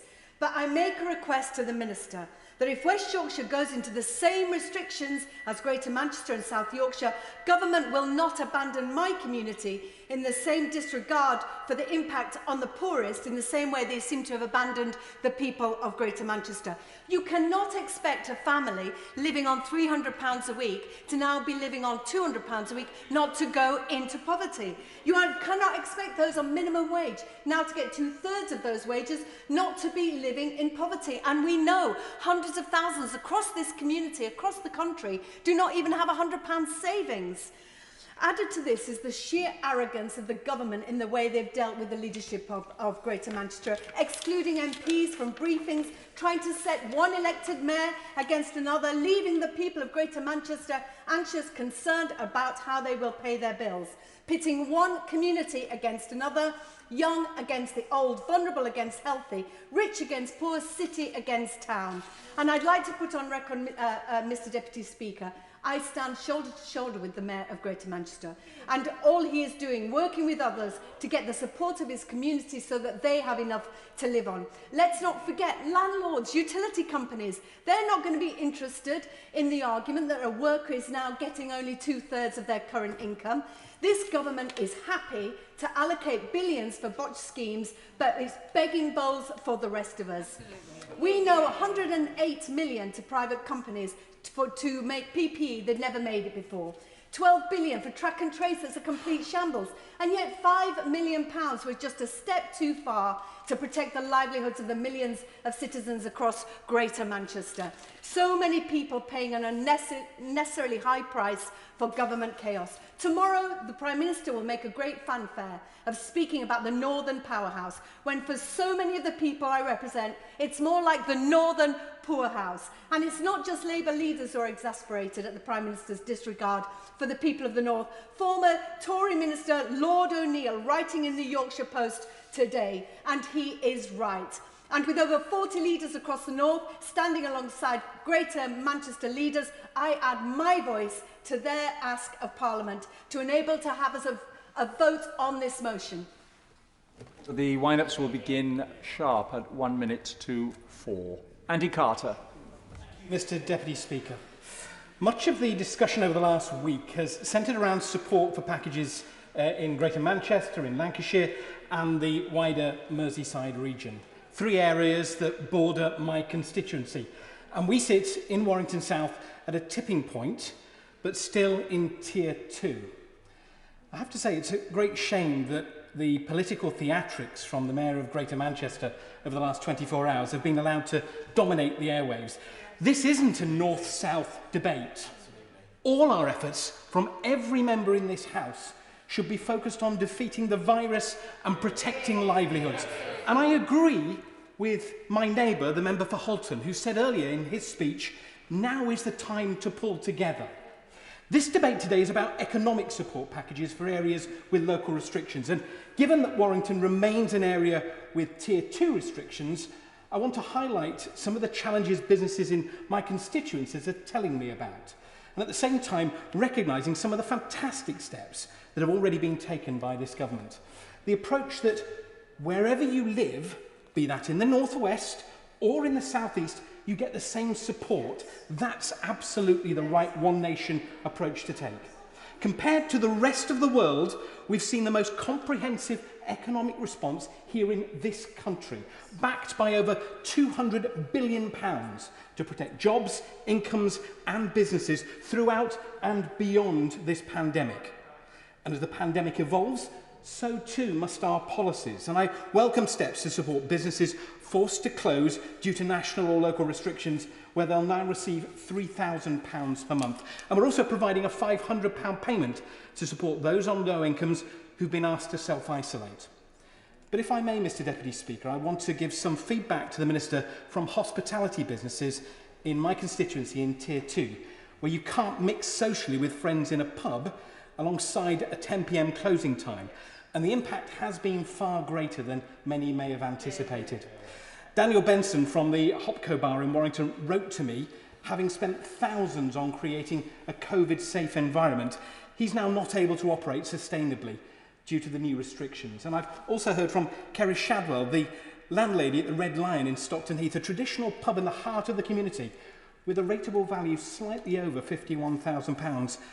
And they weren't eligible for any grants earlier, and they're now facing more pressures. They've seen their capacity reduce, had to introduce table service at extra cost, and very understandably, they're now asking, how can they continue?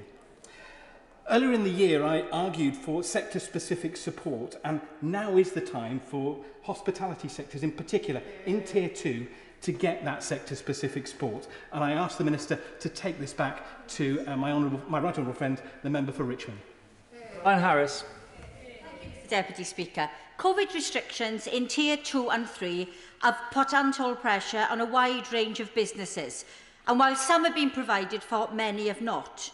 Our hospitality industry has taken a huge hit, but what about their supply chains? Food and drink wholesalers have seen a 70% reduction in sales, and with no financial support, many are on the brink of collapse. But it's not just hospitality venues they serve. It's our schools, our hospitals, our prisons, our care homes, and some of this is specialist food that can't be bought in a supermarket. Just this weekend, I read that a Treasury spokesman had said that support for the hospitality sector, and I quote, and its wider chain was available. So I spoke to the supply sector, and they said that they certainly have not had support. Bid Food, based in my constituency of Swansea East, have seen almost a 50% downturn in sales, and consequently have had to make redundancies. They tell me that the food supply industry has not yet been eligible for any government financial support, despite what the Treasury say. Wholesalers like Bid Food and Castle Howell, based in Llanelli, are fantastic supporters of community campaigns. They've helped me with my Summer Lunch Club, the Swansea Together coronavirus response, and the Everyone Deserves a Christmas campaign.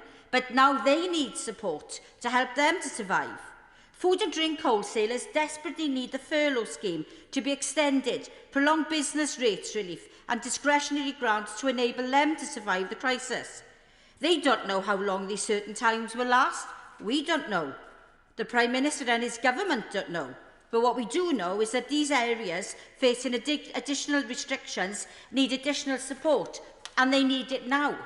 Too many times during this pandemic, measures have been put in place too late because of this government's failure to be decisive. The First Minister in Wales has taken the decision to introduce a fire-break lockdown, and I have no doubt many businesses across Wales will be disappointed to be closing their doors again, but they will understand that there's something that has to be done. But we must ensure that they get the financial support to see them through this time. This lockdown is falling between two different government schemes. The First Minister and asked the Treasury to bring forward a job support scheme and to work with the Welsh Government. They even offered financial support to make sure that the businesses in Wales would be helped. The Prime Minister constantly talks about putting his arm around the nation. Well, now's his opportunity to do that. Embrace the First Minister's suggestion and make sure that the business in Wales can survive this pandemic and this lockdown. Simon Baines. Thank you, Mr Deputy Speaker. Since March, the UK Government has provided unprecedented support to Wales, including £4.4 billion in financial support to the Welsh Government and protection of 400,000 jobs through the furlough scheme. In my constituency of Clwyd South, many people, businesses and organisations have asked me to thank the Chancellor for providing such widespread and well-targeted support. At the heart of this debate today is the issue of responsibility for economic support when areas of the UK face additional restrictions. And implicit within it is the understanding by all parties that lockdown does have an impact on businesses and jobs, even with the most generous package of support. We were therefore surprised to learn last weekend via a leaked letter that the Welsh Government was intending to lock down all of Wales for 2.5 weeks from Friday, given that significant parts of the country have low infection rates. Many people across Wales feel that the Welsh Government approach should be targeted on the areas of high infection, similar to the Westminster Government's approach, and that the tier system should also be introduced in Wales. The national lockdown in Wales is therefore unnecessarily damaging businesses and jobs, as was implicitly agreed by the Honourable Member for Swansea East. And it's harming those businesses in areas of low infection, which then puts a huge extra burden on the provision of economic support from the government. And it's very difficult to understand how the Welsh Government has arrived at this decision, but part of the answer lies in their reluctance to cooperate with the UK Government on COVID-19 discussions, and the fact that they deliberately ignored the reality explained to them by the UK Government that the new package of financial support could not be delivered until the beginning of November. It is also due to the fact that they have been very slow to publish coronavirus infection rates district by district. Such figures were only available from Public Health Wales yesterday, well after the lockdown decision had been made.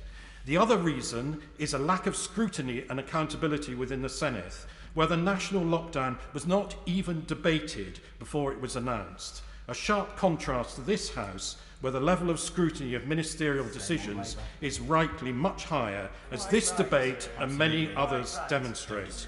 In conclusion, Mr Deputy Speaker, fair economic support is vital, but it is also closely related to making the right decisions about lockdown, given that the broad shoulders of the UK Treasury's resources are not limitless, and we need to target financial support just as we need to target restrictions on those areas with the highest rates of infection. Amy Perkins. Thank you very much, Mr Deputy Speaker. It is a huge misfortune that the moment that the entire world is grappling with this pandemic, the United Kingdom should be struck with this government, probably the most incompetent government that there has ever been, at the moment where never more has there been a need for strong and reliable government. And for them, at this moment, when the whole country is looking to them for leadership, to instead be involved in the dreadful spectacle of politicising and trying to split up areas like Greater Manchester, trying to get people to work against each other rather than working together at a moment like this says everything, not only about their competence, but also about what motivates them. They're now claiming that they had a formula all along, but so transparently this has been done after the event to justify what they had offered to Greater Manchester. Surely a sensible business support formula would work on the basis of the number of workers that an area has, not the number of citizens. The deal that the Greater Manchester Mayor asked for would replace 80% of the income of those workers on low wages put out of work by the government's incompetence. And this is an area, remember, that's been in Tier 2 for months. In Chesterfield, we're just going into Tier 2 and we see the appalling consequences it has on our hospitality sector, which get no support whatsoever.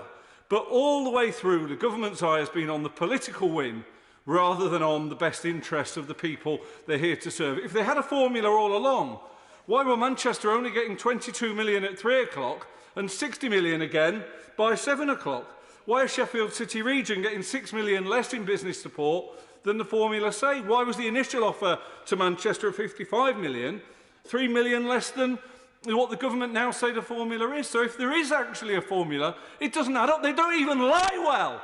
This government is so inept that they can't even get their story straight when they're screwing people over. And this whole charade wouldn't be so bad if they had the slightest compunction about wasting billions of pounds of public money. This is the government who conspired to deny a cash-strapped council from receiving £50 million from Richard Desmond. This is the government that paid consultants £7,000 a day to screw up track and trace. But when it comes to laying people off, because all their measures so far have failed, the people of Manchester aren't even worth £20. What a shabby disgrace.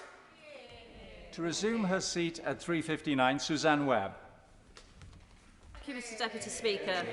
We are having this debate due to the drawn-out actions by others. The government's offer to support businesses in Manchester is generous and importantly proportionate to the support already given to Liverpool and Lancashire.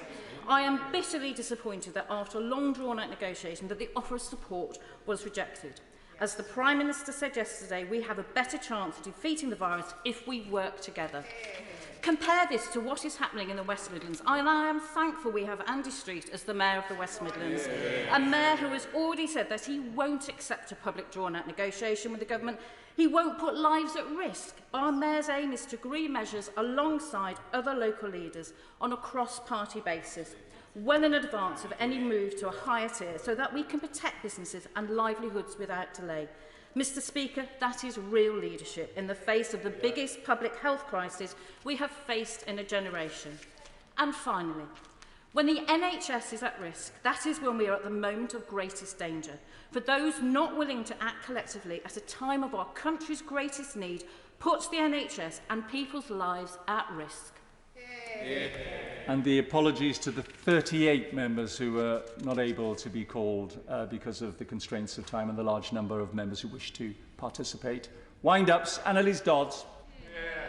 Thank you very much, Mr Deputy Speaker. I'm very grateful to everyone who's participated in this debate. I think there have been a number of fantastic contributions, particularly from the benches on my side, and I'm sure there would have been many more if we had had time to go through all of them. Now, running through all of these contributions, including from the government benches, are three questions, Mr Deputy Speaker, and they're questions that this government seems absolutely determined not to answer. So I hope they finally will do in the next 10 minutes. The first question is about this phantom framework. It's not Halloween yet, but it feels like we're already there. This phantom framework. So the local government secretary said there was a framework for support for jobs and businesses in Tier 3 areas. He said the framework offered £20 per head. Well, if that framework is there, Mr Deputy Speaker, why hasn't the government published it?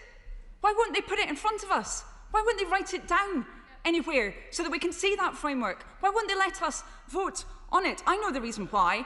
They won't do that, first of all, because they know it hasn't always been used, a point I'll come back to later, but because they know that it's iniquitous. There's no reason why a per capita formula has been used only.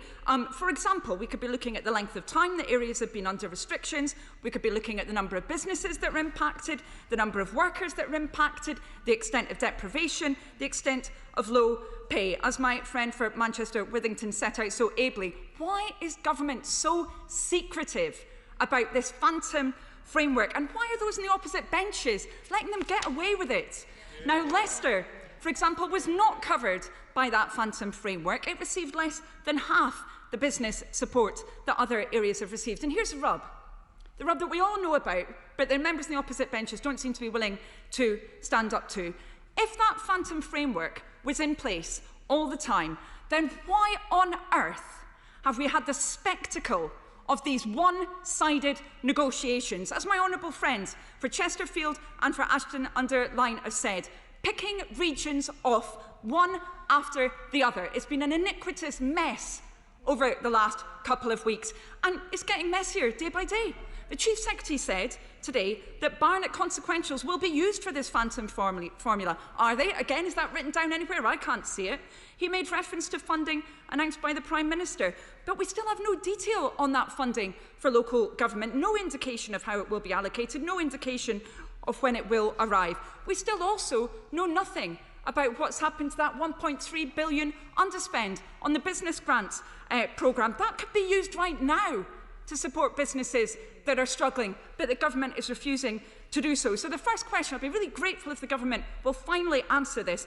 Why won't they be open about the phantom framework? When will they publish it? When will they let us vote on it? When will they stop this absolute chaos? The second big question is why the government won't be open about the JSS extension, and the fact that alongside universal credit, it often won't prevent hardship at all. And the Mayor of Greater Manchester and other local leaders are absolutely right to highlight this. The government has been all over the place on this issue. The Prime Minister actually had to correct himself because he got it wrong. And again, now, the Chief Secretary mentioned some examples, but I think we all noticed he left some critical bits out, didn't he, in those examples? The fact that people have got to wait for 5 weeks before they get that support, the fact that they won't get it to the same extent at all if they've saved above £6,000 or indeed dependent on their partner's circumstances as well. And my friends from Makerfield and Liverpool West Derby ably set that out.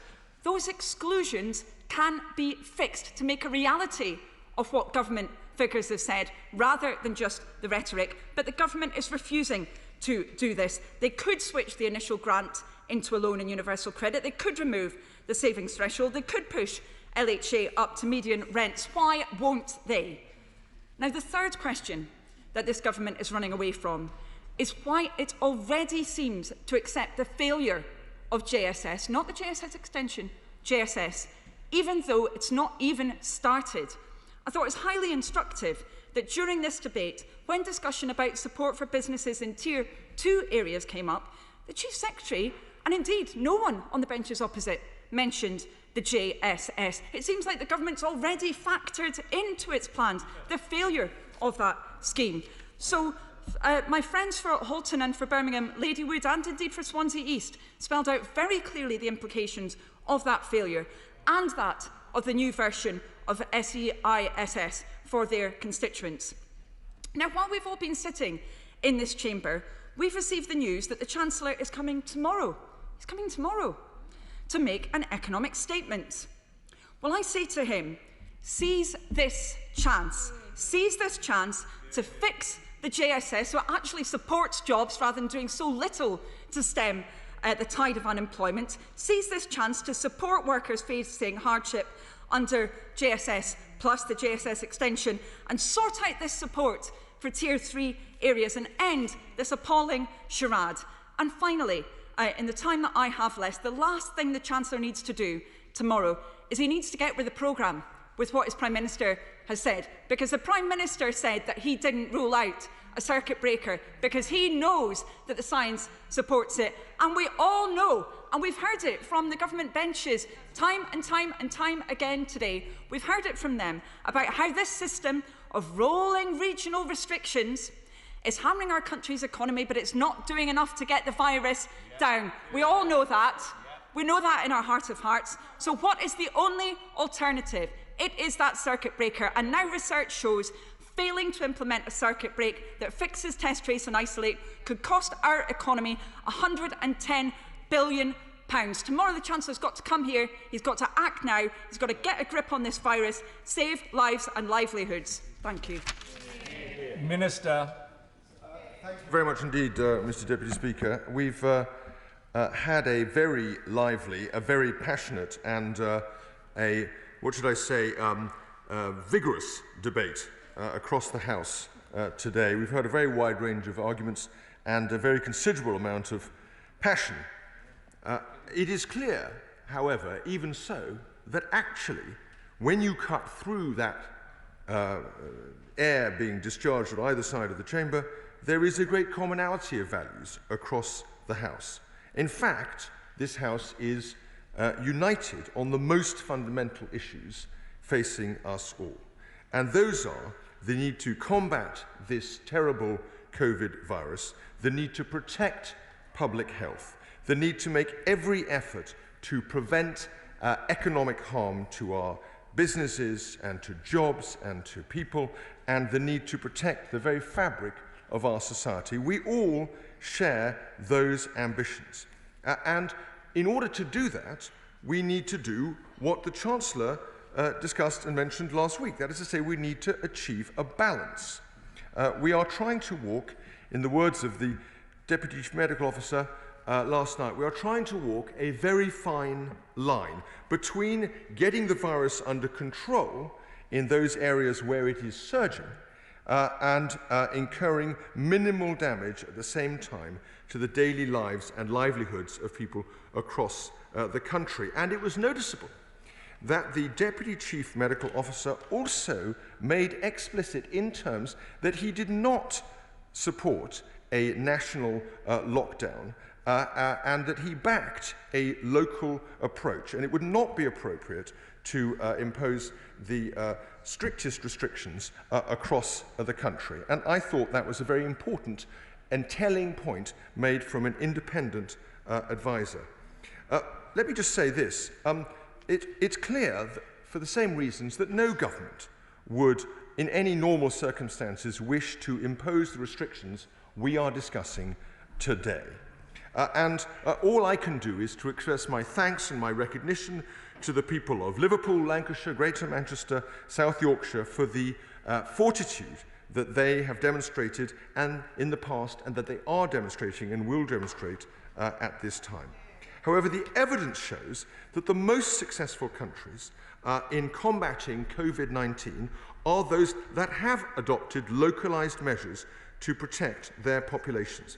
That is why we launched the 3 COVID alert levels for England based on the prevalence of the virus in those areas. Because while it is vital that we take decisive actions to control the virus where it is surging, as we did yesterday in Manchester, we must also recognise that COVID-19 is spreading in different ways and in different speeds across this country. This is a virus, Mr. Deputy Speaker, that we do not fully understand in epidemiological terms or indeed in medical terms. But we do know enough to say that the epidemiological evidence simply does not justify introducing a national circuit breaker, and the costs of such an approach would be absolutely huge. And so I very much and vigorously would support the point made by the Honourable Member for Clwyd South when he said that there were weaknesses in the Welsh Government's decision to impose a circuit breaker because it would put tremendous strain on areas where there had been no great upsurge in the virus. It was a point also made by the former Secretary of State. I think he was absolutely right. It falls, in fact, into the category, I'm afraid to say, of being unnecessarily damaging to the economic fabric of our country. And the idea that it should have done so, as he put it in his words, without adequate scrutiny, is indeed a sharp contrast to here, where the party opposite has been vigorous in holding this government to account, and rightly so.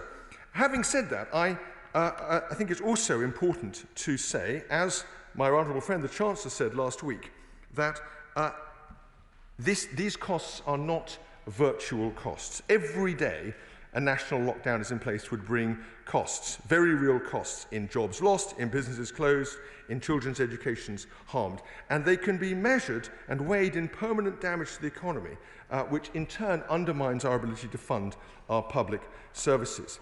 Let me briefly just remind the House what we are doing to support, in a broad, a deep and consistent way, areas facing higher restrictions. We are, in the first place, helping businesses with fixed costs, such as rent and bills, through a new business grant scheme. We are supporting local authorities in Tier 2 or 3 with significant new funding. We have introduced a national funding formula of £1 per head in Tier 1 areas with a high instance to 3 and to 8. And of course, this is just a COVID outbreak combat measure. This is just dedicated to a very small part of a much wider pattern of programmes of support, totalling, as the House will know, over £200 billion in total. To give a House a sense of scale, that means that areas in high or very high alert are receiving or will receive up to £500 million just focused on these public health activities to do with combating the virus, such as local enforcement and contact tracing, and that comes on top of the £6 billion we've already provided to local authorities since the start of the crisis. The third element is extra support for local authorities in Tier 3 in order to support. I would, but I've been given so little time, we've got so much material to get through. I hope the Honourable Gentleman won't mind if I press on. As the House will know, we've provided one-off grants to Lancashire and to Liverpool, and will continue to do so with other authorities. And finally, we're expanding the job support scheme. Businesses that have been legally required to close, whether in Tier 3 areas or elsewhere, will be able to claim a direct wage subsidy. Let me just say a couple of things slightly more widely, if I may, Mr. Deputy Speaker, before I wind up.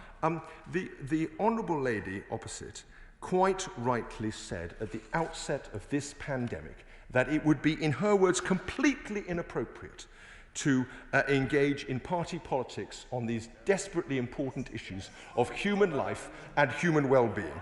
And it just gives me, and the Honourable Lady, the member for Ashton-under-Lyne, said we should not be having political games. I'm afraid an awful lot of what we have seen in the last 48 hours has been political games and party politics. It's a terrible, terrible shame. There is no reason, I'm afraid, love Manchester though I do, why it should be treated any differently as a special case to any other part of the country. Every country faces the potential of being struck down by COVID, and every part of this country should be supported in a proper way that is consistent across the piece. And when the Mayor of Birmingham says, by contrast, that he will not put lives at risk, I think we have to recognise the sincerity and the importance of the view he takes. I would also, if I may, just pick up a couple of other points that have been made on this. I do think that the lady spoke of Abraham Lincoln, a member of Salford Nettle. She may also remember that Lincoln said that the gentleman he spoke of compressed the smallest amount of thought into the largest number of words. We've seen a bit of that today, I'm afraid. The Honourable Member for Birmingham Ladywood called for rationality and a truly national strategy. That is exactly what we are offering, and that is what this government is giving her. I'm pleased to say that the member for Warrington South was absolutely right to highlight the danger of theatrics and the importance of not making this a north-south issue. It is absolutely not that. This is an issue in which we are all desperately concerned to do the same thing, to protect people's livelihoods, to protect their health, and to protect the fabric of our economy and our society. And what is the Labour alternative? A national fire break, a circuit break? We should do everything we possibly can to avoid that because of the unfairness of striking down areas which do not have high virus and suppressing their businesses. We all recognise there are economic costs associated with that. And if I may just end, I do not think it is consistent with the Labour Party's commitment to avoid party politics, to have descriptions from the opposite side of, in one phrase, I'm afraid, screwing people over, heard in this chamber, or indeed, I'm afraid, referring to a member of this chamber as scum from the Labour front bench. The question is that the original words stand part of the question. As many as are of that opinion say aye. Aye. The contrary, no. No! Division, clear the lobbies.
The question is that the original words stand part of the question. As many as of that opinion say aye. Aye. Or the contrary, no. No.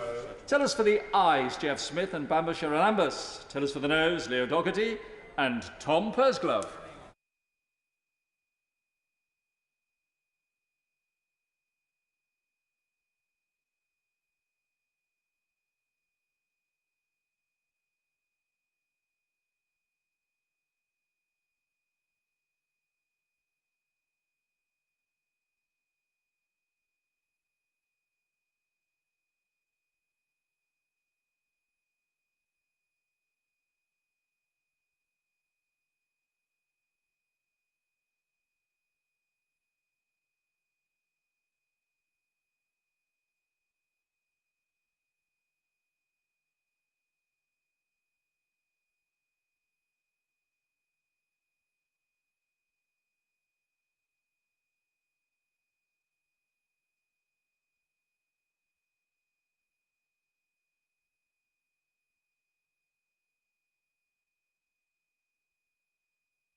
Lock the doors.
Order. Order. The ayes to the right, 261. The noes to the left, 340. The ayes to the right, 261. The noes to the left, 340. So the noes have it. The noes have it. Unlock. Could you wait until just I dispose of this particular bit, and then I shall take the Honourable Lady's point of order. The question is that the proposed words be there added. As many as of that opinion say aye. Aye. The contrary, no. I think the ayes have it. The ayes have it. And I declare the question as amended to be agreed to. Point of order, Catherine Fletcher. Thank you, Mr. Deputy Speaker. As Mancunians, we agree that being fair is the most important after being proud of who we are and where we come from.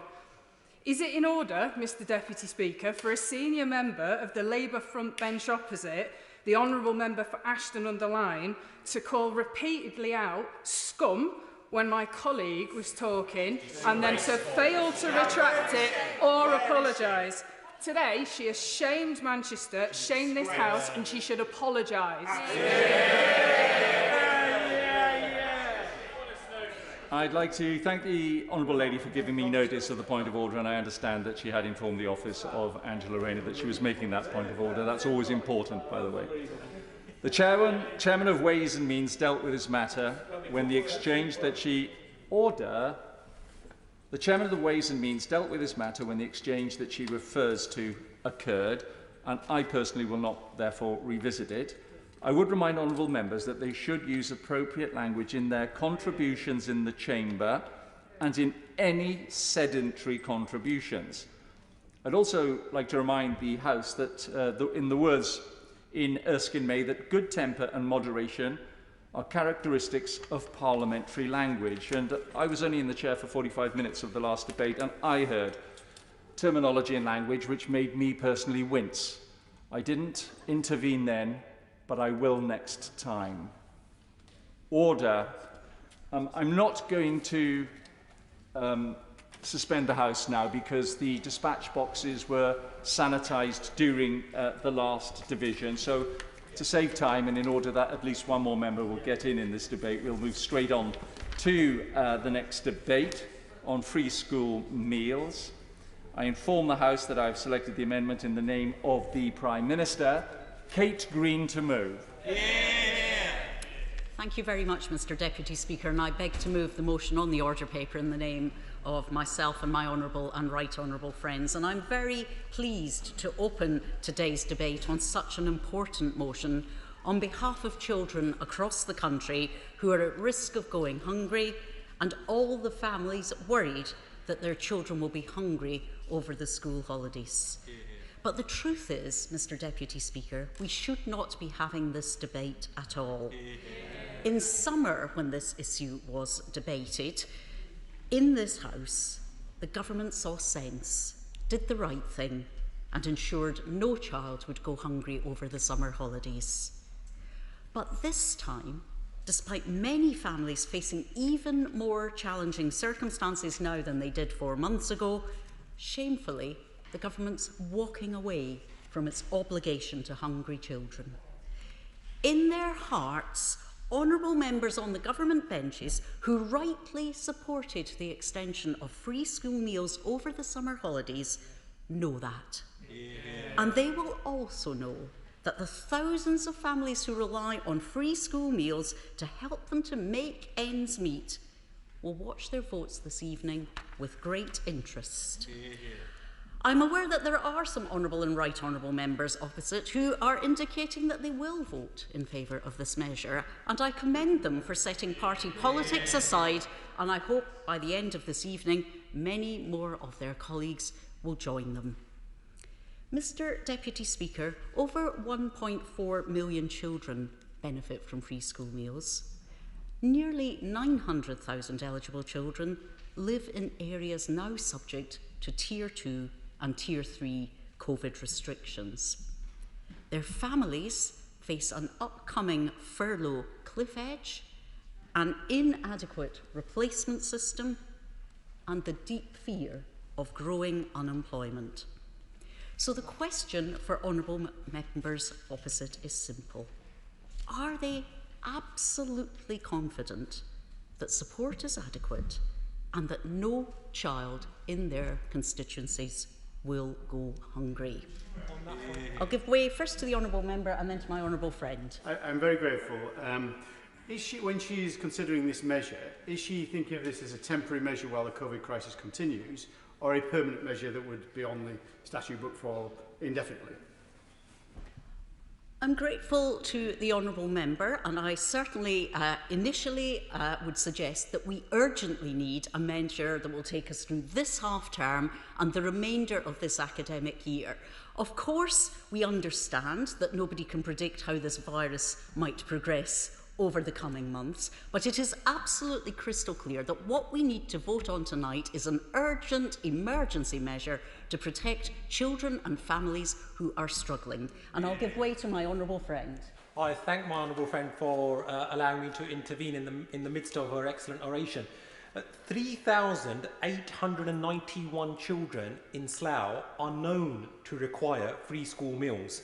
Does my honourable friend agree that in the middle of a pandemic, if it was a right and humane thing to do to feed those children over the summer, then surely it is the right and honourable thing to do now to feed them over the winter when their parents are struggling to put food on the table and there are over 1 million children that could potentially go hungry? Or does she think that it's a case that the Prime Minister has merely got changing priorities once again? Well, my honourable friend makes a very reasonable point, and of course he's right to draw attention to provide food to pupils during the school holidays. Mr Deputy Speaker, I cannot believe I have to spell this out. It is the government's responsibility to ensure that children do not go hungry. They don't stop being hungry just because the school bell rings for the end of term. And surely our constituents sent us as members of Parliament